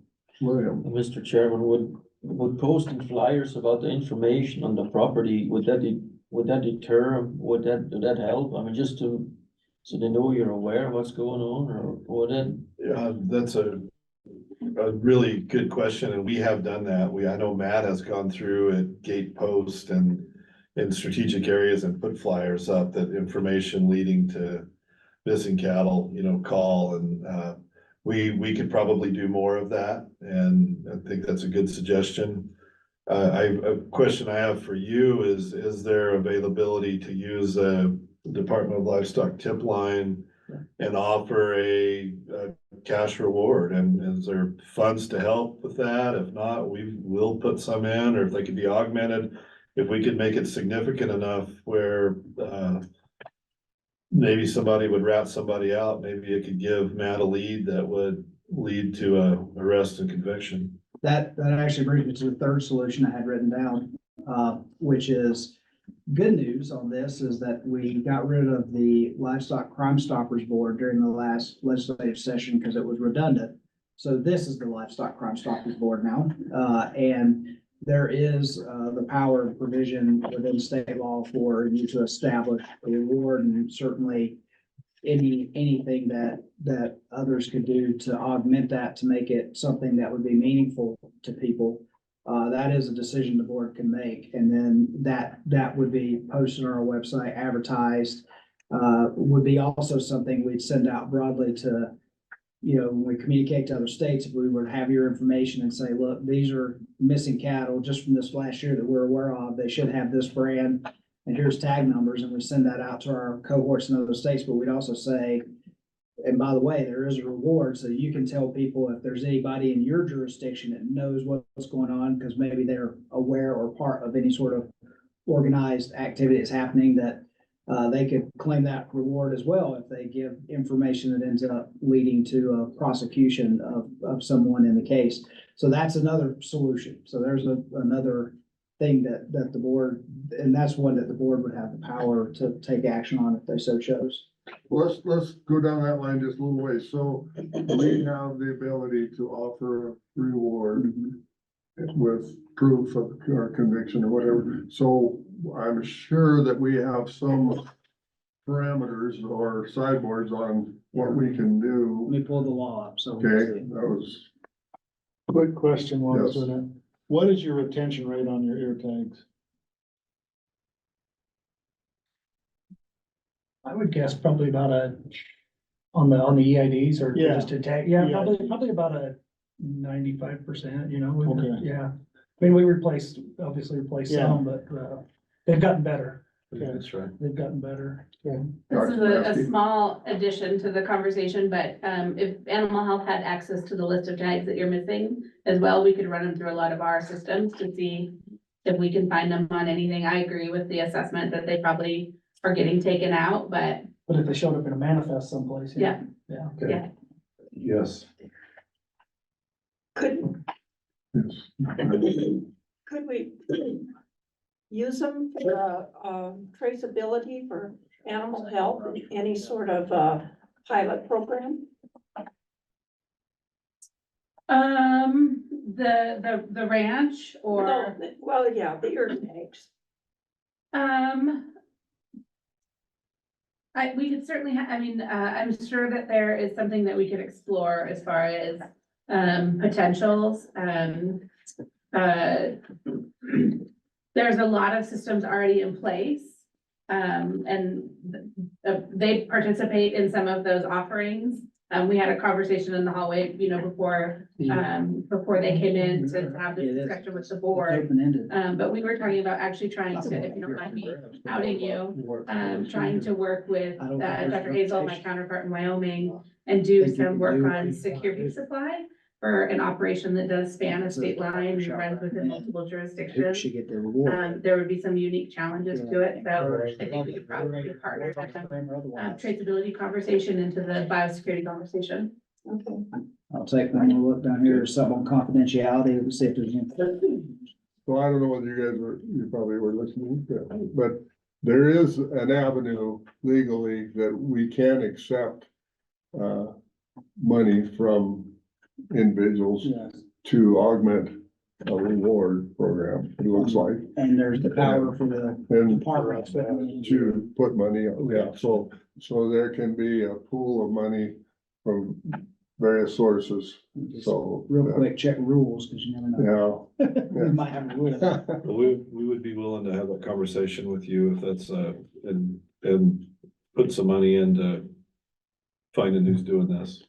Is that Well, and something that, we yeah, would coordinate okay. with Jay or what, how would we go about that? Well, yeah, Jay would be a good contact, and then, because, we'll have to look at budget and, where the money would come from, and then when everybody kind of got their heads together, maybe by next month, can bring it back to this board and the board will discuss whether or not they think that. No, we found one, just making sure there's no rules that say there's a limit to what the department could. Wait, go back do. up a little bit. I don't think we have any rules on Is this. this part of the Sunlight Ranch? This is about environmental Sunlight Ranch impact too? statements, so They're neighbors to us. I don't think any rules have ever been established on this particular area, so that kind of leaves it open-ended to what you. want to do. Run out, year round, or do you have feed grounds? Some of both. And so that confounds it a little bit, right? Like it's, when if everything was coming to a feed ground, like a lot of operations do at specific times, it would probably simplify that some, but, and it varies from year to year also, so. This year, not a big problem. Winter feed. Not feeding early this year, no, sir. I'm sure not in your country. Fair amount of ground. Yes, sir. So I guess, if that's all right with you, we're not gonna make a decision today, I guess, on this. We need to, there's a little more background work that needs to be done. So if you guys are willing to work with Jay and maybe by next meeting we can have, and Dr. Samansky too, we'll look at all the avenues, and I think it looks to me like, other than maybe trying to trace the tags a little bit, but I would be surprised if a tag shows up somewhere. If it's an organized operation, you can almost say 100% that they're not gonna have a easy identifiable sign, the brand. You get out of the brand states, and I've had experience with that, as we all have, you get out there and you thought you had a handle on what you owned and found out that didn't have much of a handle on it. Sir. So, Mr. Chairman and Board, we greatly appreciate you taking the time to listen to us, and just wanted to get this issue, make sure you're aware of it, and we're willing to cooperate any way we can. To help All right, resolve and it. just a thought that I had, thank you, and I didn't mean to interrupt, but a thought I had as far as rewards, and I think we need to be a little careful that we're not offering a reward just for Bighorn County Padlock Ranch, that if we offer reward for conviction of theft of livestock, I think, if we're gonna put money in it from producers all over the state of Montana, that we're probably not gonna just give a reward to someone that's prosecuted in Bighorn County, just so, I just want you guys to think about that too, because, But I would say, if you look at G under that about accepting gifts, grants, or donations, I would say that if Padlock Ranch was putting forward its own money, then Yeah. that reward would be specific to that crime, so. But if we're gonna You wouldn't take your money. Give it and- to everybody. no, but if we're gonna add money to it, Statewide, we do a policy, it's statewide policy. Yeah. yeah. So I guess, there's the devil's in the detail, but, we look forward to maybe having something next month, so. What number's that? 81,630. Okay, and with that, I'm gonna thank you guys for coming. Thank you. And, Yeah, thank you all for your time. we look forward to working with you, and I hope that this next season is better, but history tells me that it probably won't be. Thank Maybe you so it's much. open, so they won't be, Hope so. but they are valuable, so that's the other side of it. All right, Jay? Great. Thank you, guys. Thank you.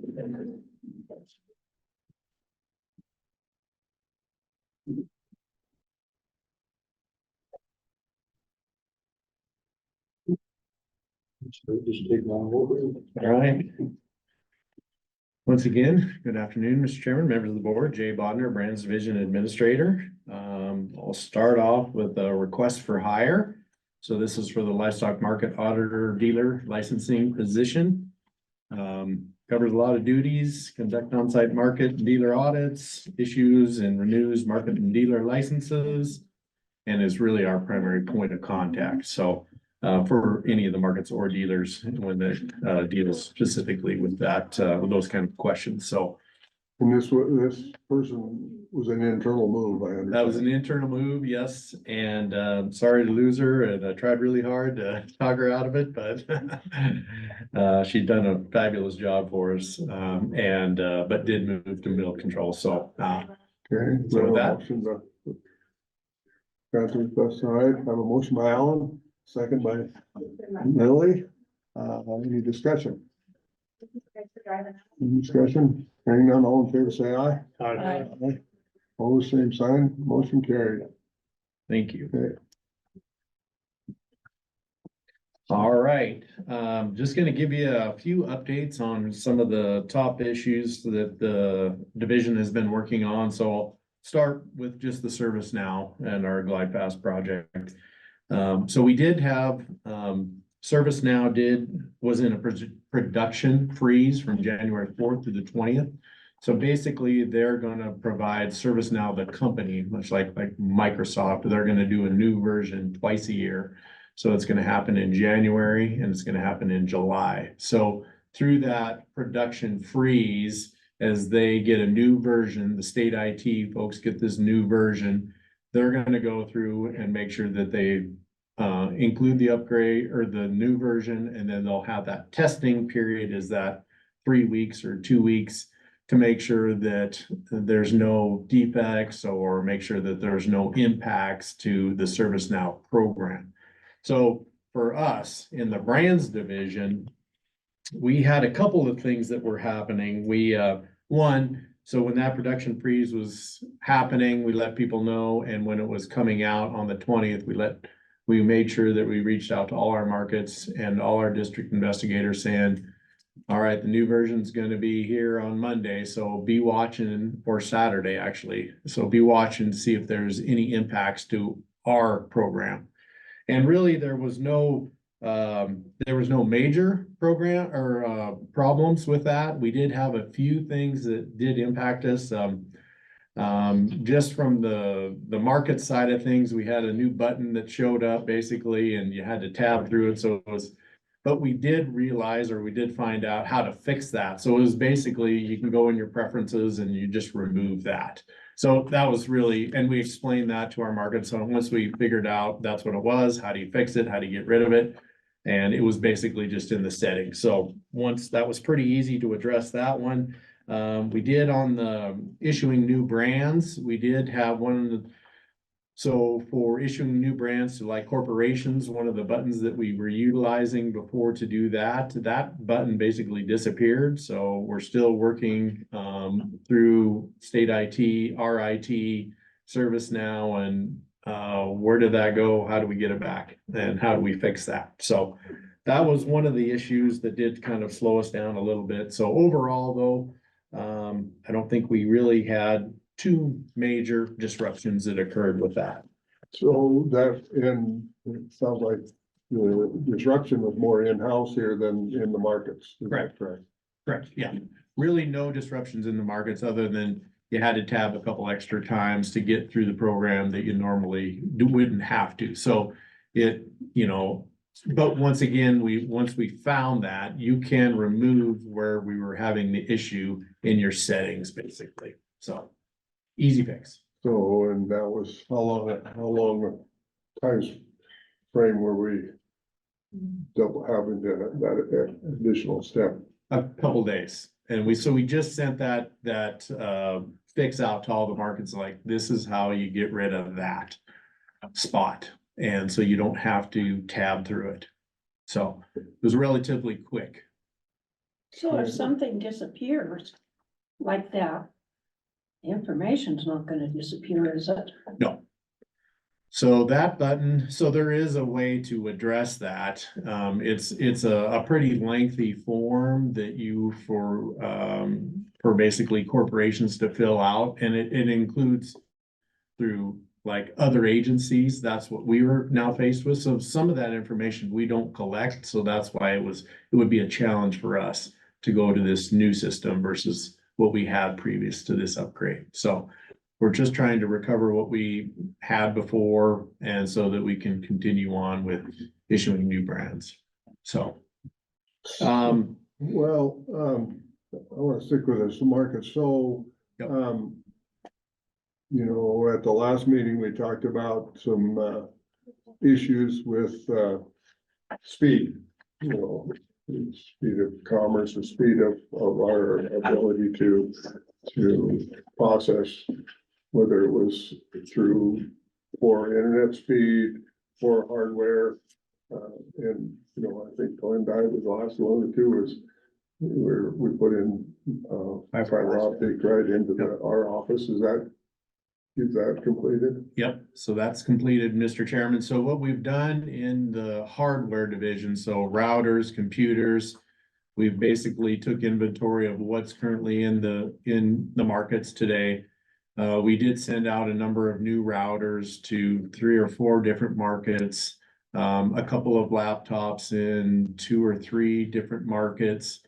And then we actually did, through our IT, run internet download speeds basically through all the markets. So the one that did come up and was identified was Ramsey. That is not necessarily, it's basically on the borderline of, you know, it accomplishes the job that it needs to, but it's really on the borderline. If it was faster, would that be better? Certainly, yes, but it does meet the demands, but it's one of the ones that probably would need attention the quickest if we could. And so what we're doing on that prior to that is that, so one, you look for different alternatives to the internet. You know, is there cellular internet capabilities? We do have a number of markets that run on cellular internet, and we've had pretty good luck with that. So those are things that we would move to before we were to look at anything along the lines of more like Starlink or one of those. So along that line, is that Ramsey's the only, because there's a background, so I wanna hear from you though, that I'm hearing that maybe some other markets are experiencing some, slowness of their ability to process. So is there any other markets that we have, that you know of, that are experiencing any issues, and what is the solution? Yeah, so Mr. Chairman, so some of the things, yeah, so Glasgow was pretty slow. But we did get fiber optic hooked into that, so they are up and running. So their download speeds are fantastic, of course, but we don't have that option anyway. What we found through the markets is that it varies dramatically. You know, I've talked to Billings where normally they've had pretty good system running efficiently, effectively, but then there'll be a day or two where the system slows down, and then it gets quicker through the day, or it starts good and then through the day gets slower, and then the next day it may work fine. So we have a lot of those situations that occur that are really hard to pinpoint of why. So we do see that situation in a number of different markets. Now, it's not consistent that we've seen, but it's those, you know, it is that it's noticeable enough that markets are seeing it and identifying it and contacting us. So The wind blew. And I don't say that facetiously. I had to stand at the back door with my phone pointed at the antenna, the cellular tower, for at least 5 minutes just to get a signal. Yesterday. Out of your house, or? Yes, yeah. And it's not always like that, but there are days, for whatever reason, it isn't there, or if it's there, it's one bar. I know what they're talking about. I don't know why it happens. But it happens. Yeah, so in this case, so some of the things we're looking at so when we get those reports, then we look at their download speed. So is it an internet issue? Is it a ServiceNow issue? Those are the things that are hard to determine what caused the slowdown in the system. And so sometimes it looks like the internet is still at a relatively good speed, so it really should have no impact on slowing down the system. And so those are things that make it really difficult to pinpoint, this is the problem, this is how we fix it. So, anything else on that? I do have more on ServiceNow that I was just going to touch on. So we did have about 5 different issues that we were trying to get in before the freeze, basically.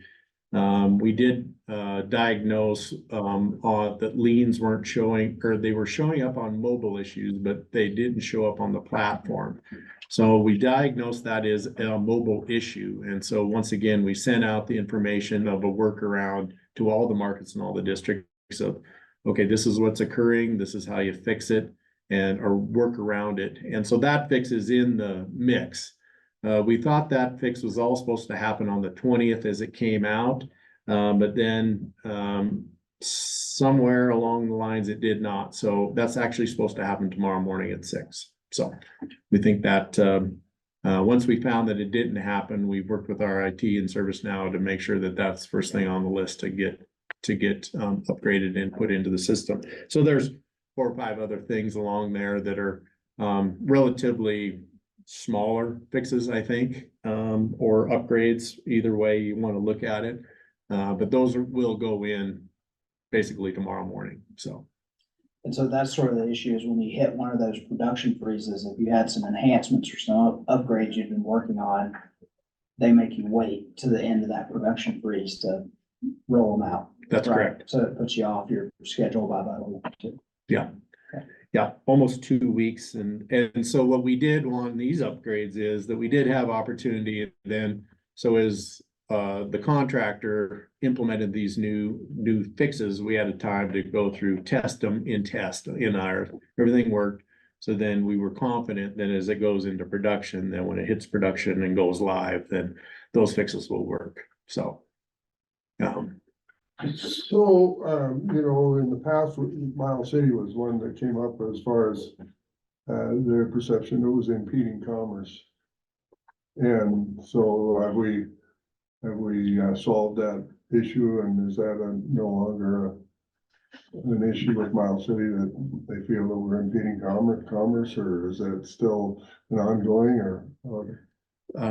So I haven't had any complaints to me. I did try to reach out to the owner of that commission company in early December. That was about the time the NFR, so I think, he was busy at the time, and so but I haven't had any conversations since then. I left a message, said I'm just checking in with you, and our staff, all indications are there, which I talk to them regularly, our supervisor there. And there's no issues there that they've raised with me that were impeding anything there. So release trucks are getting loaded on their way. Yes. Okay. All right. So any other questions on? Just a couple more things on ServiceNow I just wanted to touch on. So we did revisit with GlideFast about looking at some of the offline capabilities of that. I was kind of reminded of some of the challenges we did face, so we're reminded of those. It is a web-based system, so there are some challenges with that. There are some probabilities of addressing some of those issues. So you would almost have to download a brand book for that county or a range of counties, and so that you could work offline. The printing of an inspection and offline capabilities, that tide doesn't really exist yet. So there would be some work that would need to be done there. So all in all, there would still need to be some work, quite a bit of work done on offline capabilities for this system. So you're talking about local inspections, basically? Or or our district investigators if they go into area without any cell phone coverage. So that's. The other advantage of offline would be if you had one of these ghosts in the machine slowdown days, someone could go and work offline until the internet sped up and and then they'd return to their normal speed and keep working through it. And then when they went online, it would bring everything over. So that would help you with your internet speed issue if we can get that capability built. So it's not just about the field, but it would help the markets as well, in my view, because if they were having a bad internet day, just go offline, do everything and until things get better. And part of the challenge faced with this system is, so everything's web-based, everything's stored in the cloud, so you're pulling brand information from the cloud into here to look for brand information and then populate these fields. And so when you can't get to that, then that makes it difficult. So unless you have all of that downloaded onto your computer, which is a pretty significant download on anybody's computer. So those are some of the challenges we're facing.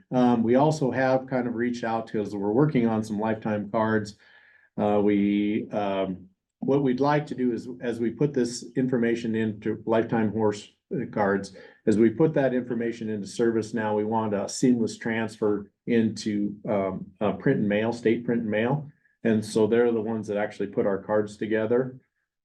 And so actually this transfer, I think with what we've kind of identified and developed, it's not done yet, not completed, will be basically a seamless transition. So we used to be able to have to put that on an Excel spreadsheet, and then that would go sent, and we review that information, then we get sent to print and mail. So we think this is going to be a great time saver and probably better than the system that we currently use. But once again, it's going to require some hours to get that coded and get that completed.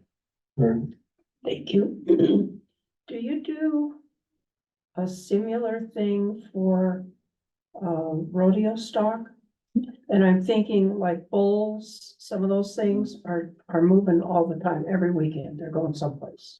Yep, we can do that on rodeo bulls too. We don't do a lot of that, but we have the capability, and it's basically the same card. Yeah. Yep. All right, I'll move along because I don't want to get you too far behind. So I just wanted to once again just tell you where we're at on our Google AI project. So that once again is to be able to scan handwritten inspections into the system. Google will pick out a number of fields in that and then import that into ServiceNow. So that's really what the project is about. So we've been meeting daily with, we have some Department of Administration folks, Google, our team, our IT team, and state IT moves in and out of those meetings, but basically daily to look at how this project is progressing.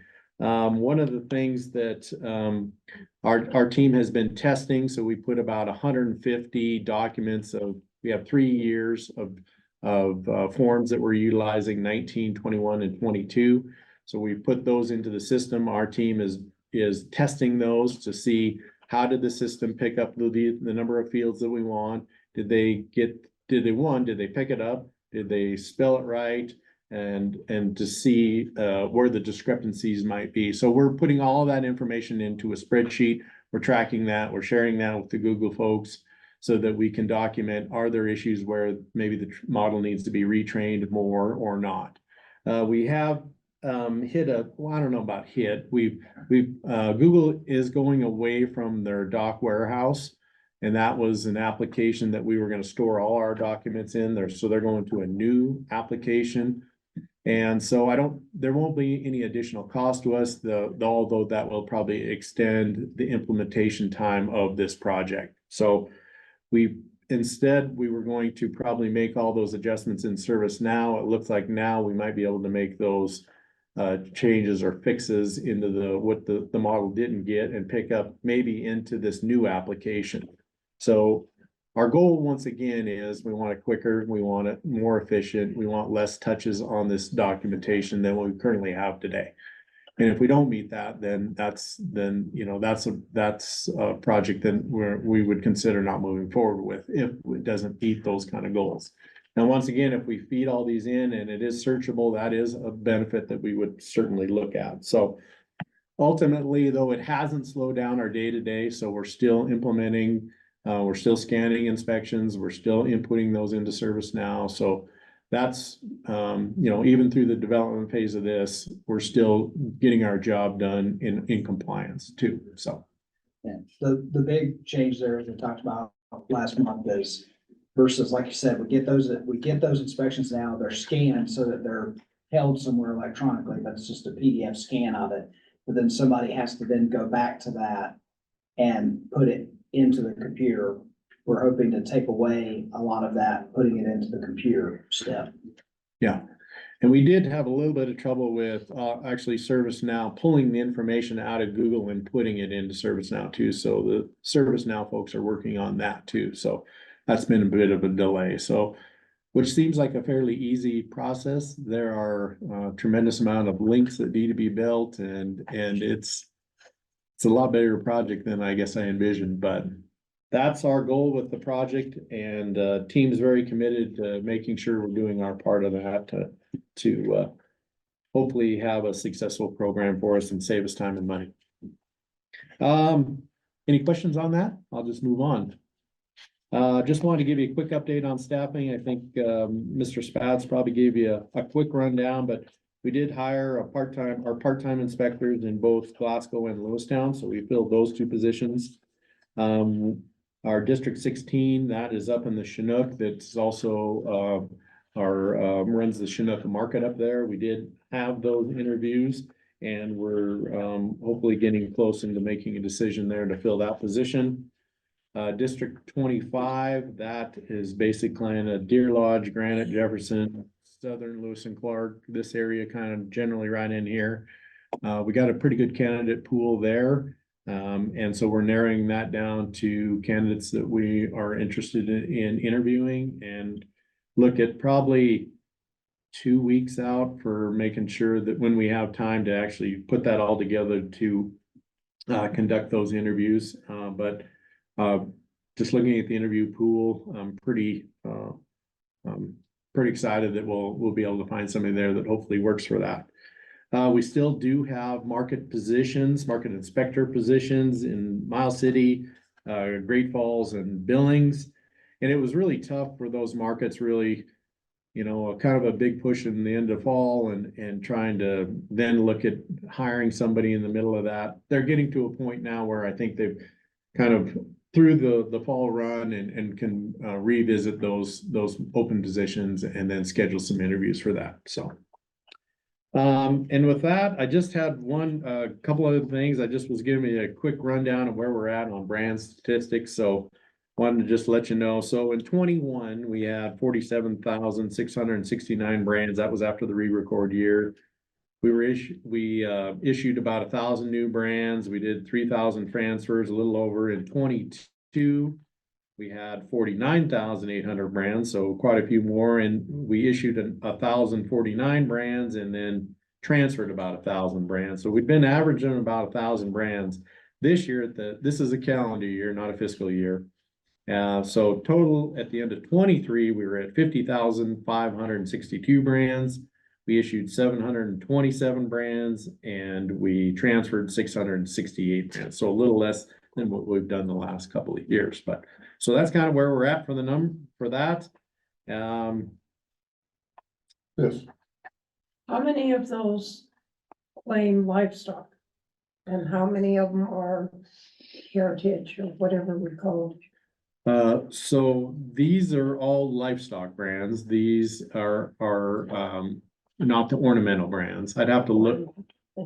Yeah, I'd have to look at that. Claiming livestock, I did pull those numbers just to look.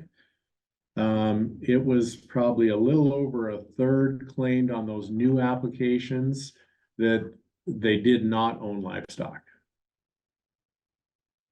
So if they did not own livestock, Mr. Chairman, if they did not own livestock, were those brands issued as active brands or ornamental? yeah, so there's no requirement, Mr. Chairman, Ms. Bacchus, there's no requirement that you own livestock to get issued a brand. So those are fully active brands. You could turn around and put that animal or put that brand on an animal tomorrow after you get that issued.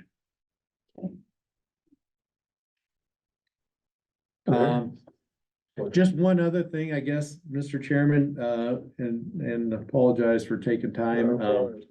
So we did have our ARM rule of records to be kept, that we had been talking about the last few board meetings. That comment period closed on December 29th. We did not receive any comments on that. We did also send out an educational letter to all the markets and all the dealers, informing them of some of the legislative changes, but then also included this rule too, so that if they had any interest, they could look and make any comments. Once again, we did not get anything at that. So I wasn't prepared to bring this necessarily in front of the board this time, but I think at the next board meeting, it certainly might be something that we would want to finalize at the next board meeting, so. And then just lastly, one quick other thing, sorry. We did revamp our how to find a local brand inspector. And so that is new on our web page. So if you take a look at that, you can do it by, if you have a name, if you want to look by a county, if you want to look by a city, if you want to look by a district investigator, if you want to look by who can do a lifetime horse in Billings, you can fill out one of those fields or multiple fields to narrow down your search to find those. And so we've Pick a county to see how. yeah, if you just want to pick a county. Monterey. Monterey. You had to pick one that made me scroll down. Sure. There it is. So, And just scroll down, Mike. Yeah, and you don't have to hit enter. We did put some directions on there. And if you have a name and you want to add that to the list to narrow it down, you can certainly do that just by John. You didn't get Monterey. Yeah, you hit must have- clear I hit instead clear. of, yeah. Thank you. You're welcome. So after Ponderay, I was getting really confused. I thought I was gonna make. You Jeff don't even like- Hit that clear button. just yeah, and you scroll don't even have to hit, we return go. or anything. You say it's got 79 inspectors, you just trip over one up there. And so if you want to narrow it down to a city, town in Ponderay, then you can do that too. If you want to scroll down to even, Brady is right there. Which one? Brady. Radio. When you say 50,000, There you go. Mr. Chair, when you say There's one. 50,000, Brian, is that in Montana or is that everywhere? that's Montana. That works a lot better than what you had before. Yes, Yeah. it does. My techie wife, when I was trying to find a brand inspector and I had her, you click on the county or the district and Yeah. I don't know, that day we could not get it to work. Should have one of your granddaughters doing it, have them.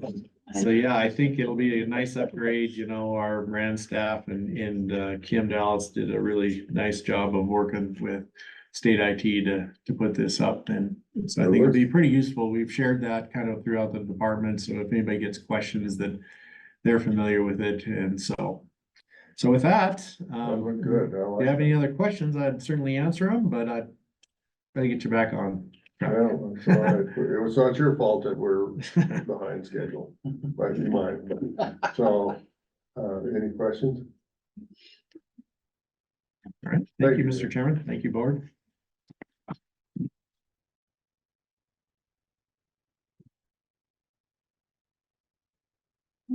We are ready. Good afternoon, Mr. Chairman, members of the board. My name is Alicia Love. I'm the Meat, Milk and Egg Inspection Bureau Chief. I'm gonna hope that we can get back to schedule pretty fast here, but we'll see. So some good news, I guess I'll start with. We have filled 3 of our vacant positions since your last board meeting. Those staff are actually in orientation downstairs right now, so they're getting through their orientation. We filled our Eastern Relief position, our Southwest Relief position, and one of my new positions, a position out of Glendive. So we have potentially 3 new plants that are coming on in the far eastern region. So this position would help support that demand. We now have 3 applications for CIS. One of the plants that has requested CIS is at the stage of needing a walkthrough with a federal inspector. So we're working with USDA to get that walkthrough scheduled. The other two facilities that are wanting CIS will need a food safety assessment before they can pursue the federal walkthrough. So, I know I kind of ran through those 2 points really quick. If anyone has any questions, or I can just keep running. Okay, perfect. Mike is getting out ahead of me here with this Yes. letter. And my apologies is gonna be the board. I'm gonna eat some crow here because I realized that I meant to send this to the board and I don't think I did. And I have paper copies of Oh, this good, as good, well. good. That's correct. I can get them separated. And those are double-sided backs. It's just- pull them down. And before she starts, my disappointment is that this is the one thing I told Mr. Pettis I wanted him on the agenda, but I wanted him to be here for so that he can, but he's not, so that he could attest to all of you that he had seen this and was okay with this. But he's not here to say he has seen this and is okay with this, from a meat plant owner perspective, but. All right, so the basis for this letter is that we have a number of facilities around Montana that create cured products that contain nitrates or nitrites. Nitrates and nitrites are a controlled substance within food. If it's too low, it won't prevent pathogenic growth in the food. If it's too high, it can also it's been known to cause cancer in humans. And what our Bureau has realized is that the industry has been relying on our label specialists to verify compliance with these limits. And in looking at this issue more closely, that's not really how things should go. If you're a plant owner, you should have a HACCP plan. Your HACCP plan says, yes, I know when I cook chicken to 165 degrees, there won't be salmonella. They don't just start cooking chickens and wait for us to show up and tell them that. They're supposed to have support for their own processes. So this letter is going out to industry to say, you know what, we understand that we've kind of allowed us to be the catch for these regulatory requirements. But that's something that we need to correct. We need to make sure that plants know before they start making products, before they start presenting us with formulations, that they know what their nitrate levels are or their nitrite levels are. And that they have support for it. So if an inspector goes in and says, you're making beef jerky, just as an example, what are the parts per million on the beef jerky? There's someone in the plant that knows that, and they know what the range of that beef jerky is supposed to be. So I know I'm talking while folks are reading, so I'll just settle for a moment and let us The explore important this. thing is you're giving people pre-warning and a 3-month time period to get themselves in compliance. Right, it's not And like, then- not like some other time was like, we should have done this, and then, Right. wait a minute, how do we know? So, and then they will have to take care of the label printing themselves, or to make sure that what their label says, they can verify through their testing at the plant that they're within, I assume that everything's on a range instead of a finite number, but. Mr. Chairman, yes, that is correct. And so with these, they're going to have a formulation, so they're gonna look at the percentage of cure that's usually in a spice blend. And then we actually cite this processing inspector calculation handbook. There's a calculation they can put right in to say, okay, if I follow my recipe based on what the ingredients are and the percentage of cure from the cure mixes, they can just calculate it. And so what we're asking is that they have that calculation. I think for a number of plants, this isn't going to change their formulation. It's really just making sure they can show their homework so that when the inspector shows up, they can say, yes, my parts per million are within the required range. Now, for the plants that find themselves outside of the required range, and for the few plants that we've kind of caught this with, they haven't been under, they've been over. And so for those plants, they're going to need to reformulate their recipes, and yes, they would have to get new labels if that, if their reformulation changed their order of predominance on their ingredients. Right. Thank you. So they have 3 months to do it. As inspectors go and inspect plants, will they check to make sure each plant has received this letter? So no plant can say, I didn't know it. Will they check with them between now and the end of the second month to make sure that they understand there's only this much time left? Mr. Chairman, Ms. Bacchus, yes. So my inspectors were presented a draft version of this letter at the beginning of this week. And I've already established that, yes, they need to have a meeting with the plant at some point after the letters go out, maybe a week after the letters go out, saying, hey, did you get this letter? Do you understand this letter? Just making sure that everyone is really on the same page and that no one's caught off guard by this. I think that our label specialist, Kaylee Heel, has done a really good job communicating to the plants with cured products, kind of front loading them with, you know, hey, this is something that we're really looking at. So I think for the plants that are going to be impacted by this, I really don't think anything in this letter should be a surprise to them. Yeah, yes, well, Mr. Chairman, so when your inspectors do go around, do they have the ability to test the nitrates or to see if it's the proper, level or the whatever. proper level or above or below, or how do you? Mr. Chairman, members of the board. So it's not something that we would have testing on site. We could do, a process authority could do that. So what we would really rely on is their written recipe and verifying that the percentage of cure within the blend matches what they say it is, and then making sure that they've done the calculation correctly. And Kaylee's been more than willing to help plants if they aren't sure if they're calculating it right. I mean, she's more than willing to say, hey, I'll double check it for you. And she verifies it anyways when she does her label approvals. But Kaylee's been here since April. We have a heck of a lot of labels out there that she has not audited yet, hasn't seen yet.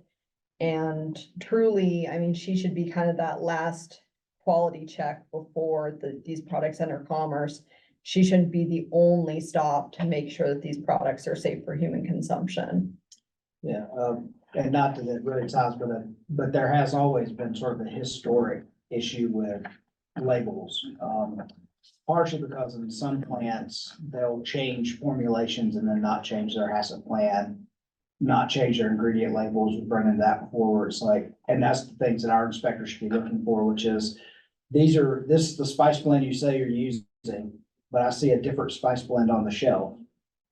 What's going on here, right? And we've had, and so those conversations should be happening. Those are the types of things our inspectors are looking for, because historically, we do have some establishments that occasionally they made a change to their process, but they didn't change their label, and now their label is not accurate and for the consumer. So that is something they've always been looking for. I guess I'd point out that because of that issue that we've had, and so still the calculations, but it's also making sure that whatever formulation is on their label or whatever ingredients are on their label is the actual ingredients that are in the plant that they're using when they do their cure. Mr. Chairman, Mr. Honeycutt, something else that I'll say on this is that even though we're a few years past kind of the peak COVID years, we still see manufacturers changing their own formulations constantly. And they're not required to give these plants prior notice. So we're asking the plants to be more vigilant when they're receiving these spice blends. Hey, okay, this said it was going to be 5% cure.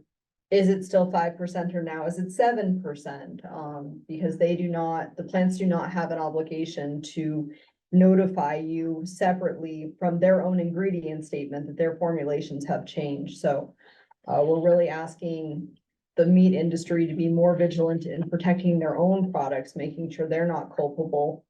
And another point that I'll take for Mr. Honeycutt's commentary is that the label specialist isn't gonna go out and say, okay, I saw you add the sugar, I saw you add the cure. She's one person to manage the whole state, so we really do rely on the inspectors to occasionally go look at that recipe and say, okay, today I'm gonna watch you make beef jerky. I'm gonna go line up what your ingredients say.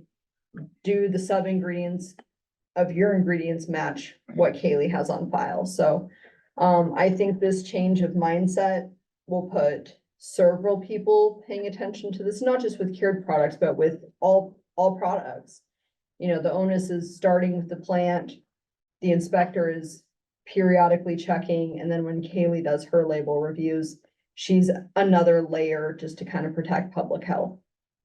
There is no random test, is there ever, I shouldn't say that, rephrase, is there a random test ever conducted on products to see if they meet the label or if they are exceeding or? I mean, you are relying on recipes and checking and assuming that if they follow that recipe, then it's in this range.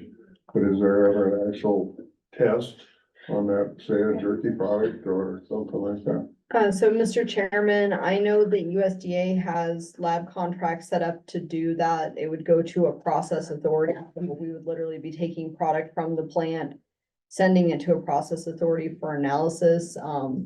I know that that capability exists. In my tenure here in the state of Montana, that has not been something that we've explored to do this, and I would have to educate myself on kind of our ability to do that, because now we're costing the plant money by taking those products for them. Right, so until there's an issue, there probably it won't be anything happen. That's reactive instead of proactive sometimes. We're proactive in checking the ingredients, I guess, so.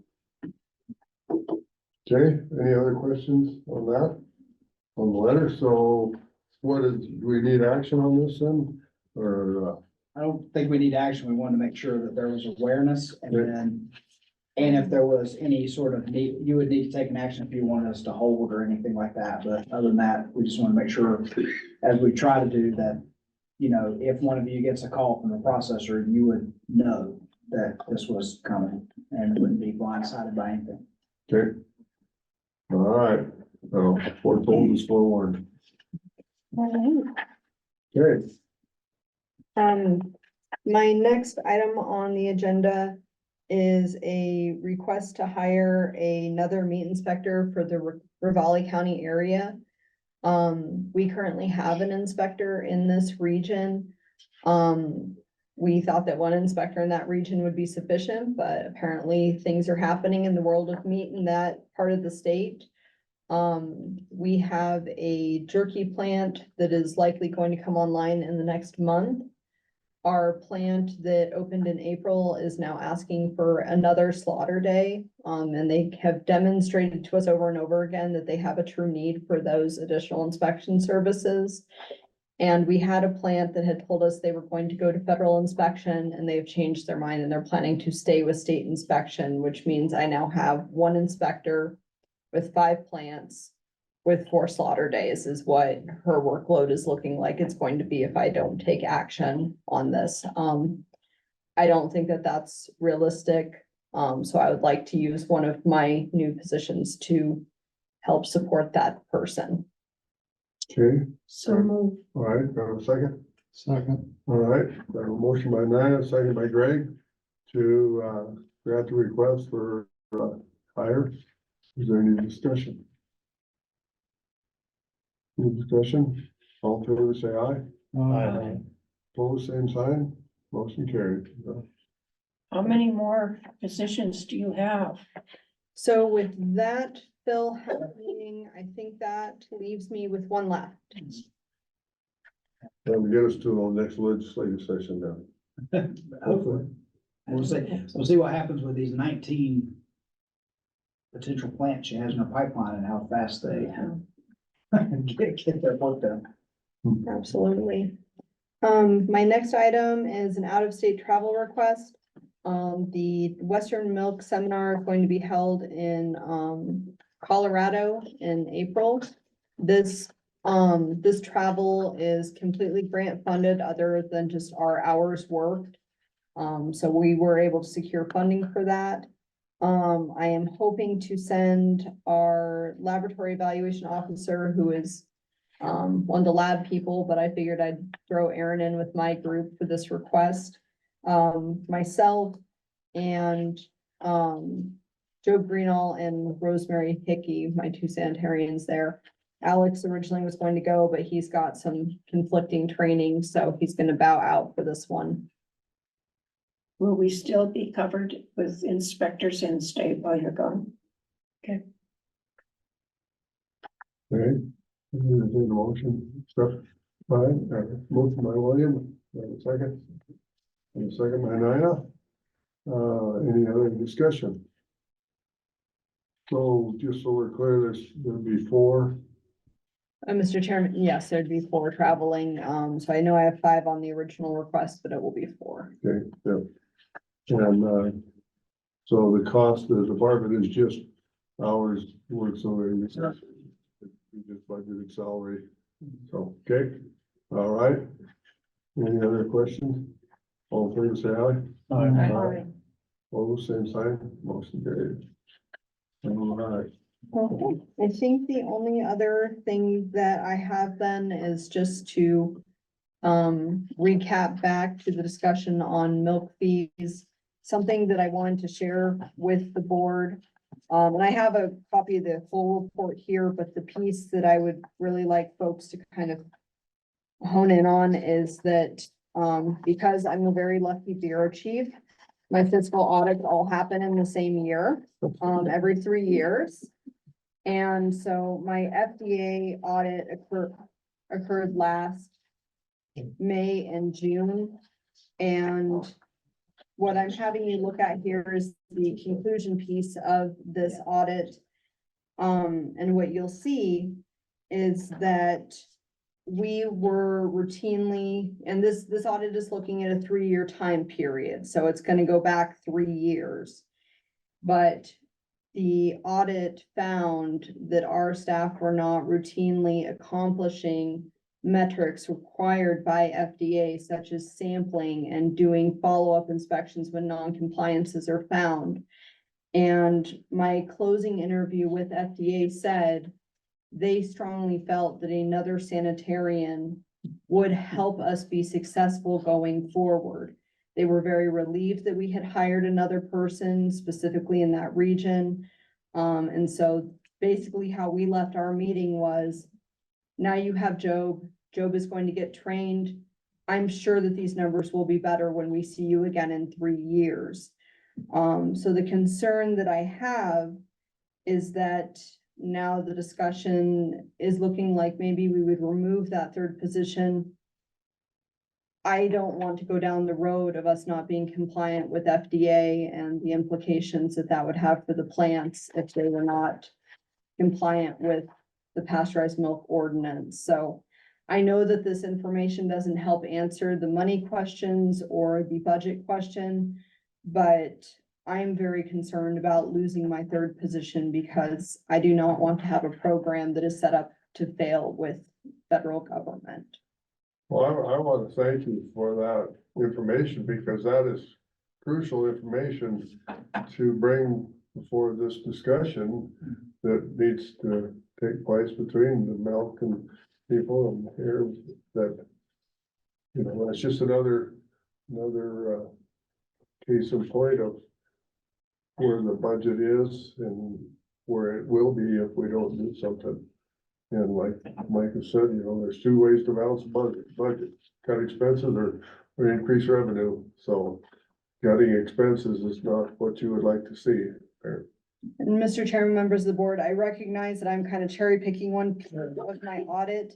If anyone is wanting the full picture audit, I'm more than happy to share it with the board. I just didn't want to hand you guys a lengthy document and expect you to read it while I was up here in front of you. So I have nothing to hide. If you would like the rest of this document, please let me know. I'm more than happy to share it with you. So just for our information, I'd say that there's 8 in conclusion. I assume that's kind of the meat of the audit is the conclusions, and there's 8 points on this paper. How many are in the? I believe that is the entire conclusion here. Let me make sure I'm not pulling anything out, but I believed it stopped at number 8. So we're at page 15. It's a double-sided document. I apologize. Yes, there are 18 or 8 here, not 18, 8. And then the back page of this is not another bullet point. It's just kind of giving me the last summary piece. So there's 8 options here. Like I said, I'm happy to share this with anyone who's interested. Okay. All right. Are there any other questions or comments? Alicia? For the record, my name is Greg Judah. I'm the lab director at Montana Veterinary Diagnostic Lab. Good to see you all again. Yes. Mr. Chairman, members of the board, the first order of business I have here is an out-of-state travel request. And this is for 2024 AABLD audit pool training. The value in this is that it gives an opportunity for our staff to learn more about AABLD auditing practices and the accreditation process, which benefits the laboratory as we go through those processes to maintain accreditation. It also opens the door for lab staff to participate in future AADL audits system-wide, which is an opportunity to get to know the processes used by other labs and general mechanism for process improvement. We are proposing to send Dr. Steve Smith to this. It's a one-day event in Las Vegas. And the travel will be funded with non-grant, the current non-grant travel funding bucket. So I assume that the salary would continue during his travel, so Yes. the cost of the department would be salary that's not in-house or whatever. Yes, sir. Okay. All right, I have a motion by Alan. We have a second. Second. All right, second by Greg to grant the on-state travel request. Any other discussion? Any discussion? All in favor, say aye. Aye. Opposed, same sign. Motion carried. Okay, that was pretty simple. And Greg, you're just hitting 100% so far. We'll get him on this. Let's see if we can continue that streak. You only get one thing you want to meet, and you just got it. Yeah, right. That was a setup. Should have started with item number 2. Mr. Chairman, members of the board, my next agenda item is a request to purchase a refurbished chemistry analyzer. That is a current model of what we're using at the moment, which is the Siemens Dimension EXL. The instrument itself has a purchase price of $70,000. And I've provided a financial breakdown of what it looks like after a 5-year time window in terms of the cost difference if we were to stick with our current status quo versus purchasing a new instrument now. The reason you're familiar with, the troubles we've had with these chemistry analyzers in the past. One of the items that's of note that probably hasn't been discussed previously is that due to downtime over the last year plus, we have fallen short of our reagent minimums that's tied to our reagent supply agreement. And thus, if we purchase the instrument now, the Siemens is willing to settle with us on the shortfall. So they'll basically cut it in half. And how much is that? The total shortfall is $41,000 and they're willing to settle for $19,000. So it's a pretty substantial offer from them. And that's the reason I decided to bring this forward now. Plus we need a more reliable instrument for that very reason. in terms of ongoing service agreement for this instrument, through the Vizient GPO pricing, that we're currently on contract with the state, will get reduced, annual service cost. So you can see that in the second row here. We're currently paying $17,378 a year to maintain this instrument. But there's a couple things that need to be said about the current agreement. It's through a third party. So Siemens, the OEM manufacturer, is not performing the service. But the contract is through a third party. And also, this financial analysis does not reflect any increases in the annual pricing to that agreement, and it's renewed on an annual basis. They're on the old instrument. On the old, yes. 17,378. Correct. So I would expect that'll go up each year, 2024 to 2028. And then the other thing is there's no guarantee that they will continue to service this instrument. And I suspect that if they were to do an audit and an analysis of the repairs that they've made on this instrument, they're probably losing money at the moment. So I'm a little bit worried that we might be without coverage going forward if we don't get a more reliable instrument now. It'll allow us to use the OEM manufacturer to do the service agreement, and we can lock it in at $14,322 on a 5-year contract. It's just fixed if you do it, and we would be invoiced annually for that. So I'm gonna make an assumption that you said that the cost to the department would be $41,000 this year. Is, not would be, but is 41,000. We have an invoice charging us 41,000. I would assume that if we keep this particular piece of equipment, next year, it probably isn't gonna get any better. So is there gonna be another invoice at this time next year for another? So the settlement agreement will effectively cancel the. No, if we do nothing, if we status quo. If we do status quo, yes, we would get the shortfall invoice and we would continue to accrue shortfall to perpetuity until we purchase a new instrument, basically. Okay, my next question is, what does this instrument do and what species are we talking? So this instrument is for chemistry analysis, and it's in clinical pathology. We did a breakdown of the taxonomy.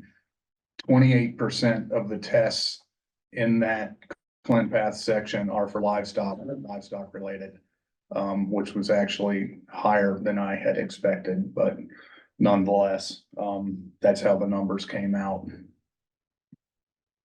So 28% of livestock and the other 72% is Small animal. Small animal. Yeah, dogs is the largest number, and then horses is second.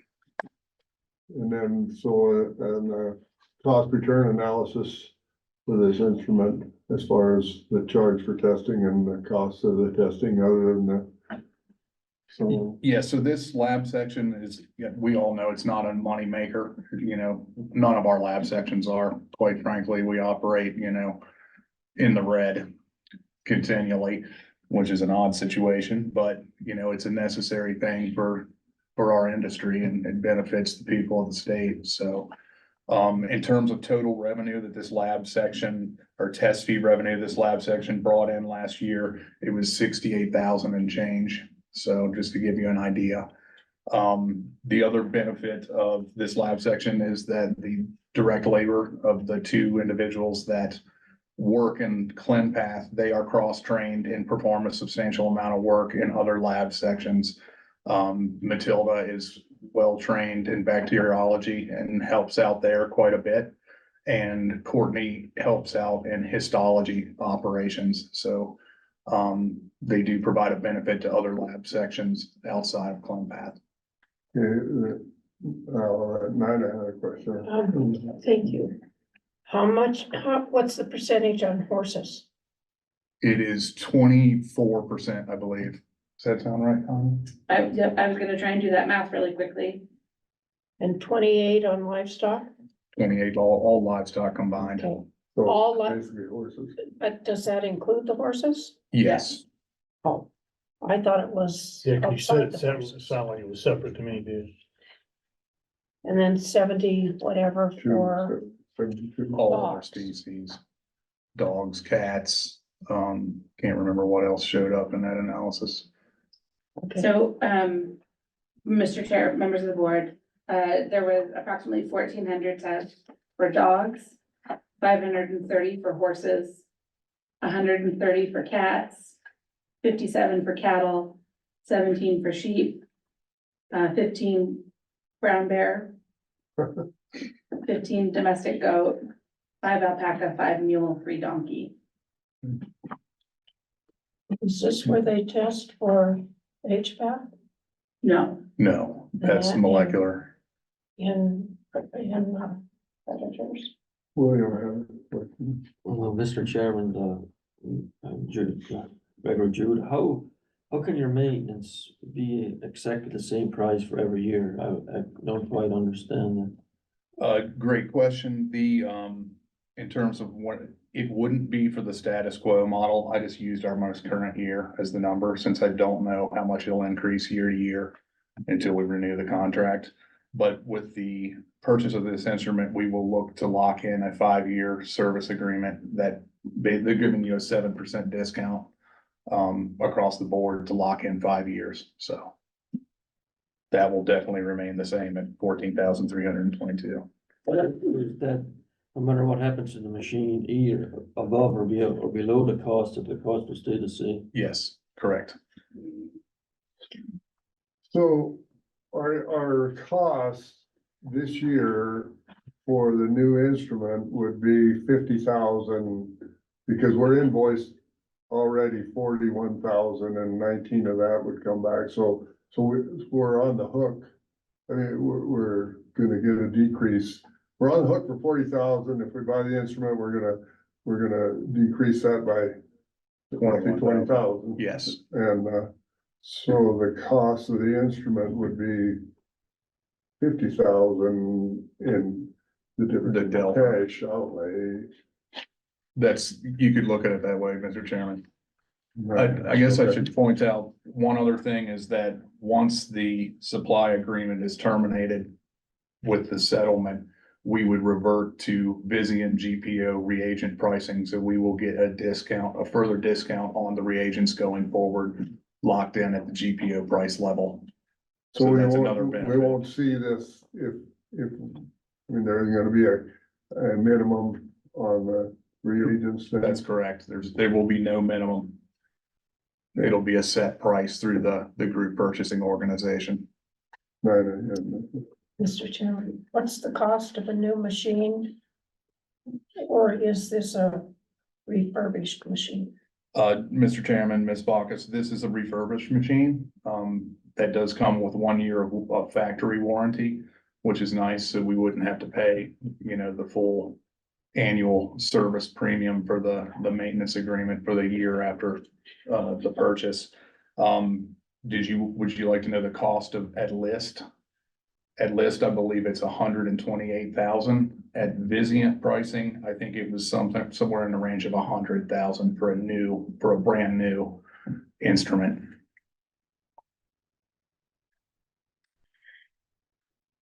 Sometimes paying the extra is cheap. So I guess, the test. Don't tell him that. Yeah, wrong guy to say that to. I have to vote no again. The test that we are running on livestock.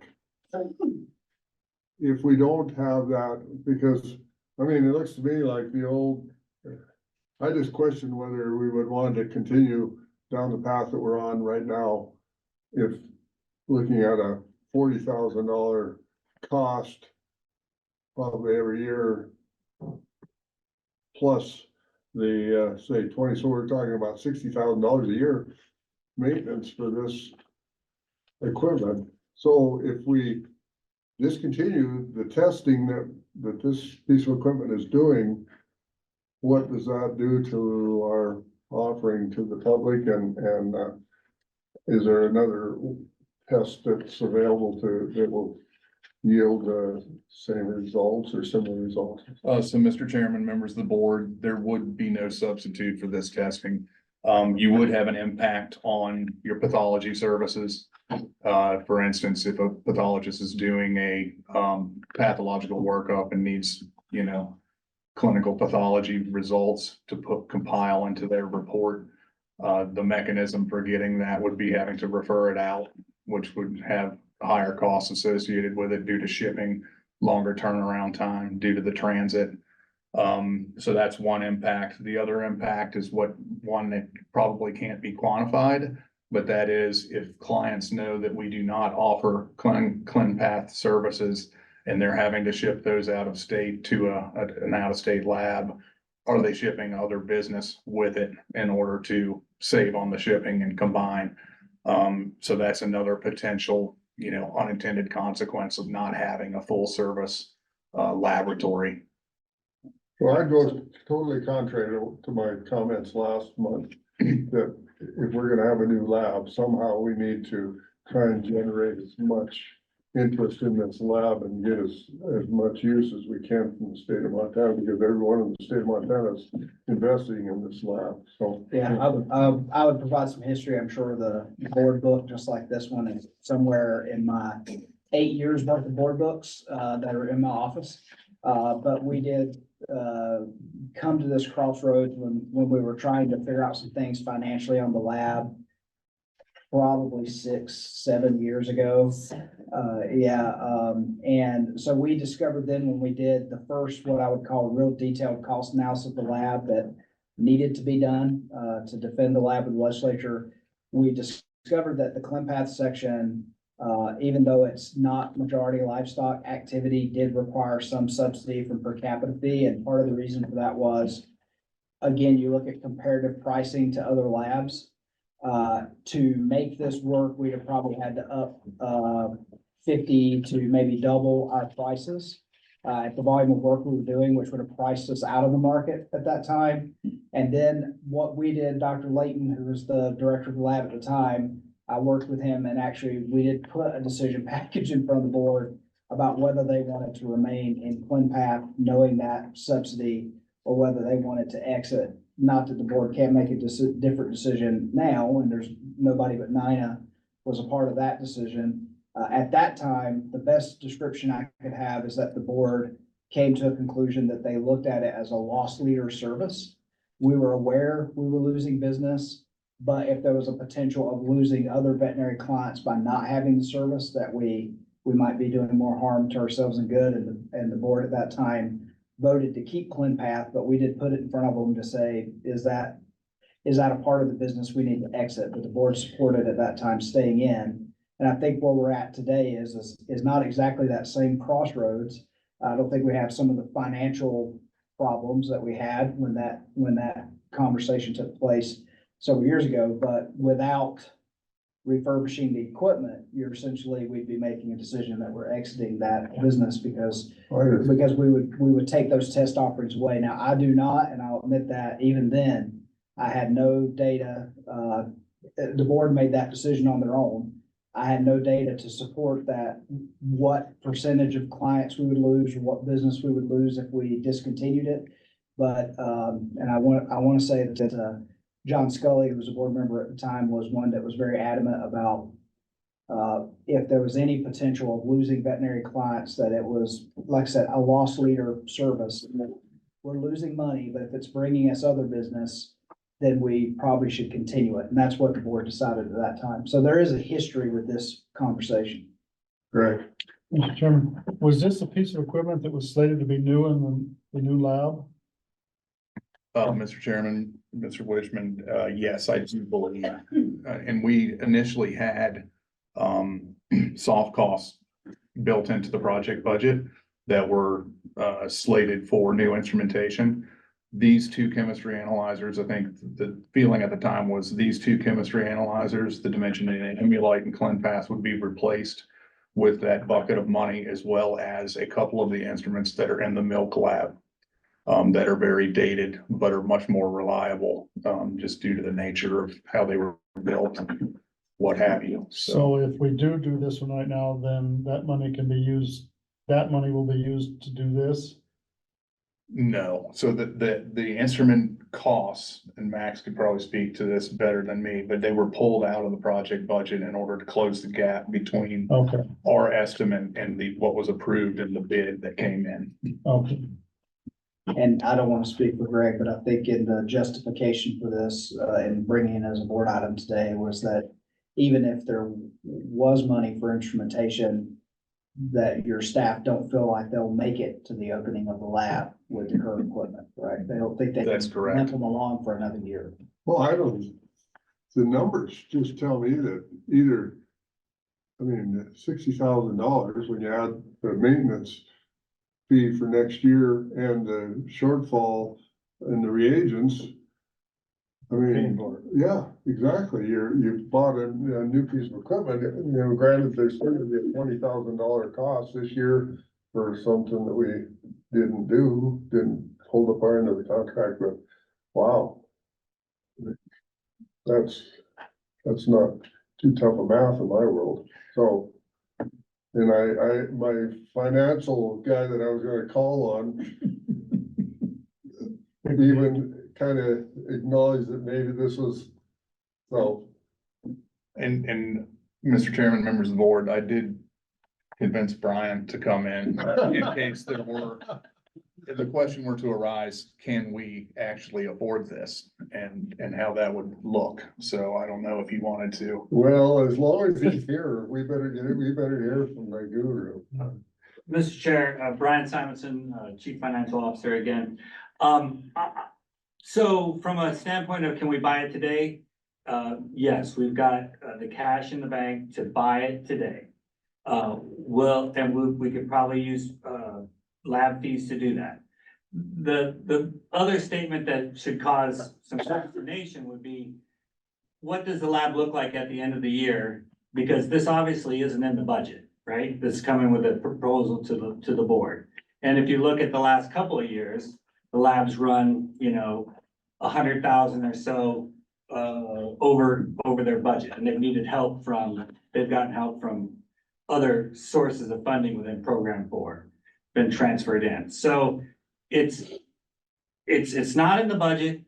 We have the money to buy it, and we probably have the funds at the end of the year, whether they be per capita fee or general fund, to make up the difference. So at this point, and we're halfway through the year.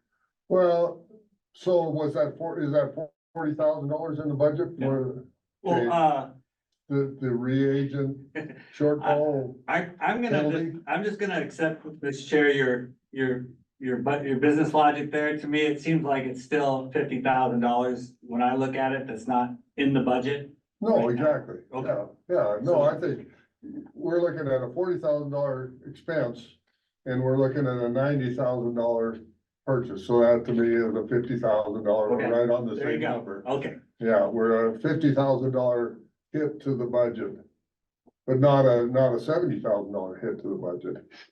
yeah, I mean, because yes, we've got sunk costs already. Yes, sir. Okay, all right. Is there any other? Yes. I have a question, it doesn't directly relate to that, but we had a question asked last week at the park seminar in Great Falls. Is our lab a tier 1 or a tier 2? How is your funding related to these, which status you are? How does that work? Yes, Mr. Kleinsasser, the lab is a tier 2 lab according to the NALM or USDA designation. There's only 3 tiers, 1, 2, and 3.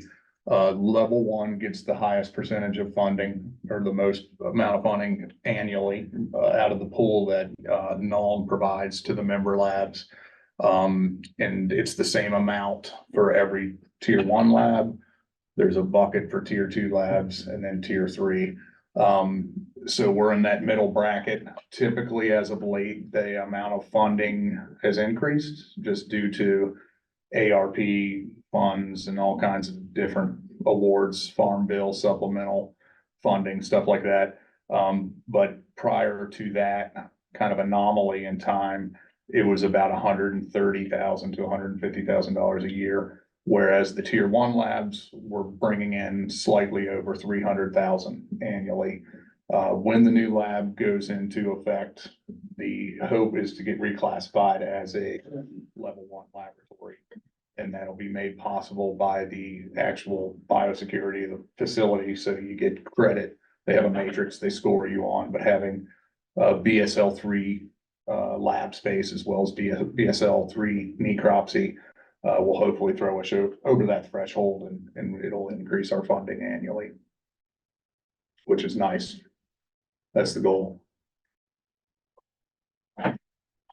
Good. What's your pleasure?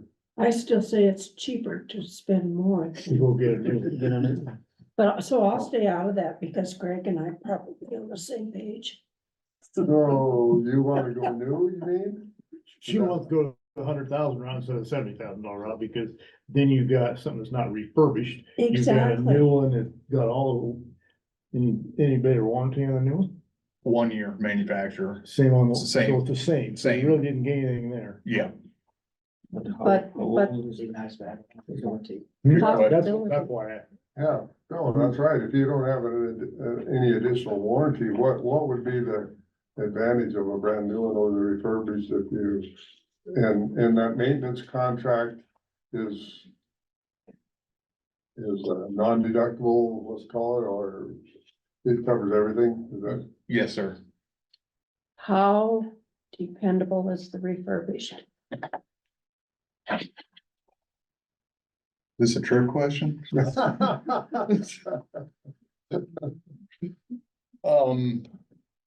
I don't know if it's naive to say that I would assume that the performance should be similar. Cause I don't think you can rule out certain failures or acts of God, things of the like, but I would expect it's a solid instrument if it's coming from the OEM manufacturer and they're putting their stamp of approval with a 1-year warranty on it.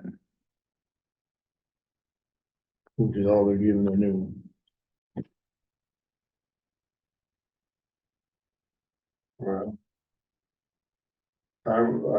What's your pleasure? We can make a motion, or we can amend a motion if there's the desire, so let's go somewhere. Okay, Mr. Chairman, we purchased the refurbished one. okay, do we have a second? Second. All right, I will recognize Lily. I have a motion and a second by Lily, discussion. But I had a better So, one, now- I had it gone for. All right, and we. Be it noted that if it has an issue, I She's gonna load it over it. So, I have no doubt that if it has an issue, we will hear that at this board. So, is there any other discussion? You don't want to amend the motion? No, I'm going to trust all of you in your wisdom. Okay, so is there any other question?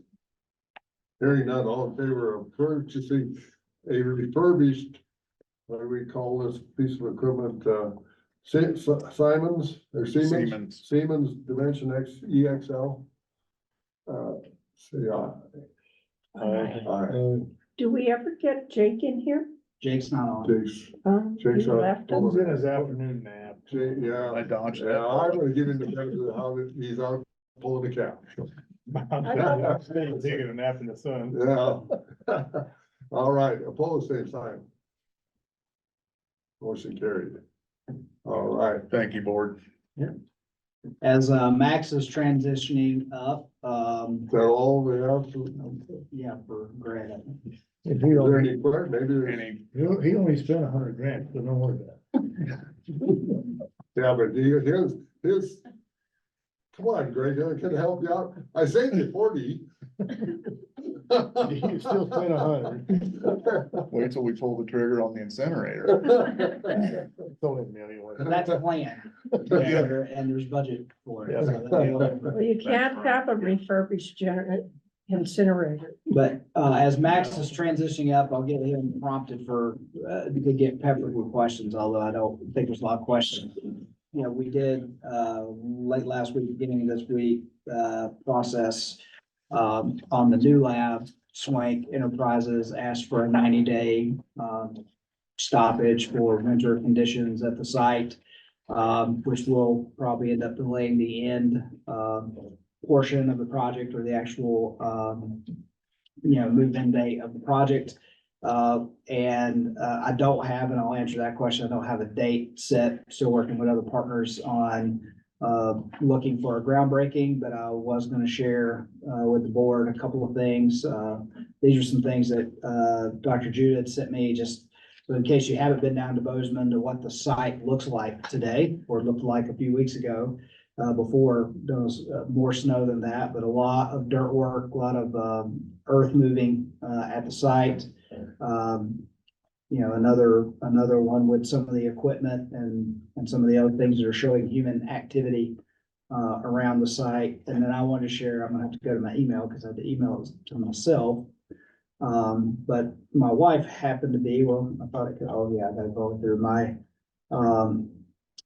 well, maybe it didn't come through to my email. Sorry, maybe it's not in my junk mail. Anyway, I thought I had emailed myself a picture my wife took, and sent me to me. Didn't jump that long. Yeah, well, no, that was just taken, a couple of days ago, on the site, as she had to go down to the water port, but it basically just shows big mountains of dirt with snow on them. That's pretty much the pictures, but of what the site is looking like. So lots of dirt work, a little bit of a delay here for the conditions that we're experiencing weather-wise. But with that, I wanted to share those things before turning it over to Max to maybe be more optimistic than I am.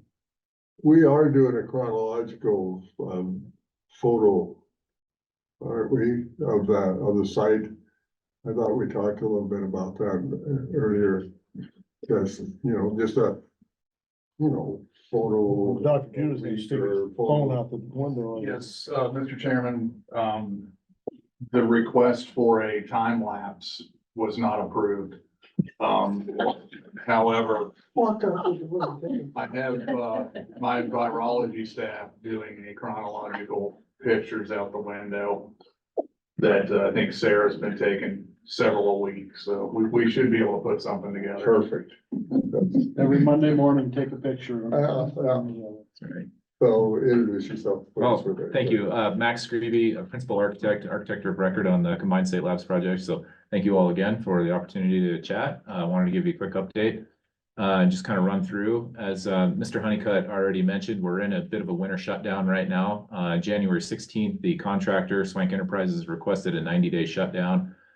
State A&E granted that request. So I'd say work has stopped, but not entirely on the project. Sort of a little bit of a pause phase right now. As you saw from some of the photos, we're working on a lot of utility extensions and subgrade work that's taking place right now. We're also bringing the elevation of the site up to the finished floor elevation. So that work is still taking place. Right now, the main push that they're working on is they are installing a sewer line that runs across the site. So there's an existing sewer line that currently feeds Marsh Labs that goes diagonal, kind of a northeasterly direction across the site. We're having to reroute that sewer line around the new project site. So that's one of the first things that's underway. They're currently between sanitary sewer manhole 1 and 4. I'm sure you're all aware of which ones those are, but they're working on that reroute process right now. They're thinking next week that new sewer line will be up and running. So that process is still underway. They're also bringing temporary power into the site. And then we're also looking at some utility relocates and some of that associated work. But as far as on-site work right now, we're pretty much at a pause for the next 90 days. So that'll be mid-March is when we'll be seeing construction activities take place. That does move our calendar out overall. And so what we're looking at now is early January of 2026 would be our opening date. So they're looking at substantial completion and commissioning right around December of 2025. And then we'd be looking at, once commissioning and substantial completion is complete, we'd be in the probably January or February of 2026 for a move-in date for the facility. So it's pushed us back about 2 months, 2.5 months right now. So we didn't anticipate winter. We did.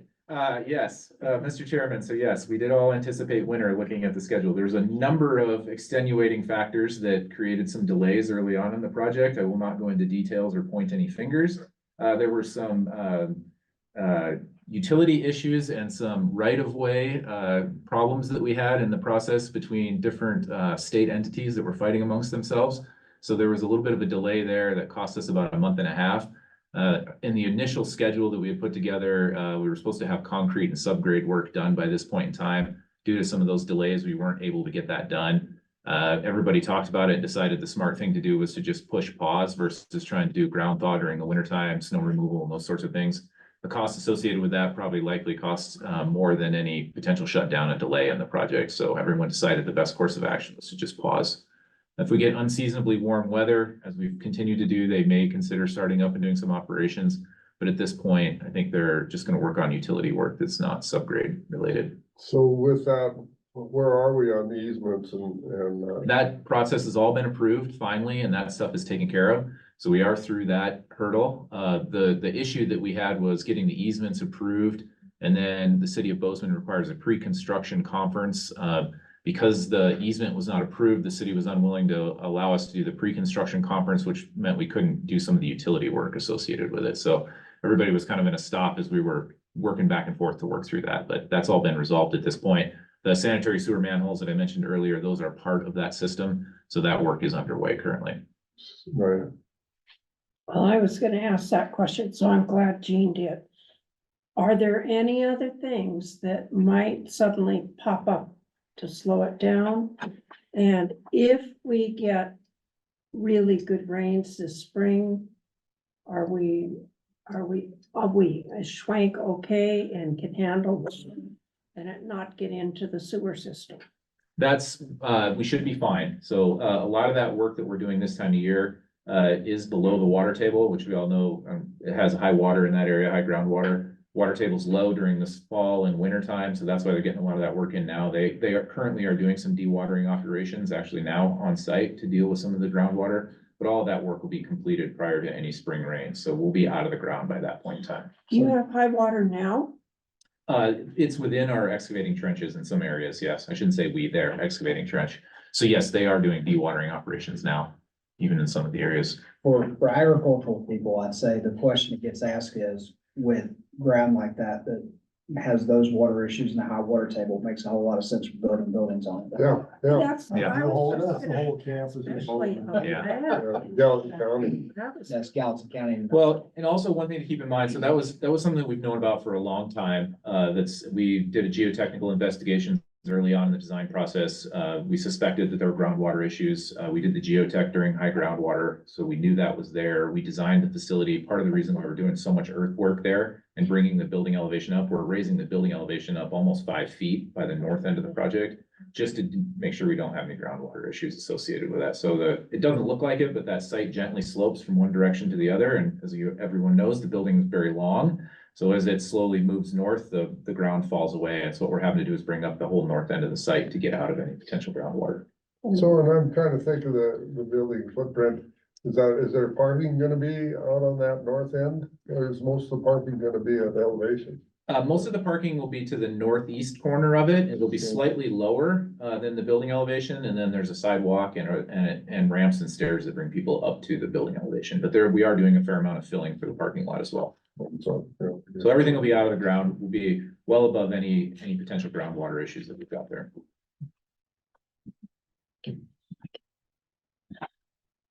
All right, well, I assume you have anything else you want?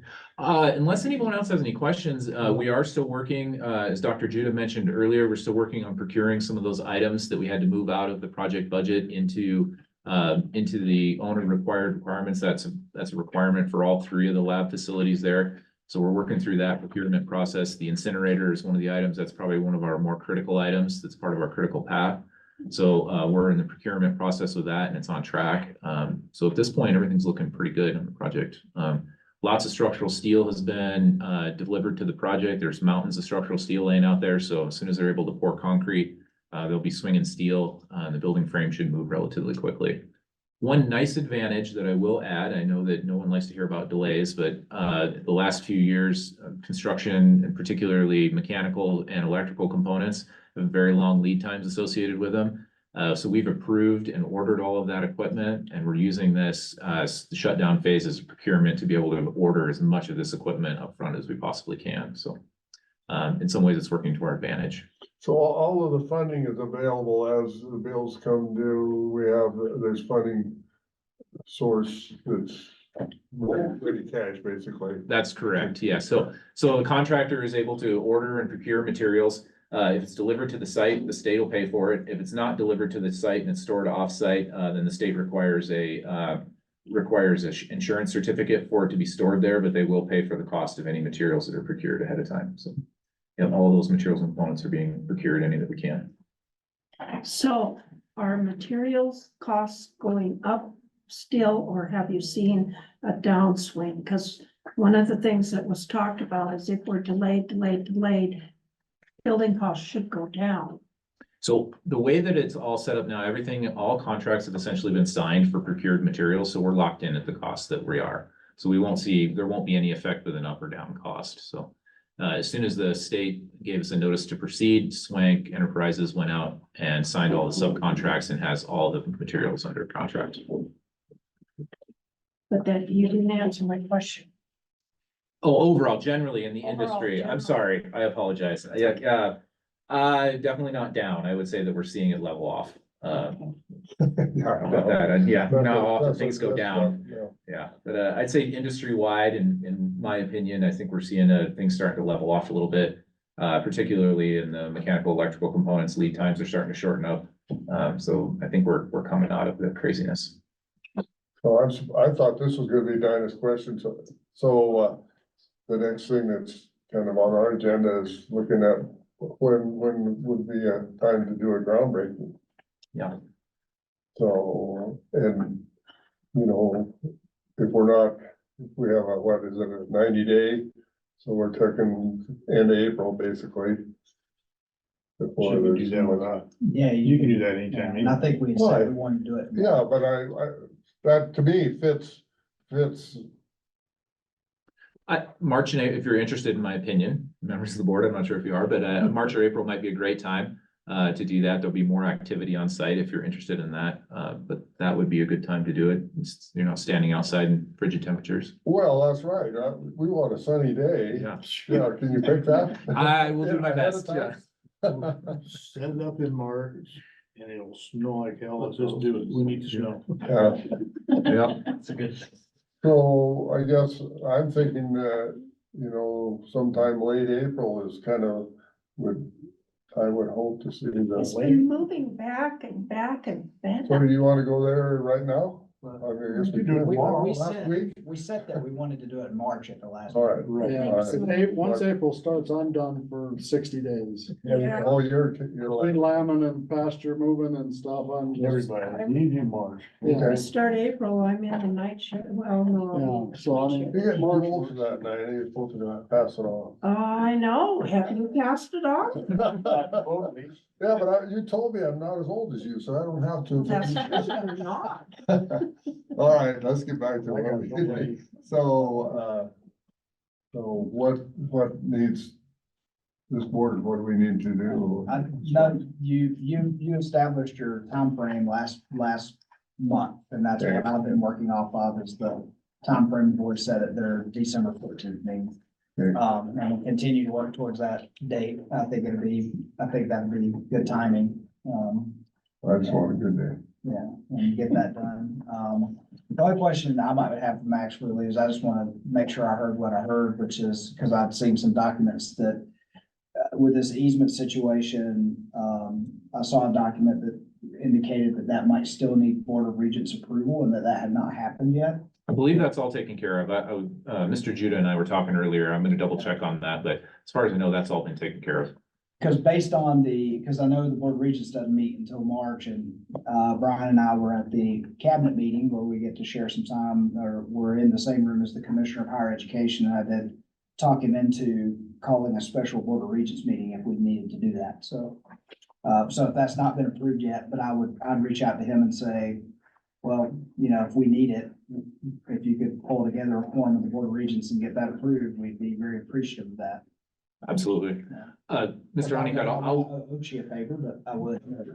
I'll double check on that and make sure that that's been all taken care of. I was under the impression that it has, but I will circle back on that. It was and make just sure on a that's- change order I saw where it said, and maybe maybe it was speaking to that.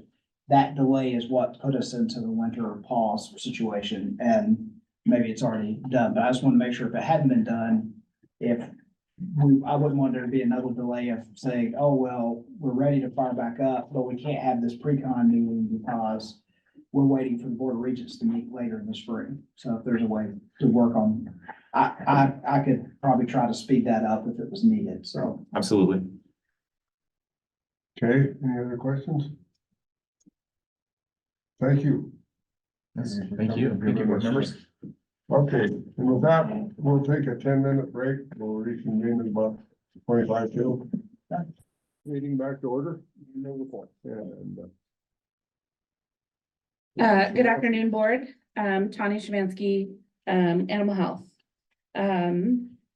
I guess I have 2 items on the agenda, but it seems like more than that for today. I'm gonna start with one update and then move into our out-of-state travel request. Like Mr. Honeycutt mentioned earlier, the initial communication that we've received from USDA for our 2024 cooperative agreements, which would begin on April 1st, is that we will be receiving less money than we have the last 2 years. Historically, we have gotten right around $670,000 from the feds. Starting in 2020, when we transitioned from the RAP as the primary screening test for brucellosis to the FP, USDA committed to providing additional support for us to run that test at our lab. And so we had seen kind of a pretty consistent increase of about $88,000 per year. And then over the last 2 years, we were successfully able to submit requests and receive an additional 200,000. So we had the 670, the 88, and then the 200, which brought us right around the $1 million mark from USDA. So this, for 2024, the indication is that they're gonna take us back to the 670, and then they're gonna cut against that as well. And they're looking at maybe about $100,000 cut, which means it'll be about a $400,000 swing from 2023 to 2024. And we're hopeful that that's worst case scenario. We're hopeful that as things move forward with the federal government, that that's not the case. What USDA is what's being communicated to USDA is that their budget for 2024 is going to be identical to what their budget was for 2023. They have some mandatory federal raises that happened. And so they have a finite budget, and the cost of their personnel expenses are going to go up, which decreases what they have for operations. We are part of the operations. So all states have been receiving this communication. I will say Montana seems to be maybe on the higher end of what our total cut is going to be. So again, hopefully it's not the case going forward, but something that we're starting to prepare for. So you're looking at possibly how much? $400,000 less. This is for the federal cooperative agreement. The federal cooperative agreement covers what we call cattle health, and that encompasses our bison program. It covers our zoonotic program, and avian influenza are the 3 kind of substantial pots that we spend money out of. Our plan is to probably take the deepest cuts at the avian influenza and the zoonotic mark to try and preserve as much as we can on the cattle health side, because so much of that goes towards our bison program, as well as the DSA itself, and testing, as well as personnel that work on those programs. Now I'm gonna ask to spend money that I just told you we don't have. Well, we have it for this year. We have it for this year. So these requests are for the remainder of the state fiscal year. We only brought you a portion of our request last fall because we didn't have dates and locations, and we were providing really hypothetical numbers to you. So now we have more concrete detail. So all of these requests that you see come with kind of a range of number of attendees on them. And based upon where we end up on our budget, with the federal cooperative agreement. If we get deep cuts, we're gonna send the lowest number of people. If we come back to where we expect to be, or where we'd like to be, then we would send the upper range of that request, if that makes sense to the board. So do you want me to do them all in one block or one by one? Let's do it one by one. Okay. Mr. Chair, the first out-of-state travel request is for Western States Livestock Health Association. This meeting is the 19 Western State animal health officials. It's a meeting that we attend on an annual basis. Historically, we used to send quite a few individuals to this, sometimes 4 people. Dr. Zaluski and myself over the years had decided that it's a meeting where you go, everybody sits in the same room for 2 days. So we're all sitting there listening to the same program for the duration. So instead of sending so many people, we had kind of pared it down. So I'm asking to send 1 to 2 veterinarians. It'll either be just myself that'll go, or myself and one other veterinarian to Modesto, California in June. Generally speaking, Western state animal health officials have some kind of similar issues that we all encounter. Brucellosis is always a substantial topic. Trichomoniasis, tuberculosis, things such as that. So we would have to fly. So the estimated cost of attendance is $1,800 per attendee. All of the travel expenses would be able to be paid out of our 2 cooperative agreements. Staff salary during that time would obviously be paid out of our budget. Okay, fine. If you had to cut it down to 1, would you go yourself? I would go myself, yeah. Okay, you've been there many, many times. Is it more helpful to see somebody else so they get educated, or if you'd rather do it? Mr. Chair, Mrs. Bacchus, if we're, I could go either way on that. Whoever goes has to be able to make decisions and really weigh in on behalf of Montana on kind of a varied issues. Because we usually will pass some policy that will go forward to the national meeting in the fall. Okay. All right, you, Al? Move to approve. All right, do you have a second? Okay. All right, I have a motion by Alan, second by Lily to approve the request to send 1 or 2 veterinarians. Are we comfortable? Is that the way your motion? Okay. All right, to Western States. yeah, so Western States Livestock. So any other questions or comments? Hearing none, all in favor, say aye. Aye. Opposed, same sign, motion carried. All right, herds. All right, Mr. Chair, members of the board, the second request is for the USA Herds Annual User Group Meeting. I apologize, this one's gonna be a little bit messy in my explanation. We prepared all of the out-of-state travel requests for the board meeting, and then we got an email from the organizers in Utah that changed kind of our approach to attending this meeting. Our plan had been to try and take a larger number of individuals because it's in Salt Lake, and therefore we could drive. The room blocks don't get the same rate ahead of the meeting and after the meeting, only during the meeting. And so if we drive somebody down there, we're gonna have to pay like twice as much for the room the night before. And it just really kind of wreaked havoc on what our proposed budget is. So we are now asking to take 3 individuals to the USA Herds user group. They will be flying. The cost per attendance for each of those individuals will be about $1,066.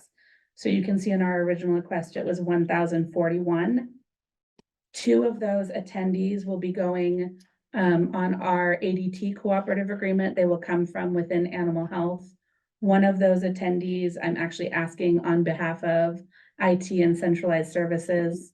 So that would be for Tom Schultz within our IT department, who's kind of the primary that works with us on USA Herds to attend. He has historically attended, and his travel would be paid for out of the centralized services budget. That's why I'm standing here. Vouching for you. And there's budget authority. Mr. Chair, Brian Simonson again, our travel budget has $26,000 in it. We have a projected, his travel, like Tawny said, is already in the history books. He's a regular attendee, so it's in the budget. Additional to that, we're projecting a $5,000 extra in our budget, so yes, sorry. Okay. All right, so basically two animal health. To animal health. And one IT. Yep. Right. Thank you. Didn't we have something this morning about, USA birds? Yes, it's under, in this coming year, it'll be under evaluation for, whether we'll be continuing US Birds or moving forward to something different, but, in regards to this travel, we'll still be using USA Herds as our animal health software, during that period, and so they'll still need to be up to date on what's happening and what's changing with the software. Because I don't know when a decision would be made on a RFP, or we haven't even started what we'll be doing, just starting the business analysis on that, which, working with state ITSD, that could lead to, we're gonna continue on with USA Herds, or it could be, we're gonna open it up for bid, and USA Herds might be one of the bidders, but see if there's other vendors that can do a better job for us. So just so I'm clear, I guess, the two veterinarians that are employees of the animal health are going there because they are the users of the program. And the IT guy is the guy that goes there in case there's some issues with the facilitation of using the program by your employees. Yes, Mr. Chair. So typically we'll send two people out of the import office. Historically, we have not sent a veterinarian to this conference. This conference is all of the other states that are also using USA Herds. They all come together and try to kind of share information amongst each other so that we make sure that we're getting the most out of the product as well. The company that oversees USA Herds Acclaim is there. And so they can provide information to us about upcoming updates, answer questions that we might have. Tom is able to do some IT support for us, so there are some changes to the software that Tom can make. Larger issues have to go up to Acclaim, and they typically will involve Tom, so it's helpful for him to be kind of stay into that chain of communication. Okay. Who would the other two possibly be? Mr. Chair, Mrs. Bacchus, the plan for this year is to send Britta Sikora, who's the import office manager. Typically, we've considered the import office manager the power user for USA Herds within animal health. And then Jack Sema will be the second attendee. She's our brucellosis compliance specialist. The state of Montana has been asked to give some presentations on how we manage our brucellosis program within USA Herds. Okay. I entertain a motion to accept that request. I have a motion by Nina, second by William. Discussion. Hearing none, all in favor, say aye. Aye. Opposed, same sign, motion carried. I'm sorry for breaking these up. No, I you're just think the completely discussion fine. needed- I think it's worthwhile. On what's happening. Mr. Chair, members of the board, the third ask, this is my swing for the stars one, so bear with me here. Don't get your hopes up. USDA typically will put on what they call a TB or brucellosis epi training, typically about every 3 years or so. The last one happened in Bozeman in 2019. So Idaho has been approved to have one in Boise in April of this year. This training is about a 3-day training. It involves spending time on all of the different diagnostics that are used, how to interpret those, some of the immunology associated with the two diseases, and pretty substantial discussions about how epidemiological investigations are conducted. As the board is well aware, there's been turnover within the Animal Health Bureau over the last year. In addition, USDA has seen a fair number of retirements with a lot of historical knowledge about brucellosis. And so I would say we're probably the lowest we've been in many years, kind of at the national level in regards to just historical knowledge about brucellosis. So I would like to try and take as many of our veterinarians that we have down to this meeting. It's in Boise. It's something that we can drive to if there's any sort of issue within the state, something that we would be able to get back here, expediently to address whatever that issue was. But it's a really, really great opportunity that doesn't come around very often for folks to get a lot of really, really technical information about brucellosis and TB. So that would be you and Dr. DeGroat and. That would be myself, Dr. DeGroat, Dr. Mahalski, and if we happen to have an assistant state veterinarian by that time, I would ask to take them as well. I would like to take all 4 of us. Well, I think this one's pretty. Well, who's home?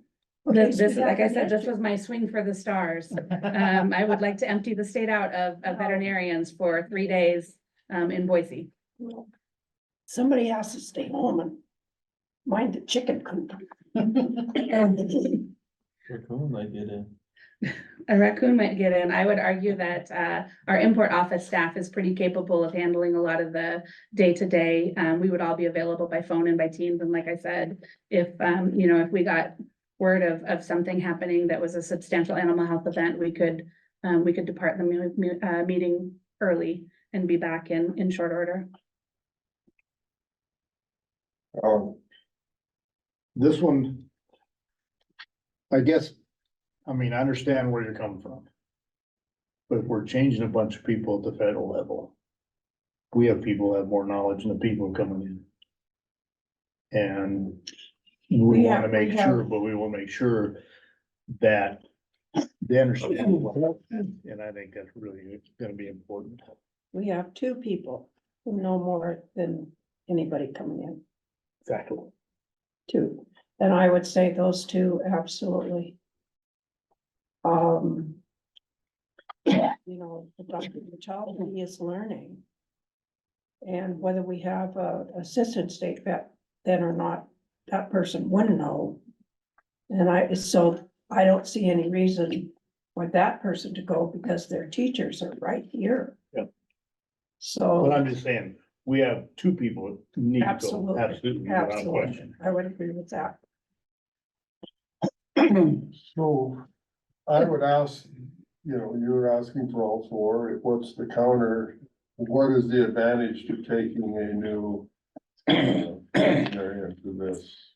Mr. Chair, thank you for the question. I think there's a couple different things that I would argue that are beneficial. One, it's starting to make some connections. There will be state animal health officials from Idaho and Wyoming there. USDA will have several of their ruminant health staff present that will be conducting the teaching. There's a lot of conversation that happens over the course of these 2.5 days. Those conversations, can I teach somebody brucellosis? I can. Can Brad teach somebody brucellosis? Absolutely. Can we recreate all of the discussions and nuance that happens at that meeting? We can't recreate all of the scenarios that are covered there. And then third is 1/2 of the last day is a technical portion, and it's I offered to not attend it because I've been through it enough times to free up additional spaces, but it would be an opportunity for newer veterinarians to get into the diagnostic lab, work with pathologists and see the process of conducting the postmortem exams and the specific tissues that you collect for brucellosis diagnosis. That's a really important skill that we've shown over the years, that it's helpful to have folks in the state that can get out and collect those tissues on the heels of a TB investigation and kind of annual taking animals to the lab for postmortem inspection. But I think the big point here is that Dr. Szymanski was asking for. So very well aware of that. Yes, absolutely. Like I said, this was my big app. We were totally aware of and are fine with it. As Nina said, just for history's sake, we always deal with things, maybe even though we've had our board members here for a long time, that as I would, I guess what I would say is we have long had a history, or at least for the last 4 or 5 years, of when these types of conferences come up, leaving a designated survivor back in the state of Montana in case something happened. That has been typical, but just the type of this meeting, Dr. Szymanski wanted to try to ask for everyone, but I think Dr. Szymanski's willing to accept. whatever Absolutely. The board, is willing to give, so. Okay. Lily, looks to me like you're ready to say something. Sure, I think that we should send all four. I do agree that it sounds like and it's close. You know, like, if there's a crisis, you're right, you can drive right back. And it's probably the closest one. Short of it happening in Montana. Right, and that just happened. Yeah. Correct, so I feel like this is the closest one where we're gonna get the best education for everybody. I still think we need to leave one home. Well, someone needs to make a motion and we'll work with it. I move we send as many as can, we gotta leave somebody home. Okay? So if we That's have, our decision. There gotta be somebody manning the store, but, you know. and it's gotta be a veterinarian, is that? That's correct. Okay. All right, I have a motion on the floor. Do I have a second? Second. All right, I have a motion and a second. Discussion. I will agree to choose. Two. So what if we have full contingent of vets, you're still only wanting to spend two? But that's not the motion, so. I know, I guess but you can- you asked for comments. I did. My motion is as many as we can, we're leaving someone home. Yes, It could be yes, two, it could be so it could be two or it could be three. Yeah. So, yes. And I asked for comments, I did, but yeah, if you want to amend the motion, then you have, make a motion to amend. So, and that's open, we have two diverging opinions side by side, and so either one can make a motion to amend. Just so you Leave it alone. Yeah. I went in the middle. All right, is there other discussion? Other Yeah. discussion? I would like to, if I could, amend the motion to state that Tawny and Dr. DeGroat go because they have the history. And they can teach other people, whether anybody else goes or not. You know, as I said, Dr. Machelski's learning. She hasn't got that knowledge yet. And whether we have an assistant vet or not is, you know, we don't know that yet.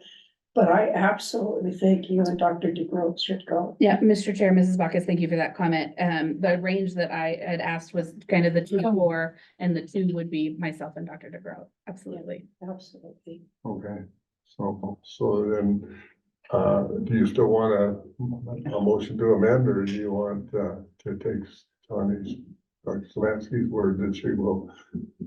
I can take her word. I can Alright. take her word. So you're withdrawing your motion to amend? Okay. All right. We didn't have a second yet, so, all right.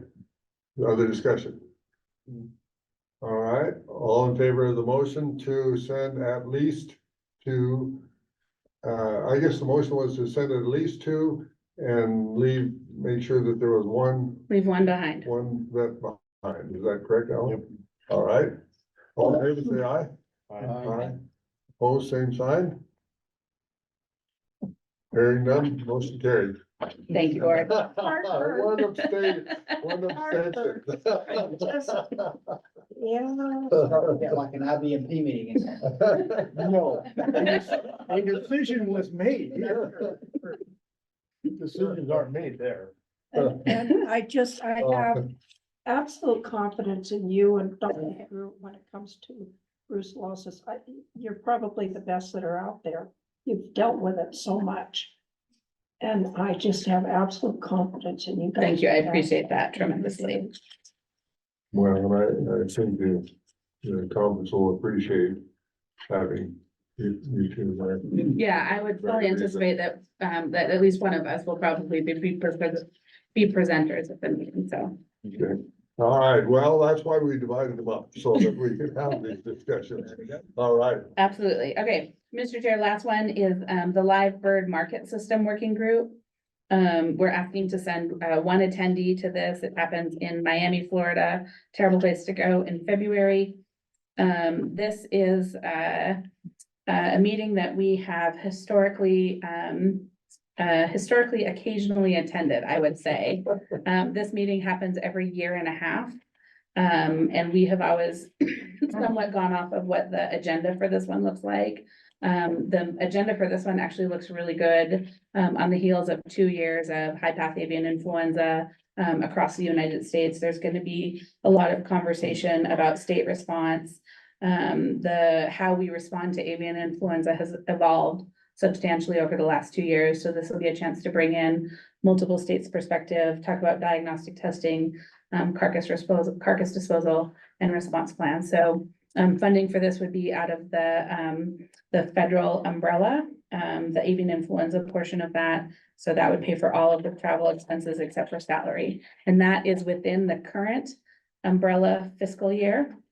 So whether our budget goes down or not, this one is not impacted.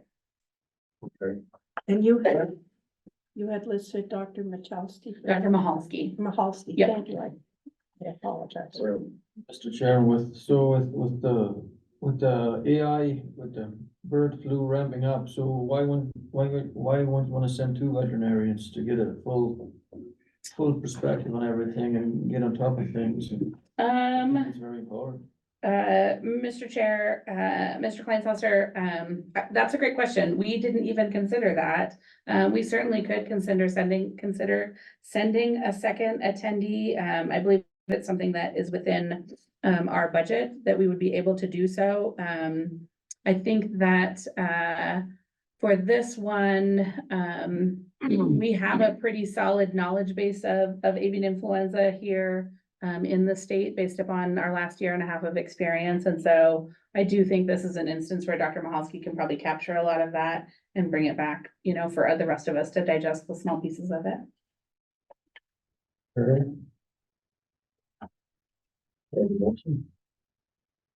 So moved. All right, have a motion, you have a second.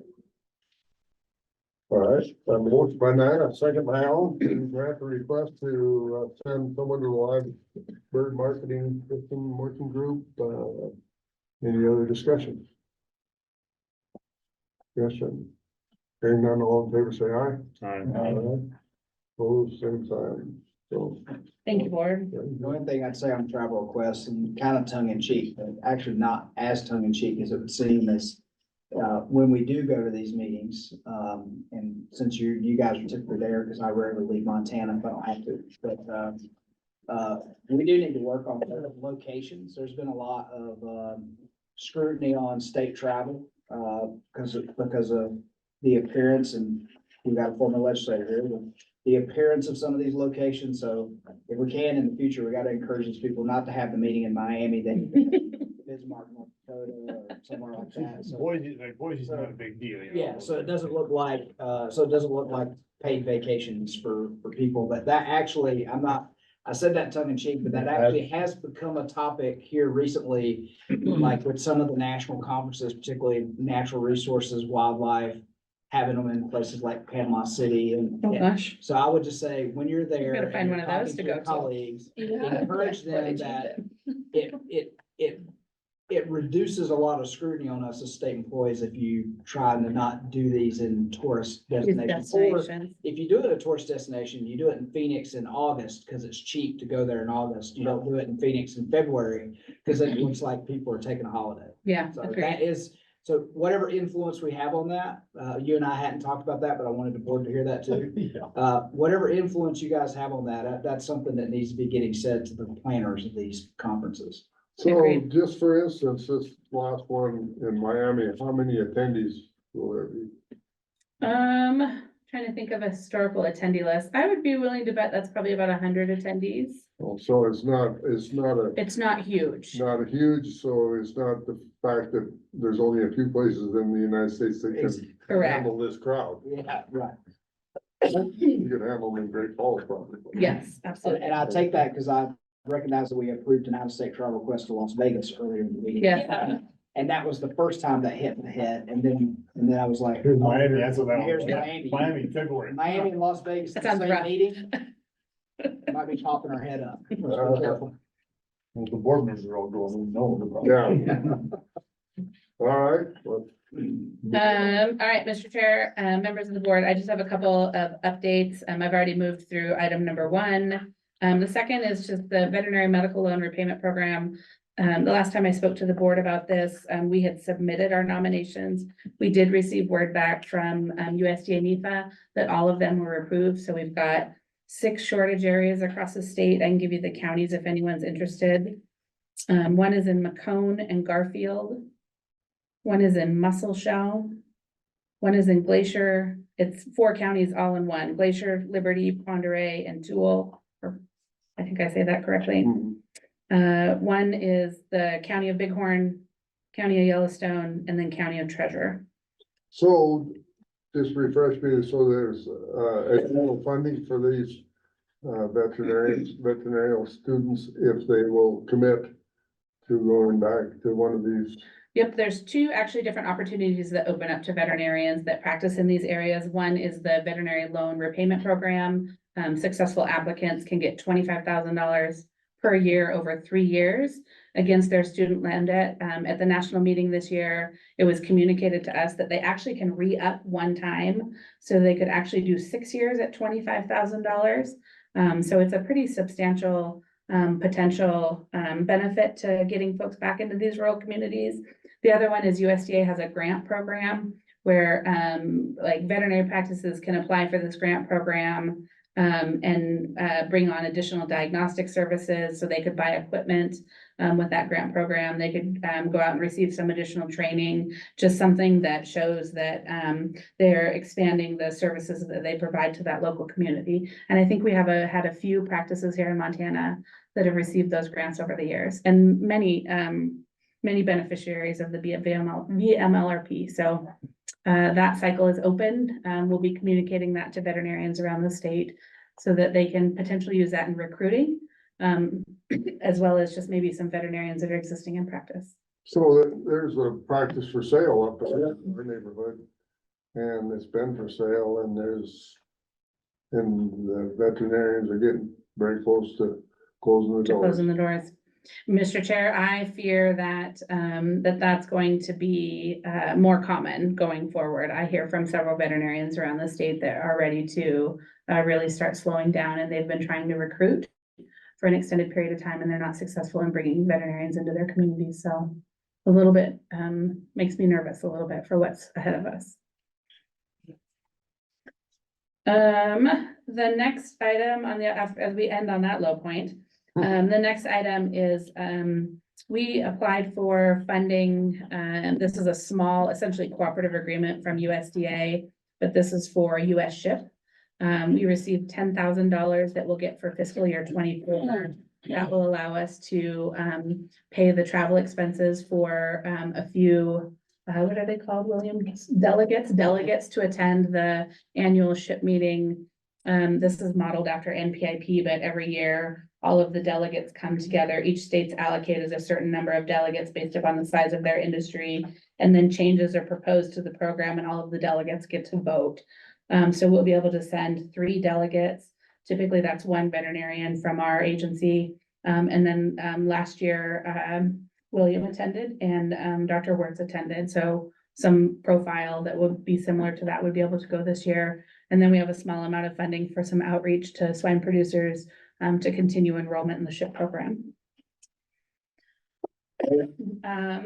The last item, Dr. Mahalski had prepared and was intending to present to the board. She is out sick today. So I can do this, a really rapid overview if the board would like, or my other option was going to ask if I could maybe hunt this to the March meeting. I know that Mr. Fettis had previously asked for an update on where we are with emergency preparedness. So I thought we could wrap all of that into the March meeting if that was okay with the board. And then I'm going to add one item that wasn't on the list in regards to brucellosis. Today's Thursday. Saturday of this week, Fish, Wildlife and Parks finished the elk capture in the Highland Mountains that are north west of like Twin Bridges. That was the target area for this year. So they got 150 elk captured. We don't have test results on those animals yet, but we'll be seeing those in next couple weeks, I would say.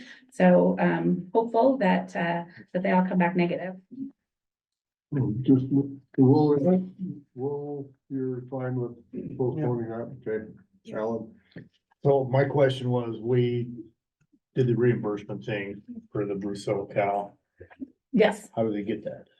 Do they have it? How do they apply it to get that? Mr. Chair, the indemnity that, Mr. Redfield, that indemnity, you're referring to the indemnity that was approved at the December board meeting. So, because that producer was a DSA producer and had previously received reimbursements from the department just for, the $2 per head that producers are eligible to, we had everything that we needed. So we just cut them a check. Okay.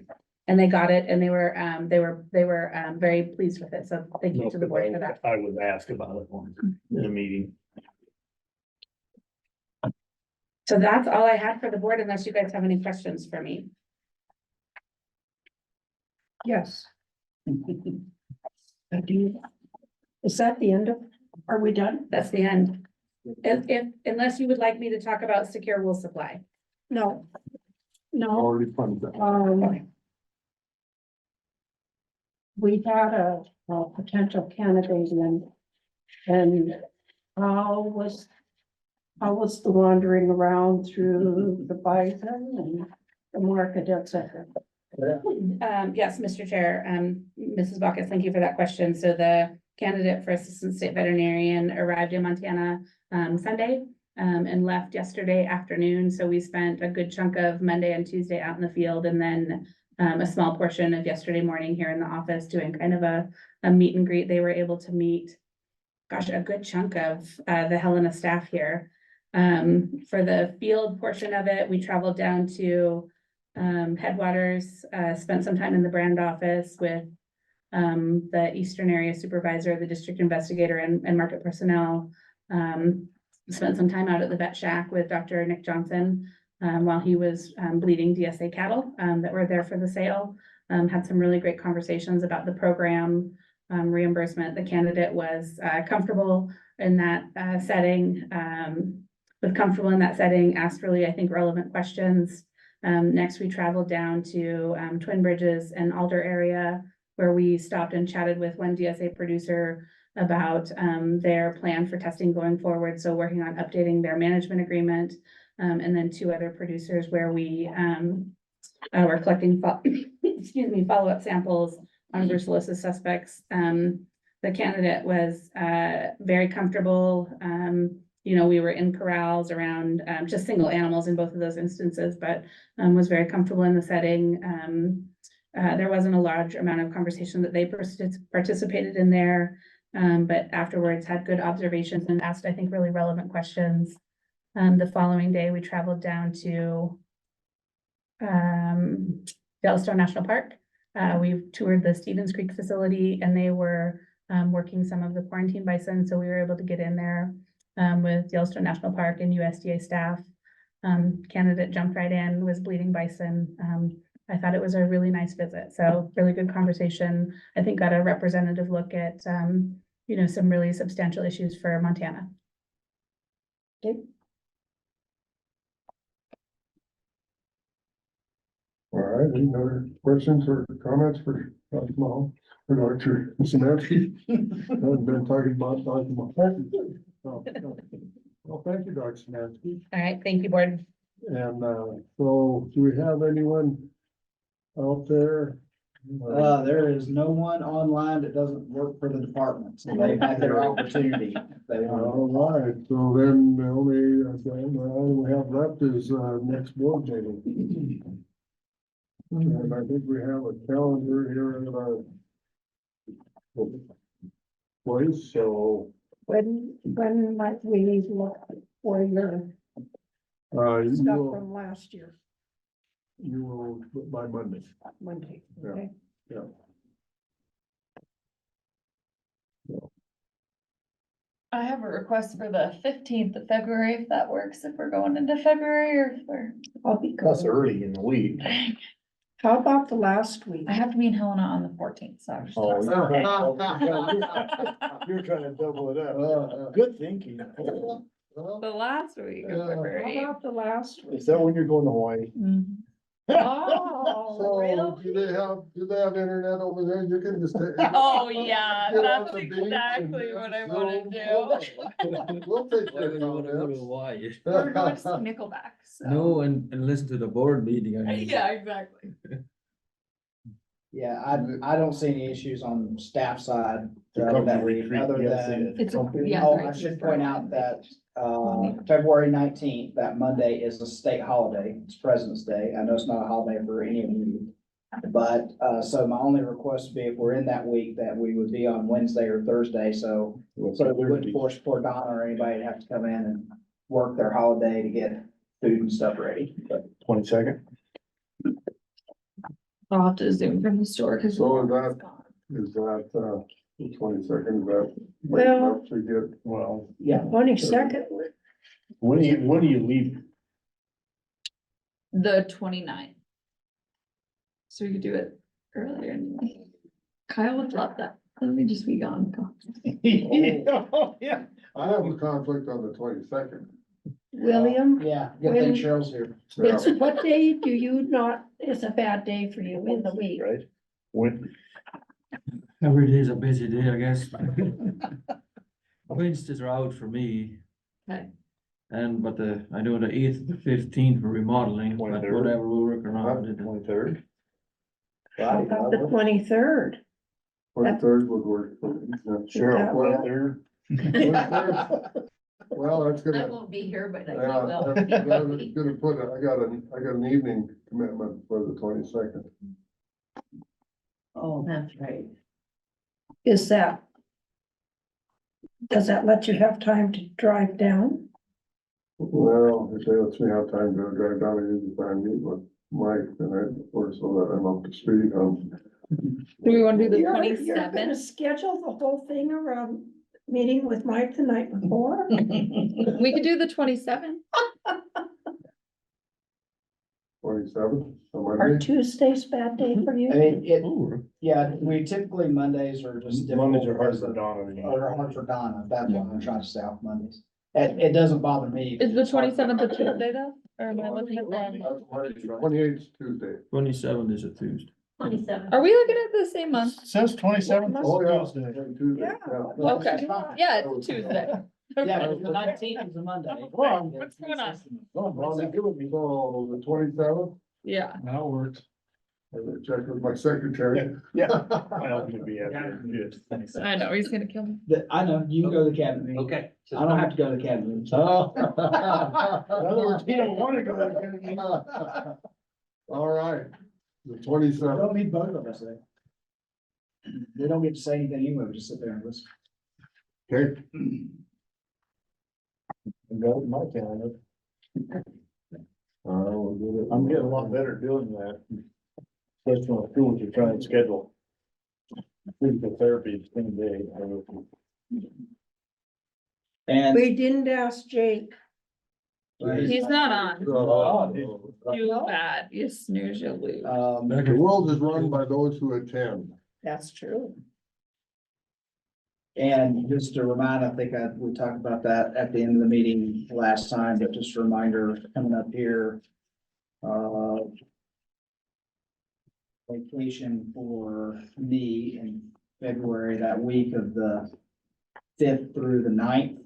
Usually, even when as you guys know, even when I'm on vacation, I've got this and I'm paying attention to it. The only reason so if anything happens, but the only reason I point it out is we're doing the Disney cruise, and so I know I'll have some sections of not being connected when I'm on a boat between one place and another, but. Disney, where does it go? Leaves Florida, goes to Nassau in the Bahamas, then goes to another island and then comes back to Florida to Cape Canaveral. Is that hurricane season? No, it's not hurricane season. I would not get on a boat in that part of the world in hurricane season. I know, I grew up in hurricane country. I know So what it's- I mean. If it's Disney, the girls are going to. Oh, the girls are going to. Yeah, we tacked on because Rayleigh's already down there in Orlando for cattle convention. Yeah, so she was already down there, and so we just saw that was a great opportunity to Give the girls an outing. give them an outing. This is, they're 9 now, so pretty soon they'll be age out of that. They're old enough to really Yeah, Are we still? we're still on. I don't think we're adjourned. Yep, no, we are not adjourned. Is there anything else that needs to come before this meeting? Hearing none, meeting's adjourned.